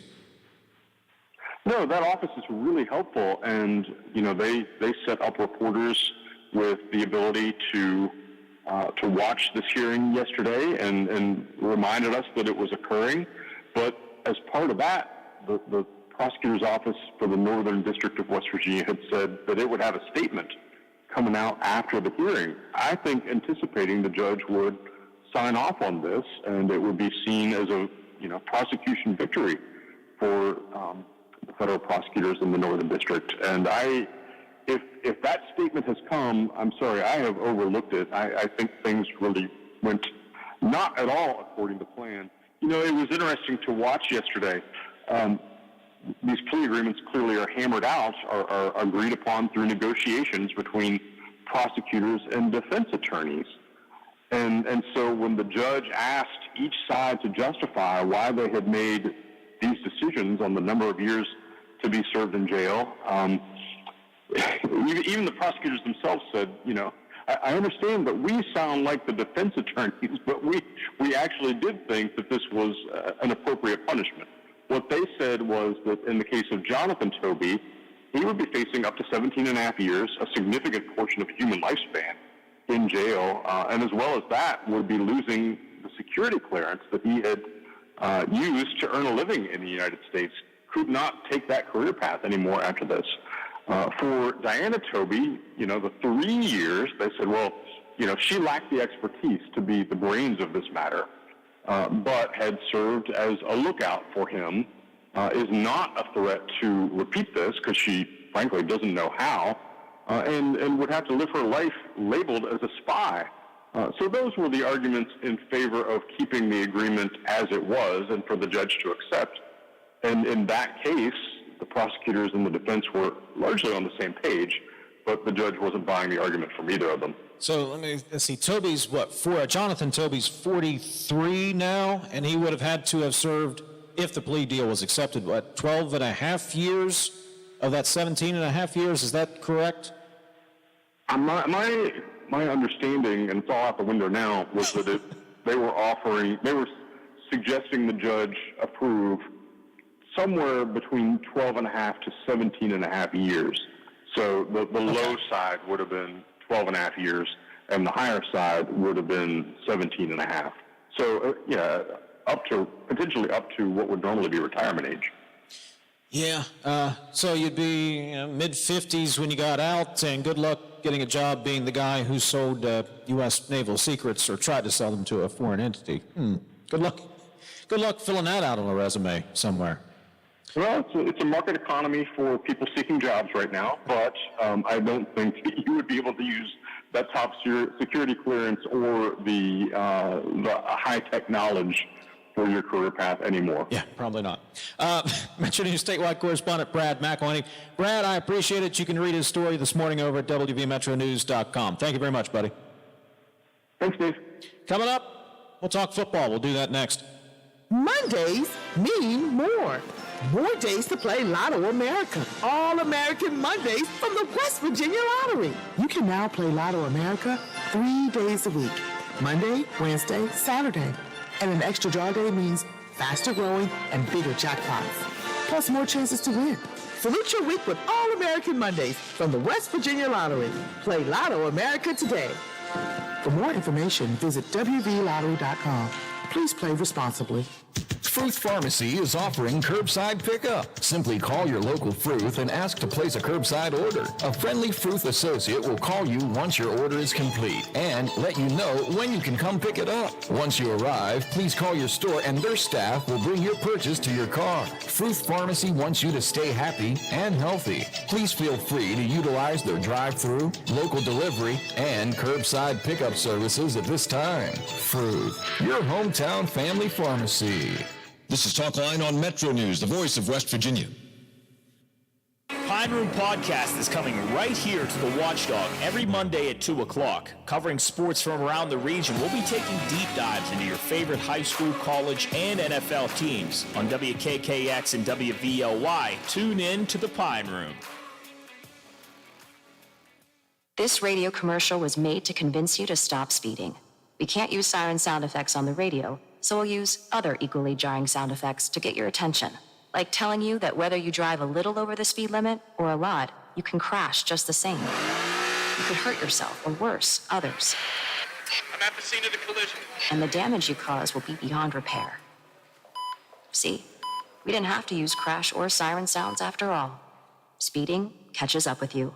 Brought to you by NHTSA. Hello, it's John Kozik, founder and president of TurboTrack Realty, and I buy real estate as is, fast for cash. Give us a call today for an all-cash offer at 614-470-2000, 614-470-2000. I buy inherited properties, vacant homes, rentals, commercial properties, and apartment buildings. Give us a call today to speak with one of our friendly staff members at 614-470-2000, 614-470-2000.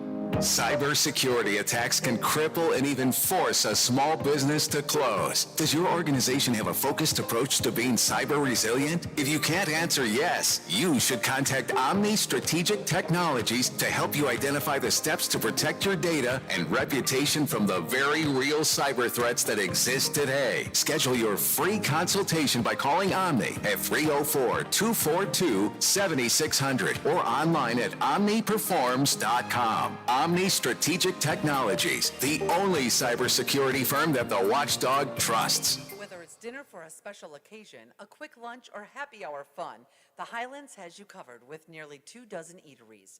Bubba's Burgers, Primanti Brothers, or Five Guys. Bob Evans, Cheddar's, Texas Roadhouse, or Olive Garden.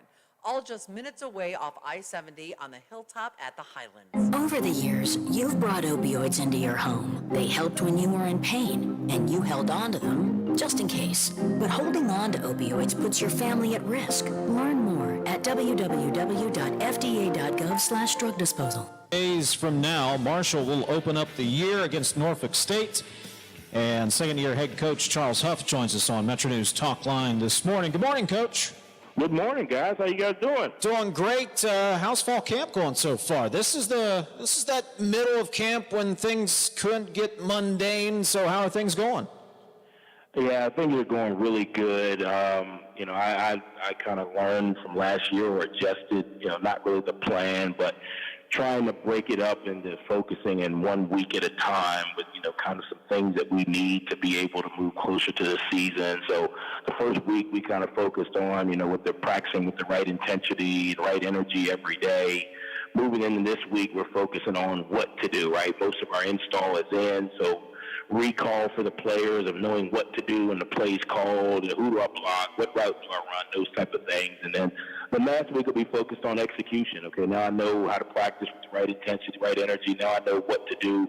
Now I got to actually catch the ball. Now I got to actually make the block. Now I got to actually make the tackle. So those are the things we're kind of focusing on, which will kind of keep us a little bit more goal-oriented by week rather than, focusing on the entire process of the whole camp, if that makes sense. What has changed about you as a head coach from year one to year two? Not to use the old cliche, but you always get the most improvement from week one to week two, from year one to year two. So after your first year as a head coach, did you sit down and kind of go, okay, evaluate, do a self-evaluation, and did you make adjustments coming into this year? Yeah, I did. I did evaluations on myself from everything from our organizational structure to the people in the organization, the communication, the practice structure, the phase structure from spring to fall, from winter to spring to fall to summer, all of those things, from in-game adjustments, how I handled some things, from game planning, all of it, and the things that I kind of really fell back on, a lot of it I stayed consistent with. I think the biggest thing for me is I know our players a little better now, if that kind of makes sense. You know how they're going to respond. You know what motivates them. You know how to motivate each guy differently. You know how to address issues within the team differently. You know kind of what guys have, the pulse of the team and what guys are leaders and what guys are vocal and all of those things. So I was able to kind of be a little bit more relational with the team and kind of really lean on some of the guys, their motivating buttons. What's going to get this guy to work out better this summer? What's going to get this guy to practice harder? What's going to get this guy to be more of a leader? So I think that helped. Everyone kind of knows who I am now. They know how Coach Huff is going to be. They know the expectation. You think about it, last year was really kind of new every day. It was the same Tuesday, but it was a new Tuesday. So I think this year just the comfort level in our relations are better. Our culture is much better as a team. Now, at the end of the day, execution wins games, but culture allows you to practice with the right intensity, allows you to prepare with the right intensity, and allows you to go out and endure adversity and finishing games. Talking to Marshall football coach Charles Huff. Coach, I know you want to do it right here on Talk Line, so go ahead. Your starting quarterback September 3rd will be... Well, and I know this, everyone says, oh, but honestly, we don't. I mean, obviously, Henry has experience, right? And the thing that you can't really, replicate in practice is, 40,000 fans screaming and adversity and another opponent for Cam. But Cam has done some things and continues to do some things that make you say, well, wait a minute, this race isn't over. I would be naive enough to sit here and say that, hey, if all things were even, we wouldn't go with a more experienced guy. I think you have to be careful with younger players in general, that you don't throw them out there too soon, especially at the quarterback position.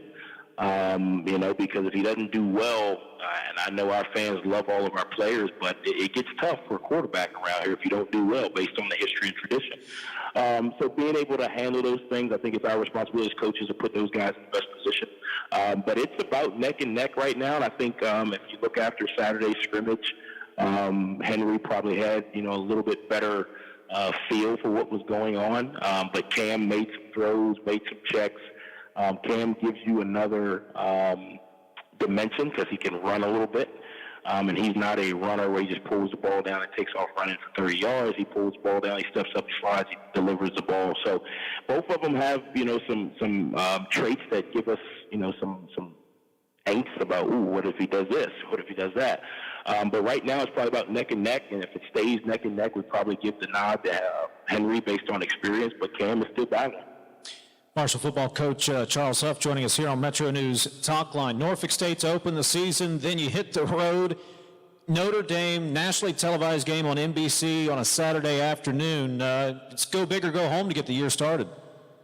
Yeah, I think our schedule is really set up based on where we are with our culture for us to be able to handle it well.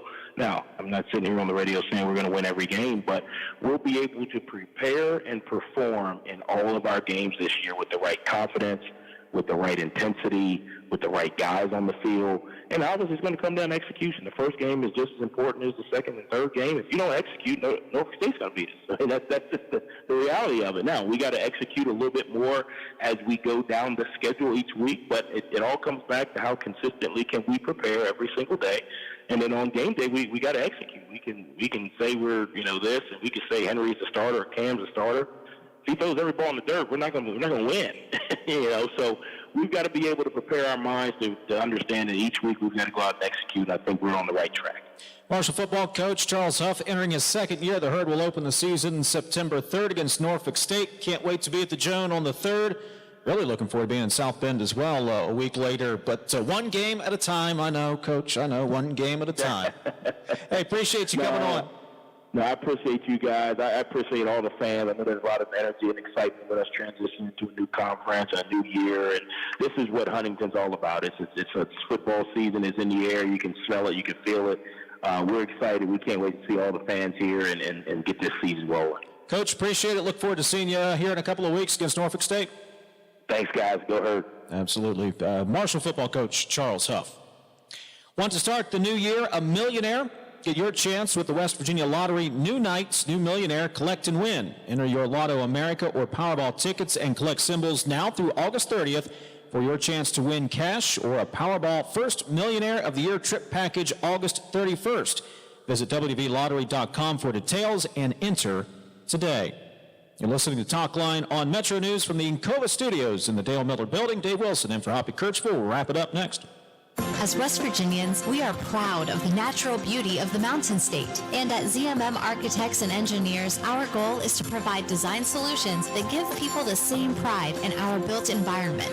That commitment to quality can be seen in healthcare facilities throughout the state, from new hospitals and pharmacies to intensive care and critical care units, and through multiple new school and community-based clinics. ZMM Architects and Engineers, you see us in your community every day. Did you know Greer Lime Company's products are used in a variety of environmental applications that impact your everyday life? For example, Greer's Quick Lime and Hydrated products are fundamental to the key processes in drinking water and wastewater treatment, and their high-calcium limestone, Quick Lime, and Hydrate products are used in the removal of acidic pollutants from power plant flue gases. Greer's products are also used in coal mines to treat acid mine drainage and as alkaline amendment. Learn more online at GreerLine.com. Senior citizens face a variety of challenges, everything from declining health to fixed income. But thanks in part to your tax dollar, the West Virginia Department of Agriculture Seniors Farmers Market Nutrition Program is helping. Seniors can go to their local senior center to sign up and receive the vouchers, then visit their local farmers market that accepts a senior farmers market vouchers to redeem for West Virginia grown fresh fruits and vegetables. Go to agriculture.wv.gov for more information. The West Virginia Department of Agriculture, an equal opportunity provider. You're listening to Talk Line on Metro News, the voice of West Virginia. Hi, it's Howard Monroe. When you join the Watchdog Morning Show every weekday morning, we have a complete team working for you. WTRF TV7 provides local news. The Ohio News Network and West Virginia Metro News provide the regional coverage, and we have ABC News at the top of the hour every hour. Plus, Bill DeFabio's local sports report, Tony Caridi's Mountaineer report, and Aaron Myler has the Storm Tracker 7 forecast. Join Bob Slider and me every weekday morning at 7. The Watchdog Morning Show right here. I'm Josh from Panhandle Cleaning and restoration. I hope you are staying healthy. We continue to respond to structural, fire, and water emergencies. We are combating COVID-19 with our highly trained staff and latest disinfection systems, providing preventative and reactive disinfection to facilities around the region, while working with area hospitals on isolation areas and air filtering.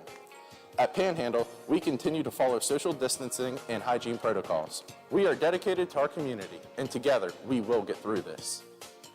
Toyota's national sales event is on, making now the best time to save big at your Toyota dealer. With available APR financing as low as 1.9% on select new 2022 fuel-efficient Camrys, Corollas, RAV4s, and Highlanders. Or go off-road in a rugged Tacoma or Tundra, also with low financing available to qualified buyers. Visit buyatoyota.com for more.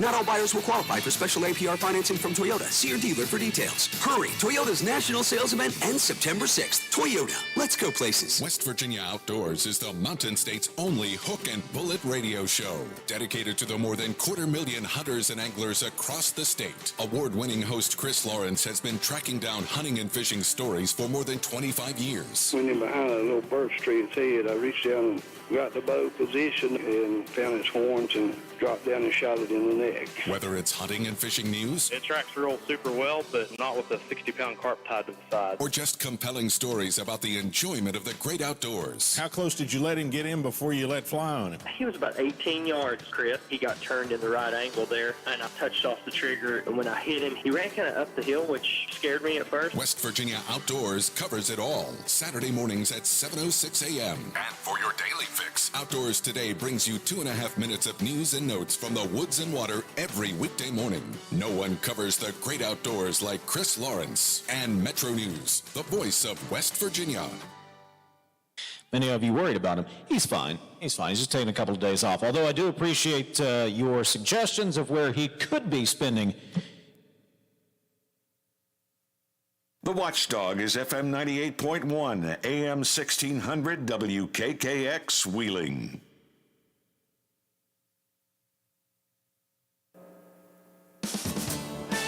Right now at noon, the city of Wheeling is set to purchase 19 new police cruisers. We have all the details in just a couple minutes. But first, our top story this noon. Former House of Delegates District 3 candidate Dalton Hawes is now behind bars on charges of writing a bad check. Thank you for joining us for 7 News at noon. I'm Stephanie Grinley. Wheeling Police Public Information Officer Philip Stahl says Hawes was picked up on one count of theft of services. Stahl says the charge was pending for a while. Police say Hawes wrote a bad check to a collision center back in April. And this morning, Hawes was also slapped with a misdemeanor for receiving stolen property. Police say they found 34 Lebanese festival signs outside of the trash can of Hawes' home after festival organizers reported signs were removed along National Road. He was arraigned this morning in front of Ohio County Magistrate Joe Roxby. His bond was set at $25,000, and it was set as a cash-only bond. Hawes was taken back to the Northern Regional Jail after failure to post bond. Aside from running for House, Hawes is known for his involvement in many community organizations. This is a developing story, so stay with 7 News and our website, WTRF.com. And all new this noon, the principal of Oak Glen Middle School, Dr. Alyssa Mick, has resigned. This all stems from a grievance that was filed against the Hancock County Board of Education by Dr. Mick.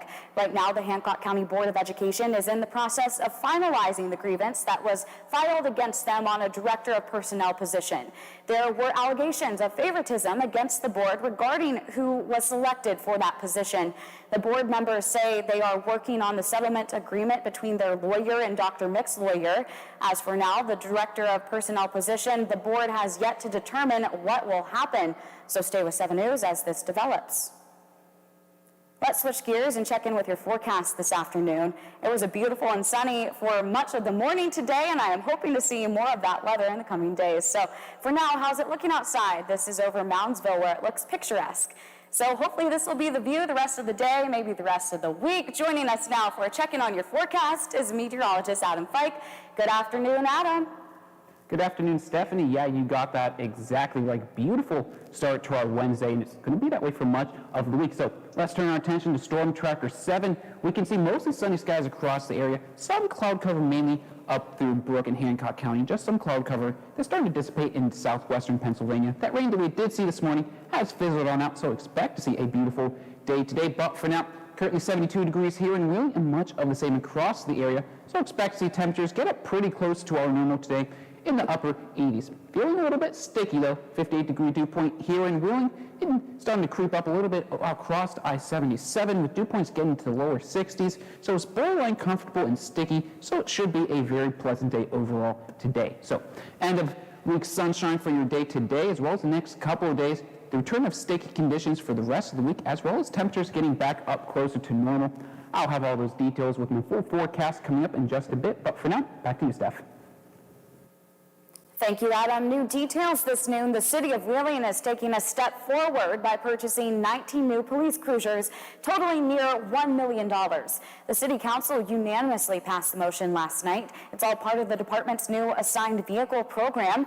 These 19 new cruisers mean every patrolman will have their own vehicle instead of sharing the cars. Currently, the department is sharing a fleet of patrol vehicles running in a continuous 24-hour rotation. The chief believes this won't only save the city money in the long run, but it will also help the department run more efficiently. I believe that we will experience some cost savings as it relates to fuel, but even more so is the high visibility, the emergency response time that we will, experience with these officers having their own cruisers. Although the city approved the AVP program a time ago, supply chain issues have delayed the process of buying these vehicles. After the cruisers are purchased, they will be outfitted to radios and dash cameras. The Friendly City is one step closer to upgrading the Capitol Theater. City Council unanimously passed a motion this week that allows a total of $300,000 in ARPA funding to renovate the theater. Councilman Dave Palmer says these changes are much needed as the Capitol Theater is an economic driver for the city.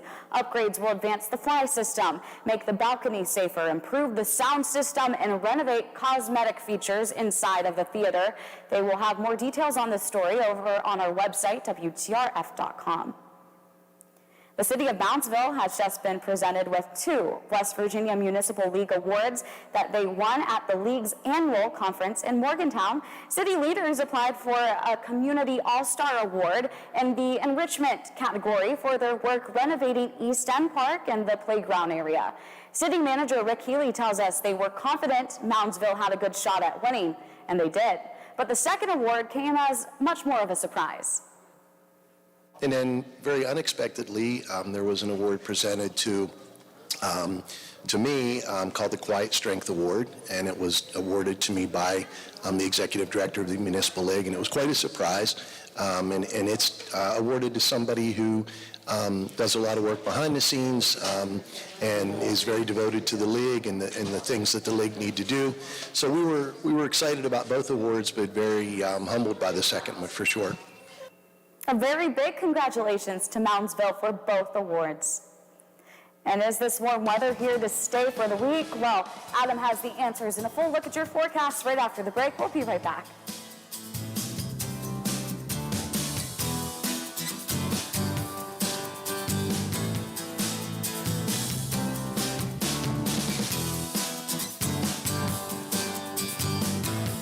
You think you don't need to clean your air ducts, but all this dirt is from a couple houses. The most powerful equipment agitates all the dust, allergens, and pet hair, while our vacuum system makes sure nothing gets left behind. The most powerful trucks in the industry get the best results. Thank you for riding with the Watchdog. Live and local, just the way you like it.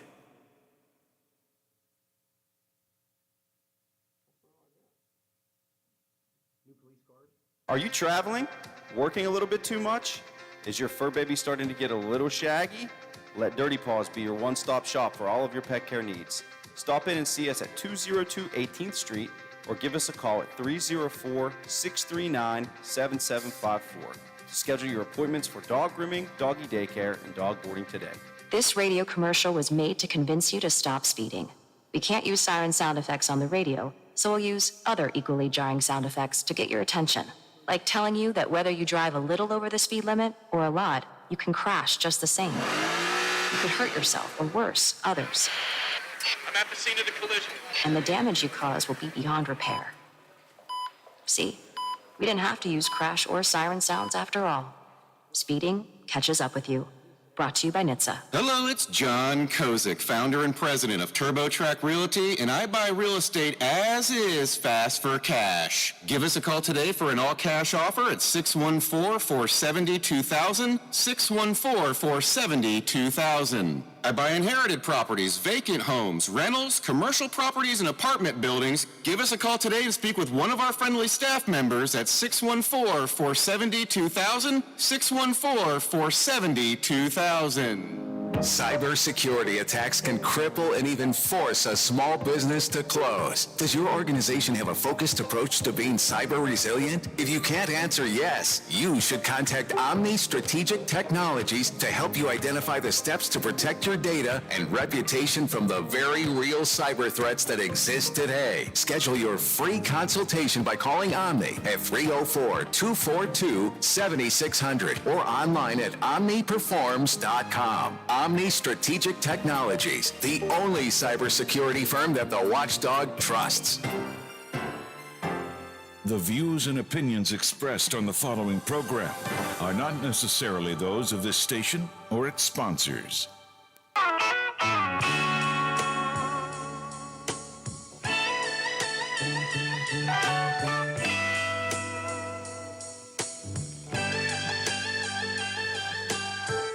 All right, you're listening to Your Wheeling, no two ways about it, here on the Watchdog, 1600 AM, 98.1 FM. I'm Chad Dahlman, Vice Mayor of the City of Wheeling, in the studio with regular guest co-host Dean Connors, filling in for Mayor Glenn Elliott. Dean, my new title now, regular guest co-host. I don't want to call you just a guest co-host, because you're more than that. You're a lot more than that to me, Dean. You're a regular guest co-host. Okay.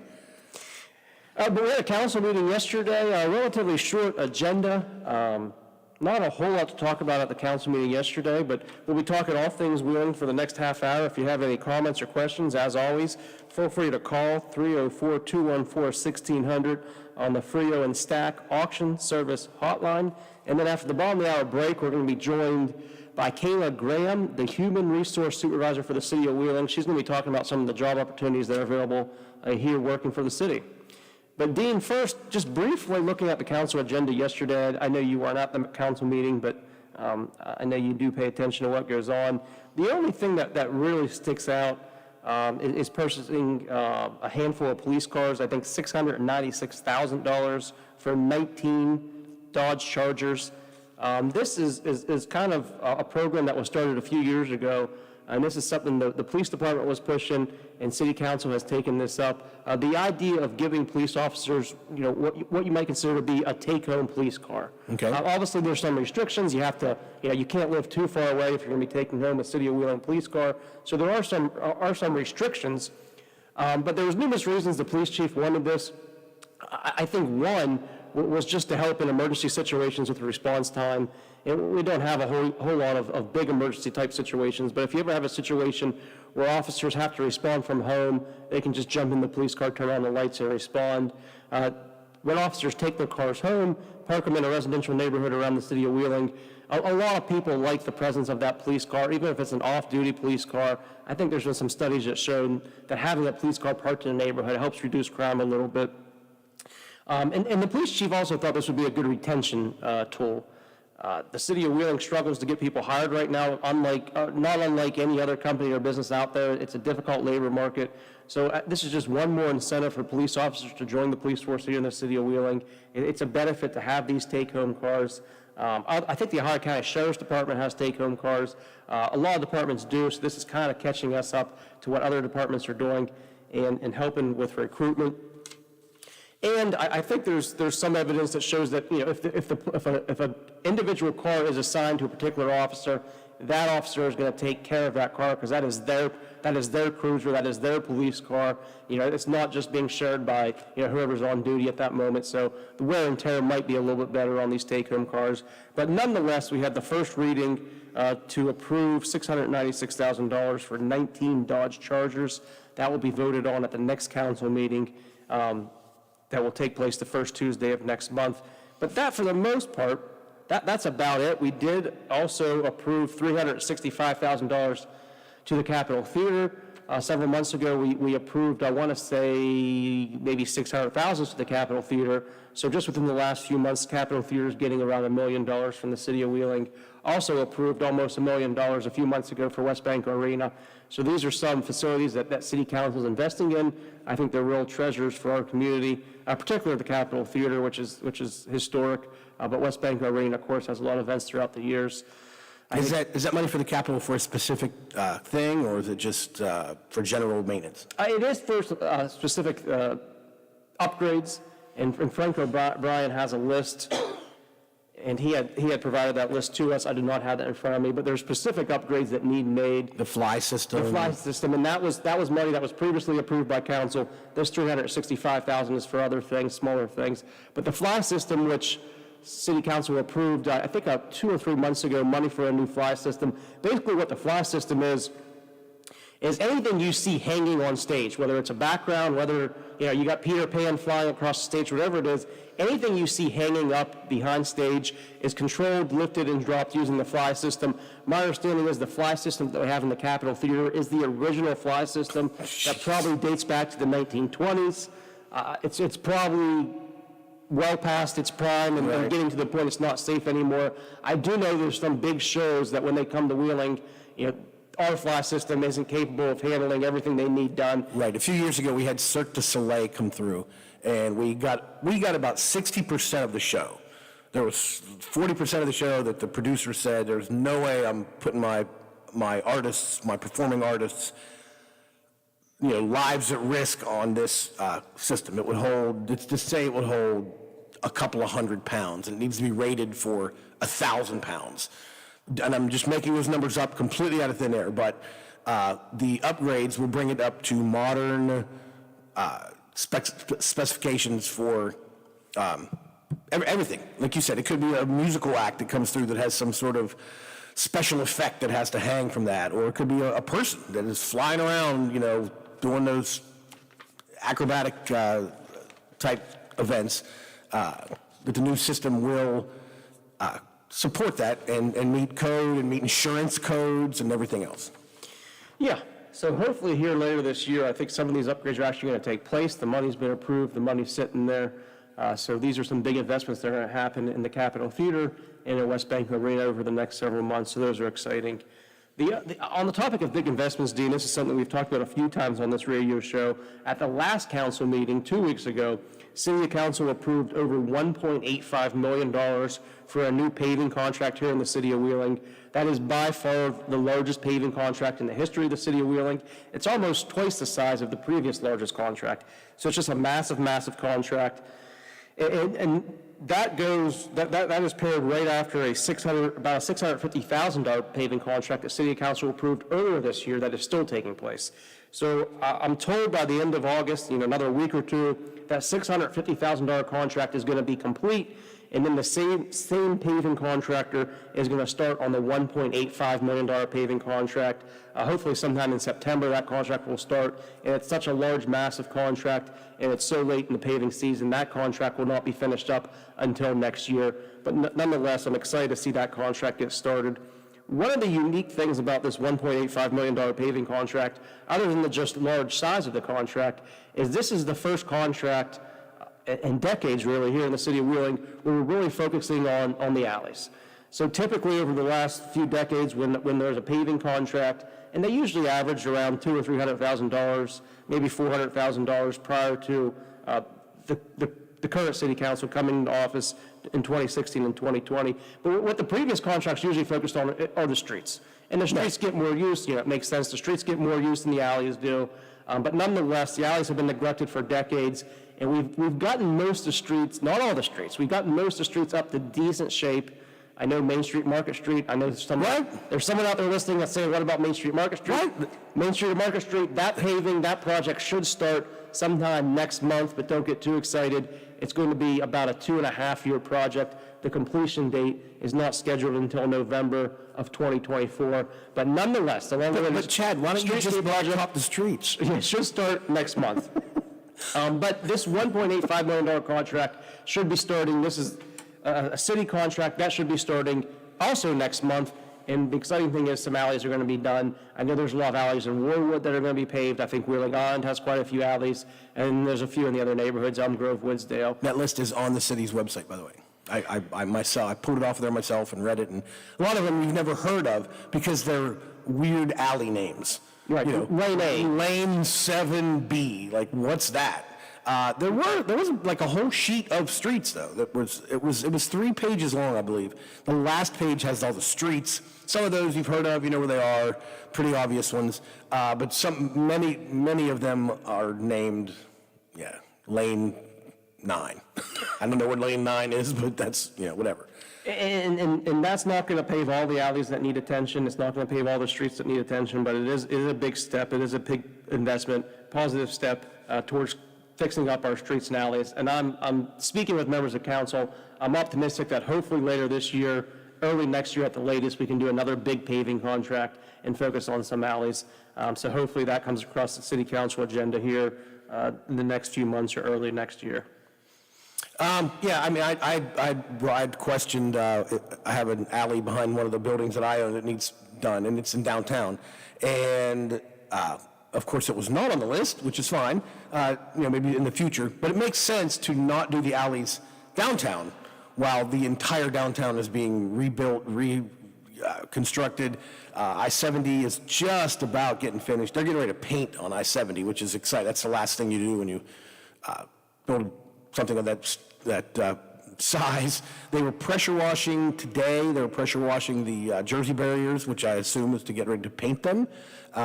Yesterday they were literally a street sweeper up there cleaning up all the dust so they can do the lines and which is one of the last things they do. But it makes sense to not do the alleys in downtown while the entire downtown is under construction, which, everything in life I think is a matter of perspective, right? You can look at things positive, negative, whatever. When you pull through downtown now, it is a puzzle to get around. But to me, that's exciting. I have a little bit of a construction background. I've done some construction in my life, not massive scale stuff, but when it's a mess, it's on its way to being fixed. These aren't people that are just patching potholes and throwing some blacktop down. This is real construction. We're watching buildings come up out of the ground. We're seeing the infrastructure happen. They're putting the plumbing in and laying the foundations. The elevator shaft for the doors is kind of odd looking, standing up there by itself. The parking structure on 11th and Market is starting to come up out of the ground. These are exciting times. Seeing this big heavy machinery, there's a thing outside of the suspension bridge. I had lunch there yesterday, and everybody was just watching this massive. I don't know what they're doing. I don't know that type of construction, but it's like a 3-story tall, big, gigantic piece of machinery outside the suspension bridge. Yeah, Dean, you're right. There's just a massive amount of construction taking place in the city of Wheeling, in Ohio County overall. I look at that as progress is being made, investment is taking place, and I see that as a good sign, but I know it comes with delays and headaches and dust and noise and everything that comes with construction. So we certainly appreciate everyone's patience with all the construction that's taking place. I think we have a few more years of significant construction here in the city of Wheeling, but I see that as a good thing because investment's taking place. But this is something that, I think last week's show or 2 weeks show, 2 weeks ago on the show, Mayor Elliott and I really talked about all the construction, all the investment that's taking place in Ohio County, the city of Wheeling. There's over $200 million being invested on the interstate. As you said, that is about winding down. That's been, I want to say about 3 years that's been taking place. 3 years, yeah. By the time it finishes up. It started before COVID, so yeah. So that's over $200 million. I think Ohio County Schools, they passed the levy a few years ago. I think they're investing, I want to say it's over $100 million. Forgive me, it's been a few years since I've really focused on the Ohio County Schools construction projects, but you got over $200 million construction on the interstates. You got, let's say, $100 million construction in Ohio County Schools. You got, and let's just focus on downtown Wheeling now. You probably have $100 million taking place right now, investment right now in downtown Wheeling. Easily. If you count the streetscape, $32 million, you're absolutely You over. got the streetscape project, which you talk about all the time on this show. Streetscape project is new paving, new traffic signals, new lighting, new trees, new sidewalks in downtown Wheeling. It's going to be a complete facelift for a big chunk of downtown Wheeling. That's a $32 million project.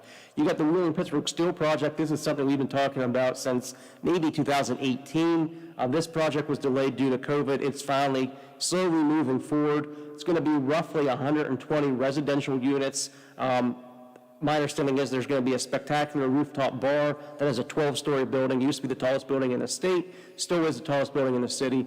Spectacular rooftop bar. There's going to be some first-floor retail right there on Market Street, and in the basement of the Wheeling-Pittsburgh Steel building, there's a really neat basement.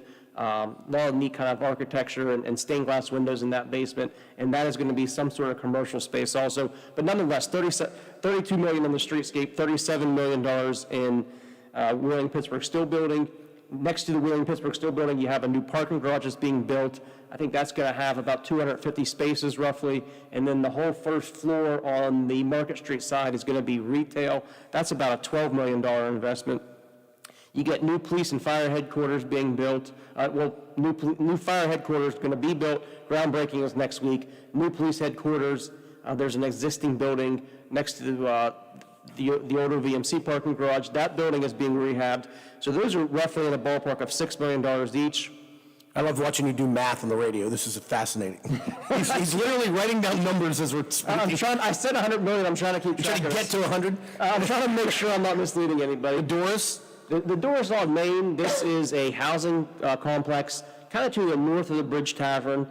In the Bridge Tavern, that's a building. That's another couple million? That's a building the Carl family purchased a few years ago. They've put significant investment in the Bridge Tavern. Not only is there a really neat sign on the outside of the building that they added a little over a year ago, they've invested a significant amount of money in those upper floors, and they've had, a lot of people don't see the upper floors. Those are the residential floors, but that first floor where there's a bar, restaurant, there's a meeting room, that has seen some investment also. But the Doris on Main is a new apartment building that's being built to the north of the Bridge Tavern. That's, I want to say, around a $5 million investment, and I want to say that's around 50, going to be around 50 residential units. That's a brand new building. That's just the third brand new building built in downtown in the last 40 years. We had the health plan that was built around 2000. It's also the third new building since 2016. Right. So we went about 40 years where there's no brand new buildings built in downtown Wheeling. Since 2016, we've had 3. The health plan, there's a credit union on Chaplin Street, and now the Doris on Main. And I'm optimistic that here in the next year or two, we'll have a new housing development built somewhere in downtown Wheeling. I can't say anything is a sure thing, but I'm optimistic that downtown, there's such a demand for downtown housing. And I know there's a lot of naysayers out there that say it's too high priced, who wants to live in downtown. No, they say that, but that's... But the reality is there's a waiting list for the Boy Lofts, there's a waiting list for the Stone Building, there's 3 floors in the Stone Building that have housing. These developers who are doing the Wheeling Pit Building, Steve Kuhn, who's doing the Doris on Main, Jeff Woda, these are very experienced, reputable developers who believe there's demand in downtown Wheeling. There's a certain, I'll let you catch your breath for a second and I'll just kind of jump in. There's a certain group of people who are just going to be negative. If you said, okay, everyone, when the streetscape's done, everyone gets $100,000, come down and pick it up, there'd be people who say, well, how come it's not $150,000? Like, you can't make all these, you're a politician, you know that. You can't make people happy, all the people happy all the time. It's impossible. But those of us that are invested downtown, and I'm just a small little peanut. I mean, there's like people that are spending millions and millions of dollars. We know. I know that the residential units that I have are empty for about 5 minutes when someone moves out. Someone else is ready to move in. I know that before the health plan, there was no Tito's, there was no Talkaholics, those kind of places. The Bridge. I mean, everyone loves George with the Bridge, but the Bridge, it wasn't then what it is now. There was very few places to eat downtown. Now there are multiple, and there will be multiple more as this grows. There seems to be some people think that like you and Glenn, you and Mayor Elliott are supposed to bring business to downtown Wheeling. Like you magically go to the mall of businesses and bring some businesses into town, and that's not how it works. When there's a concentrated number of people living here, other people like myself and various others will then put businesses in. You don't build a store in a field and hope that some people build houses around you. That's not the way it works. You build your store, you put your store where there are already people. And it's mildly aggravating to someone like myself who has I don't own these businesses, I own the buildings where the businesses are, who say, well, there's nothing to do, there's nowhere to shop. I'd say, come support the businesses that are here now. Stop down. I know it's a mess. We all know the streets are a mess. But there's a place to park. You'll find a place to park and go have lunch at the bridge. Go pick up some candy at the candy store, some popcorn, whatever you want to do. We eat downtown all the time, and we eat it somewhere different constantly because there's so many options. Do you tell me the food at the bridge isn't fantastic? I mean, it's amazing. It's not 5-star. If you're looking for a 5-star restaurant, we don't have one of those down here, but there's somewhere to eat. Yeah, there's a lot of restaurants in downtown Wheeling, and if you want to see more restaurants in downtown Wheeling, if you want to see more life in downtown Wheeling, support what's there. Support what's here now. Last weekend, we had an amazing 3-day festival. The Blues Festival was awesome. This weekend, Brewfest is Saturday. Another fantastic event. There are events to go to, but they're not for everybody. So if they're not for you, and here's the other thing. People use social media to bash downtown constantly on ironically named Memories of Wheeling. There's more people in Memories of Wheeling that hate Wheeling than I've ever seen. You just don't go. If it's not for you, don't go. It's that simple. If you don't like heavy metal, don't go to heavy metal concerts. You don't have to complain about them. Just don't go. The things that we are seeing on the inside, I'm going to shift gears here because I'll get on a rant. We're seeing buildings being purchased above asking price in downtown Wheeling. We're seeing people putting in offers on buildings and there's another guy right behind him. Investors are moving here from Pittsburgh to invest in not just downtown Wheeling, but in all of Wheeling. I think downtown Wheeling, East Wheeling, North Wheeling, they're all seeing major investment right now. Yes. I had someone from California that I'm friends with just bought a house in North Wheeling. They literally just closed on it a couple of weeks ago. We're seeing it.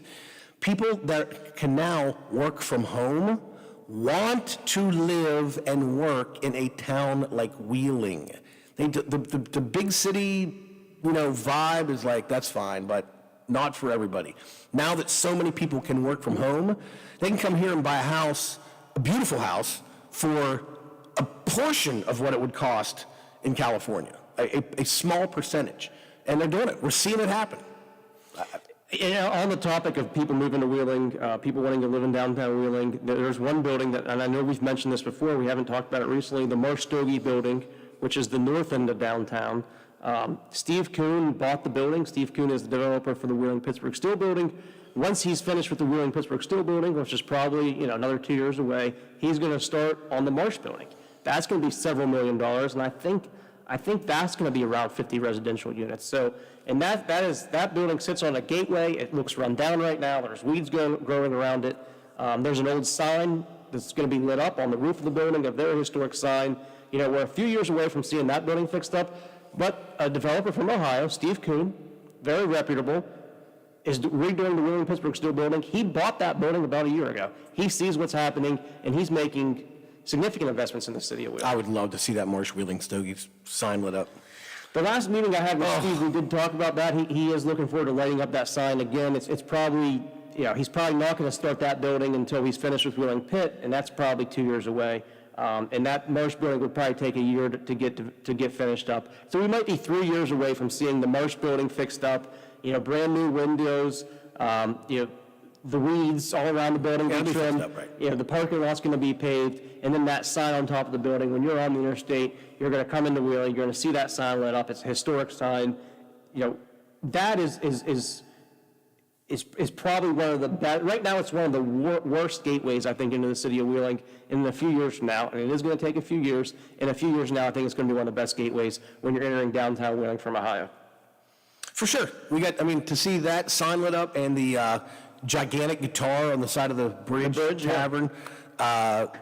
It's going to be pretty cool. And a brand new I-70. New pavement. In 3 years from now, we should have freshly paved streets in downtown Wheeling. What? New sidewalks, new trees, new traffic signals.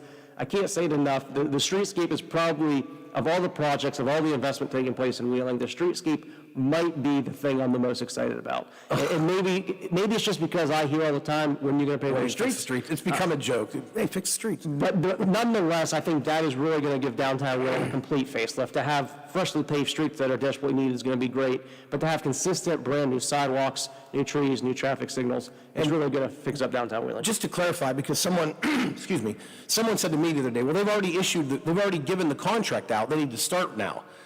The state has to issue them the order to proceed. When the state says, okay, they've already given the Triton Corporation the contract has been awarded, but they have not told them to start yet. Once the state tells Triton to start, they have 10 days to start. What we do know, what we have heard, is that the Triton Company is already looking for places to stage equipment, put their trucks, I think they want some office space they're looking for office space. So the Triton Company is, I would imagine, I'm just totally guessing, is that they are getting all their ducks in a row. Okay, we have a giant parking lot over here where we can put our big heavy machinery. This parking lot over here is a little smaller. We can put pipes and whatever else we need over here. We rented this office space. When they get all their ducks in a row, they may tell the state, okay, we're ready. We got everything's in order. The state will then give them the order to proceed and tell them you got 10 days to start. Get moving. And that doesn't mean they have to wait 10 days. They can start the next morning. We're ready to go. Indeed, you're 100% right. I know for a fact, I've heard from property owners in downtown Wheeling, Triton is looking for a laydown yard somewhere close to downtown Wheeling, and they're also looking for some office space. I'm told that this project should start, and I don't know exactly what start is going to consist of. This project should start in September, and again, it's going to be a 2-year project, but the deadline to complete it, my understanding is November 2024. I think this time next year we'll see some significant progress in downtown Wheeling when it comes to the streetscape. And it's up to the contractor, my understanding is up to the contractor kind of how they stage this. I don't know what they're going to do first. I don't know where they're going to start. There's multiple streets. I don't know where they're going to start. I don't know if they're going to pave first. I don't know if they're going to pave and do sidewalks at the same time. I have no idea how it's going to be laid out. But nonetheless, I've been told this should start in September, and it's going to be slightly over a 2-year project. Couldn't be more excited to see this progress taking place. You and me both. But Dean, I'm looking at the clock right now. It's time for the bottom of the hour break. So we're going to take a short break. When we come back, we'll be joined by Kayla Graham, the Human Resource Supervisor for the City of Wheeling. She'll be talking about all the job opportunities available here working for the city. Stay tuned in. West Virginia Metro News. I'm Chris Lawrence. U.S. Senator Joe Manchin was alongside President Biden and Senate Majority Leader Chuck Schumer on Tuesday when the president signed the Inflation Reduction Act into law, a bill that raises taxes and is a large investment in efforts to combat climate change. The bill was purely the result of the Democratic Party's negotiation with Manchin on the bill, and afterward the senator defended its contents. This transition's happening, and climate's real, and we're responsible.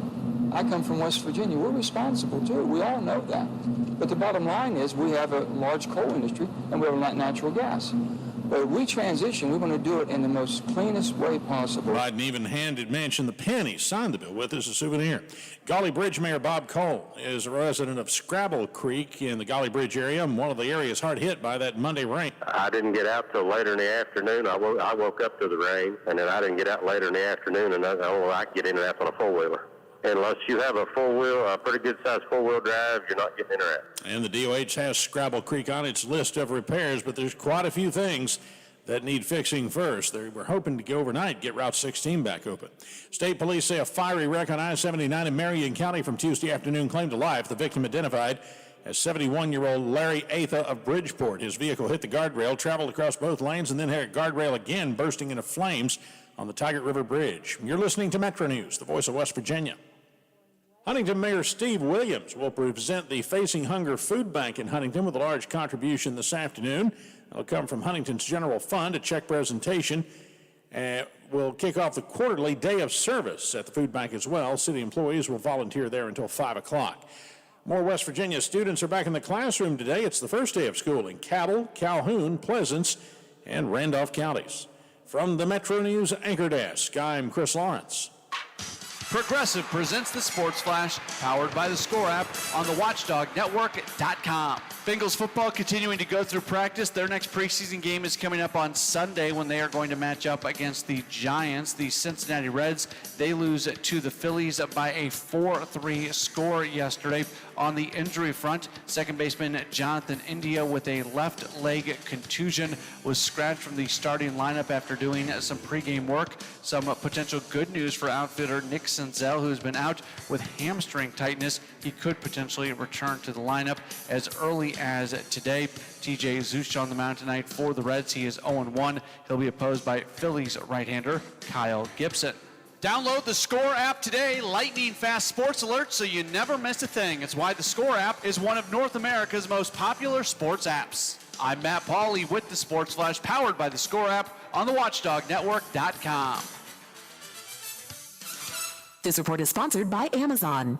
School is almost in session, and Amazon is making it easy to check off the final items on back-to-school shopping lists. From essentials like pencils, folders, and lunchboxes, to electronics like laptops and headphones, to room decor and picture day-ready attire, Amazon's back-to-school and off-to-college shopping guides are a one-stop destination for all last-minute needs. Amazon offers parents, students, and teachers vast selection, low prices, and fast, free delivery on eligible items for Prime members. Additionally, through Amazon's Your Supply list, parents can conveniently find and seamlessly shop for their child's classroom-specific lists, as requested by their teacher. College students can also sign up for Prime Student to enjoy the same shopping, savings, and entertainment benefits of Prime for only $7.49, along with access to exclusive perks for college life, including 24/7 tutoring with Course Hero. Visit Amazon.com/back-to-school and Amazon.com/off-to-college now to finish checking off your school shopping list. Jim Frio Promotions presents Hard Labor at the Prison, Saturday, September 3rd. Up to 12 amateur and professional boxing matches and one American Boxing Federation Cruiserweight Championship. Doors open at 5:30. First bell at 6:30. $65 for reserve seats, $125 ringside seats, and $25 for general admission. Sponsored by AM 1600 WKKX, The Watchdog, Karen Bauer Distributing, and Island Pond Brokers. We will see you at the fights. Who wants craft beer? Saturday, August 20th, the Mountaineer Brewfest, brought to you by Wheeling Island Hotel Casino Racetrack, is back at Wheeling Heritage Port, showcasing craft beers from West Virginia's finest brewers. With great food, live entertainment, and many more craft beer selections in our beer garden, it's a wild and wonderful time, and you don't want to miss out. Proceeds benefit the Seam Hand Association. Get your tickets now at MountaineerBrewfest.com. Highland Sports Complex is the coolest destination for sports and entertainment the Ohio Valley has ever seen. Pop in for some open basketball in our field house, or reserve some turf time for your next practice or game on our synthetic fields. Online registration is open for development classes and leagues for youth and adults. Highland Sports is also the hottest destination for birthday parties and other events. So come challenge yourself on our play climb and enjoy your favorite virtual reality game in the arcade.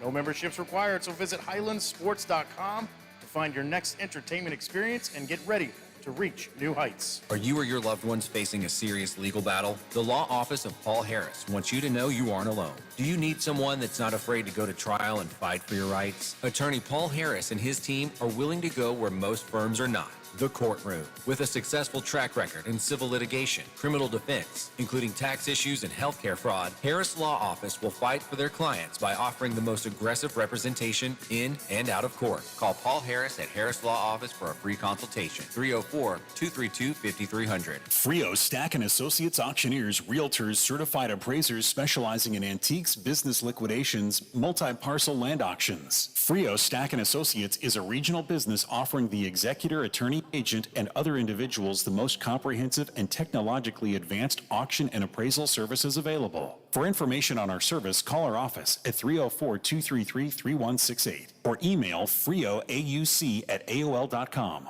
Frio Stack and Associates sells the earth and everything. It's almost that time of year. With football right around the corner, the Pine Room Podcast is coming right here to the Watchdog to break down and highlight your favorite teams from around the region, from high school, college, and the NFL.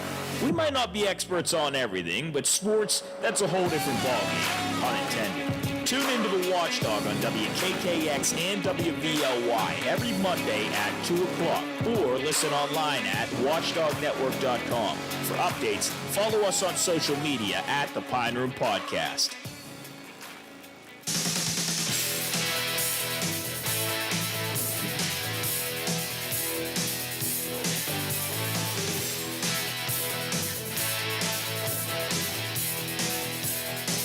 All right, we're back and listening to Your Wheeling. No two ways about it here on the Watchdog, 1600 AM, 98.1 FM. I'm Chad Bellman, Vice Mayor of the City of Wheeling, in the studio with regular guest co-host Dean Connors, and we're joined by Kayla Graham, the Human Resource Supervisor for the City of Wheeling. Kayla, thanks for being here. Hi, thank you so much for having me. So I wanted you to come in today and talk about some of the job opportunities for the City of Wheeling. I know there's a lot of openings right now. I think if the unemployment rate is low, there's not a lot of people out there looking for a job. A lot of places are having a hard time hiring. So I thought it was important to have you come on. We can kind of talk about some of the job opportunities here in the City of Wheeling. I think there's a lot of great opportunities, great benefits for the city. Maybe I'm a little biased, but what are some of the positions that are open right now that you're hiring for? Yeah, so currently the city has positions open for the sanitation department, for truck drivers and maintenance workers, the water treatment plant for electricians, maintenance mechanics, utility workers, meter techs, water pollution control for utility worker, electrician, plant operator, and the operations department. We are needing truck drivers and small engine mechanics. These positions are civil service positions, so you will need to test. The test will vary for each position. They are time limited to 2 hours. Once they are graded, the applicants are ranked by test score. The top 3 candidates will receive an interview, and the appropriate department supervisor will be interviewing. So there's really just a wide range of positions open right now. Just about any field, there's positions with the City of Wheeling and almost anything.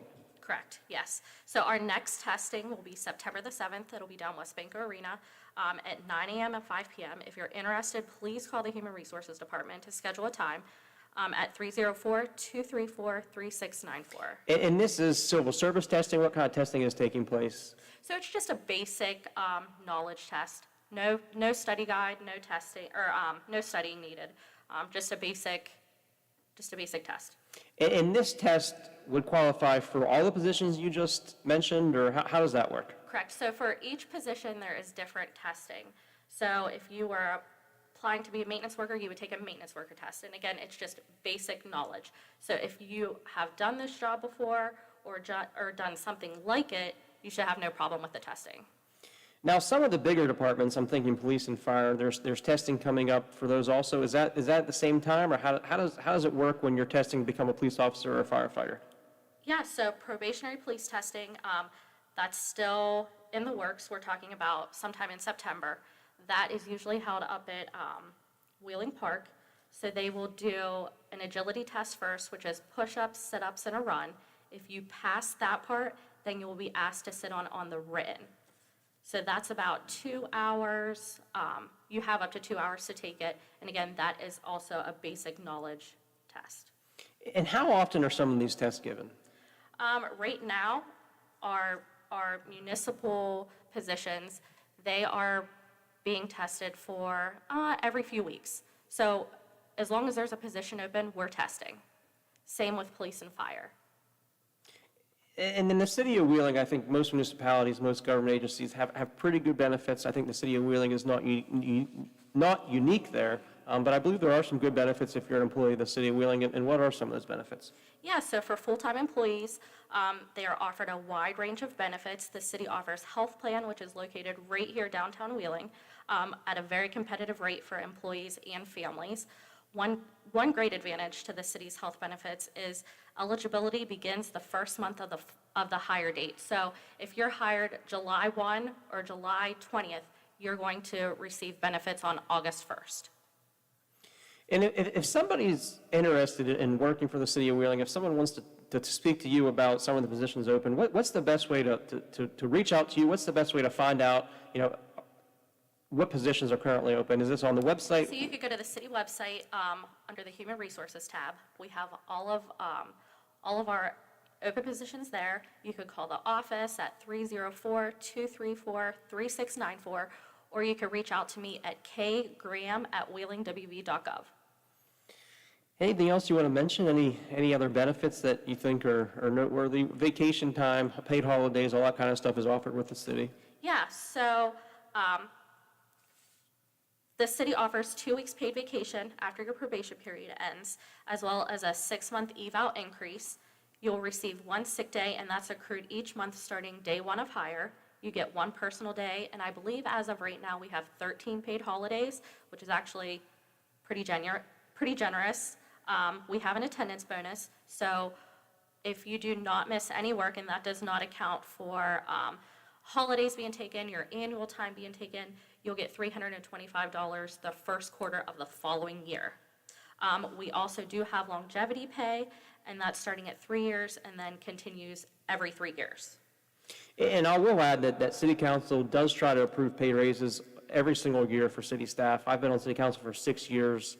I think maybe we went a year without approving a pay raise when COVID first hit, but then once COVID was over roughly a year ago, I call it over, but once things started to get back to normal roughly a year ago, I think we did try to make up for that missed pay raise. So we do try to give pay raises to city employees. We know it's important to treat the employees well. A lot of them are very dedicated employees who work very hard. And we have many positions open. And I know that there are definitely city employees that have been with the city for years and years and years and years, like raised their families here and just being a city employee, whether it was in the water department or working for the street department, operations, whatever. Yeah, I agree with you. A lot of our employees stay with us for years. Right. So this is a career move. This isn't a just, I'm going to do this for a couple of months till I find something else. You can make a career out of living, working for the city of Wheeling. Absolutely.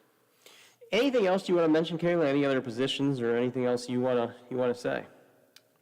You have a lot of notes for someone who doesn't have anything to say. I sure do. I was prepared. So tell us, please. Go on. Your cheerleader's over here silently waiting for you. I know she is. She's great. So tell us what you got. I think that's, honestly, I think that's about it. All right. I really do love my job. I love working for the city. I love what I do. I've made some great friends, lifelong friends, out of my colleagues. I'm very grateful for the opportunity that the city has provided for me, Mr. Herron and City Council. I think that's about it. Okay, so what's the website again to find these jobs? I'm sitting at home right now and I want to look up these jobs. What's the website? So you're going to go to wheeling.gov. Wheeling.gov.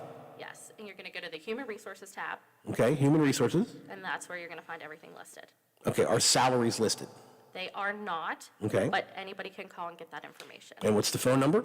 304-234-3694. Do you want to give any type of salary range or hourly rate on some of the jobs that are open? Like what's the starting police officer pay? Is that in the $40-some thousand a year, I want to say? Yes, I could get that for you. And then I think starting firefighters are probably also in that same ballpark. So police officers are around 46, and then your firefighters is around,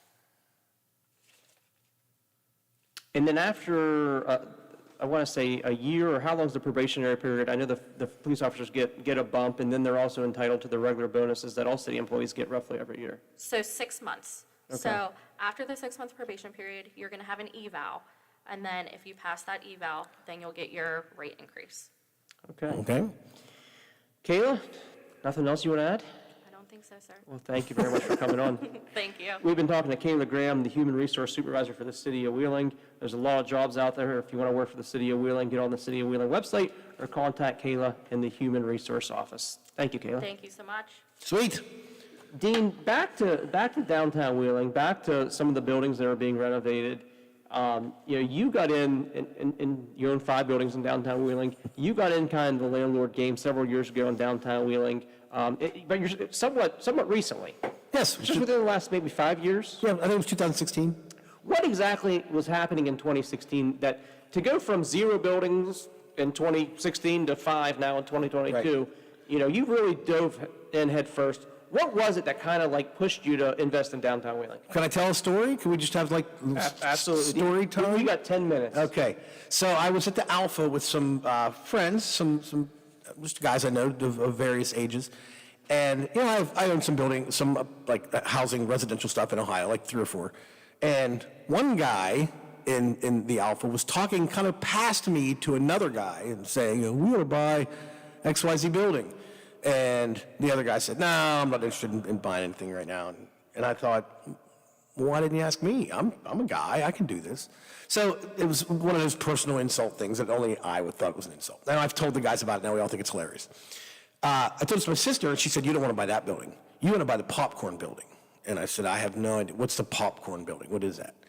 She said, it's a popcorn store in the plaza, and they had an auction yesterday, and either no one showed up, or not enough people showed up, or they didn't get the bid that they wanted, whatever the story was. I don't know what the story was. But I said, okay, I'll check it out. I walk down, I'm walking around the plaza, and I see this auction sign, and I go in, I met Popcorn Dave, and I just kept looking at this building. I thought, okay. They had announced that they were going to build the health plan. They hadn't broken ground yet, but we're going to build the health plan right there. And I thought, okay, taking a chance here with some investment money, they're going to build this health plan, better happen, and purchased a popcorn store with an apartment over top of it. And it was completely occupied. It was the first time I'd ever bought anything that didn't need anything. I needed to put some fire extinguishers in it, you call the fire extinguisher company and they come put them in. Big deal. And then around the corner was a vacant property, which is now houses a law firm. And I looked in that and just kind of poked held my hand up to the window to kind of look inside. It looked pretty nice. And got that for a significantly low amount. It was a pretty good buy for me. And so now I got 2, and there were 2 buildings that were sandwiched in between them, and that gentleman had passed away. So we're fast forwarding a couple of years now. Everything's full. I purchased a building on Chaplin Street the Kalex building, which is now full of advocacy groups and is completely rented, and parking lots rented, everything's rented. And then a gentleman passed away that owned the other 2 buildings in the middle of the plaza there. And so I managed to pick those up to get the whole block. And then the parklet, which is now a parklet, which is next to the popcorn store, I acquired that and fixed it all up and put lights and retaining wall and artificial turf and everything. And somehow I become the plaza guy. It was never in my long-term plan to be the plaza guy, and I'm the plaza guy. And you know what, Dean, one thing we don't talk about very often, you got the 5 buildings in downtown Wheeling, but you really did invest in fixing up kind of like an empty lot. It used to be a building that was torn down a number of years ago, but an empty lot that's right next to one of your buildings. Right. That's in the plaza. It's next to Popcorn. It's 1055 Market Street. It's between Popcorn and the former Barry Bippus Chaseman Foods building, which is for sale. And it was there was some pipes and wires sticking out of the ground. We'd find some nasty things back in there, needles, and we just want to clean it up. I want to clean it up for the neighborhood. I mean, we've got little kids that live there now. So I was able to get that from the city, and we put about $32,000 in that property. And you were able to take advantage of a relatively new city program, outdoor dining program. You can create. I haven't yet, but I'm going to. Yeah. For outdoor space, if you want to create any outdoor space that could potentially serve as outdoor dining, you want you own a restaurant, you want to create new outdoor dining, you want to expand your outdoor dining. There is a program at the City of Wheeling that you can take advantage of. It's structured very similar to the facade program, and you were able to, or you're planning on using some of that money. Yes, absolutely. The space went from literally a dangerous area. There would be festivals in the plaza, and we would rope it off. Like, hey, don't go back here. You could fall. The concrete was all busted up. Some sinkholes, if I remember correctly. Yeah, sinkholes was a pipe that was sticking up about just enough to trip over. It was 3 inches up out of the concrete, or a child or anyone could trip over that and get injured, to now being a completely safe. I mean, I see, pardon me, I see little kids over there doing cartwheels, and little kids will do, kids playing over there. The Anton that owns the candy store has a little boy that rides his scooter over there. It's now completely family friendly. You can eat your lunch there. During the party in the plaza, we use it as a beer garden. The Third Fridays had a jazz band playing there a couple of weeks ago. It's become a center to do things. Well, before I mean, it was dangerous. You mentioned Party on the Plaza. That was a great event put on by the Circus Saints and Sinners, the service organization. They used to do something at Ogilvy called Party in the Park. Right. I went to Party in the Park a few times. It was a lot of fun. But I think Party in the Park was getting, I don't know, you would know better than me, 200-300 people. Yeah, at the most. Whereas Party in the Plaza, 1,000. Yeah, so it was really neat to have 1,000 people in that area. We have a lot of events in Wheeling that take place at Heritage Port. But every now and then it's nice to do something different. Party in the Plaza, on Market Plaza, and then of course I always like anything that goes on in Center Wheeling when they close the street first Friday or whatever it is. But on the topic of Heritage Port, there's another event this weekend that the Saints and Sinners have a hand in, Brewfest. That's the Brewfest, yes. The Saints and Sinners will be serving beer down on each side of the stage. We have a tip contest, if you will, which side can get the most tips. Of course, Circus Saints and Sinners, every penny we get goes to charity. And pardon me, I don't have the charity on top of my head right now. I can't remember who it's for this year. But brewers from all over the state of West Virginia are here. It is a fun event, 3 great bands. It's just a ton of fun, and it's right at Heritage Port. And it's another one of those things when we stand there and go, yep, nothing to do around here, but look at this amazing festival we're having right here on the side of the riverbank. And Dean, one of the things that makes Brewfest a little bit unique is, a lot of festivals like the Italian Fest the crowd seems to congregate, on Water Street. Brewfest, a lot of the vendors and the crowd seems to congregate down at the bottom of the amphitheater, right there, at the bottom of the steps. On the brick. Close to the river. Yes, so it kind of makes it a little bit unique. It's a more, I don't know, maybe more intimate environment than being stretched out all through Water Street. Yeah, for sure. I'm sorry, I'm trying to look up real quick who the beneficiary is. And Dean, there's going to be live entertainment, several breweries throughout the state. What else can you tell us about Brewfest? It's a fun, safe event. I know they've raised tons of money over the years for various charities. Jeff Hayes puts it on. He does a fantastic job. He and his committee. I know he's been on the radio here before. And the quicker I try to Google this, the more I'm failing. So I'm just going to stop right now trying to Google that. It's a seeing eye hands. Thank you very much. You're welcome. Yes, I was trying to come up with that. Thank you, Lola. Yes, they're my client too. That's terrible. I mean, I didn't know that.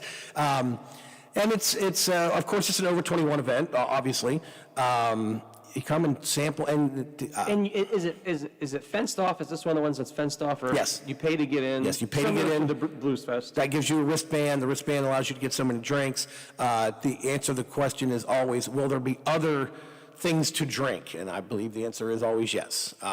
It's the breweries are nice, but some of those can be pretty heavy on the alcohol, and you need something else to temper that down a little bit. So, and it's this Saturday. What time does it start? How long is it? 3 o'clock, I believe.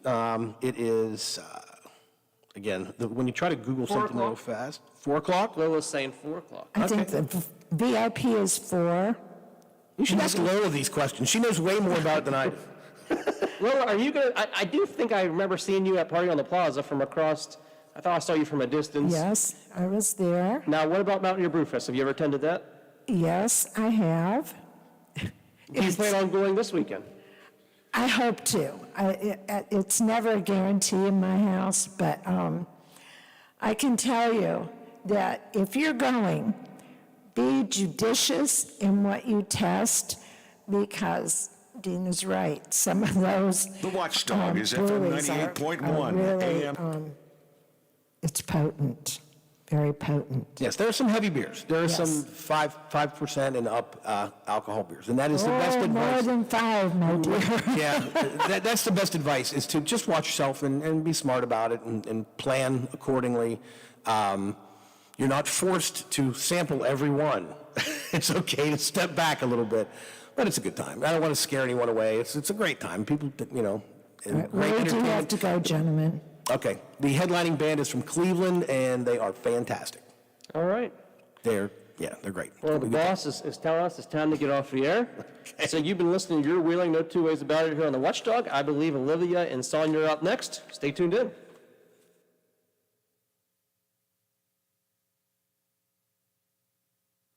the affidavit used in the search of former President Trump's Florida estate. Agents were searching for classified documents. The Department of Justice said in a court filing Monday it opposes any effort to unseal the affidavit because it would give away key elements of their investigation, which has national security implications. Trump has called for the affidavit to be released, part of his continued pressure campaign against the FBI and the DOJ, claiming their investigation is political. Judge Bruce Reinhardt, who approved the Mar-a-Lago search warrant and will decide whether to unseal the affidavit, has received threats since the raid. Jay O'Brien, ABC News, Washington. New retail sales are out today. It shows consumers spent less in July or changed how they're spending. Signs the Fed rate hikes aimed at lowering inflation and having an impact on purchasing power. Here's ABC's Rebecca Jarvis. Walmart said it's seeing a significant change in customer behavior. Shoppers trimming spending on categories like electronics and clothes. Target says it is aggressively cutting prices on unsold merchandise like clothes. And Home Depot says it's seeing shoppers continuing to spend on home improvement. On Wall Street, stocks are down on that new data. The Dow is down 178 points. You're listening to ABC News.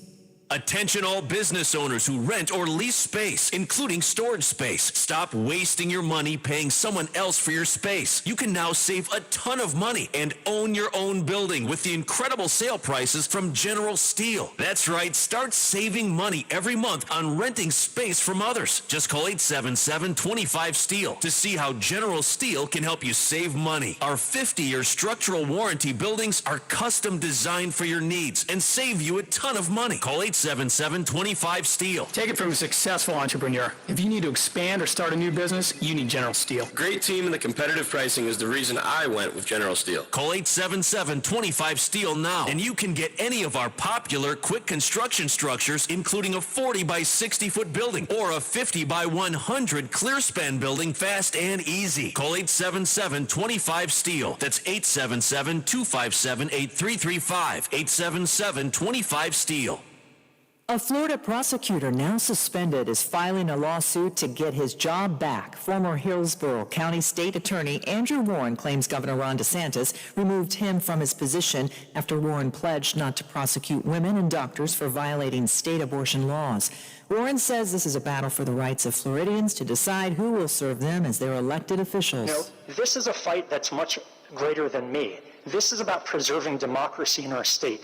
A troubling rise in anxiety and depression among children. The 26% national rise in the number of kids aged 3 to 17 expressing anxiety or depression since 2016 could mean that more children are willing to talk about mental health and more adults are willing to listen. Parents are scared. Says Stacy Zawolski of Mental Health Advocates of Western New York. We see some pretty drastic behaviors with younger and younger kids. Despite the increases, some states, Illinois, Louisiana, and Nevada among them, have seen a decline in the number of kids facing depression or anxiety. Jim Ryan, ABC News. It's the first big step in America's journey to put people back on the moon. NASA rolled out a massive rocket to the launch pad at Cape Canaveral overnight ahead of Artemis 1 mission later this month. The plan is to launch with no one on board on a 3-week journey to orbit the moon. The hope is to eventually land astronauts on the moon sometime in 2026. This is ABC News. Technology lets you stream an infinite amount of reality TV. Want to watch True Crime Baking Challenge? Nah, let's do Psychic Soccer Moms. But to streamline your organization's data management, you need more than technology. You need CDW experts who can consolidate and manage all of your data in one unified experience with the flexible HPE GreenLake platform, so you can innovate and make decisions faster. Let's just watch this. Previously on Meatballs and Muscle Cars. HPE makes data transformation possible. CDW makes it powerful. Learn more at cdw.com/HPE. I'm Michelle Franzen, ABC News.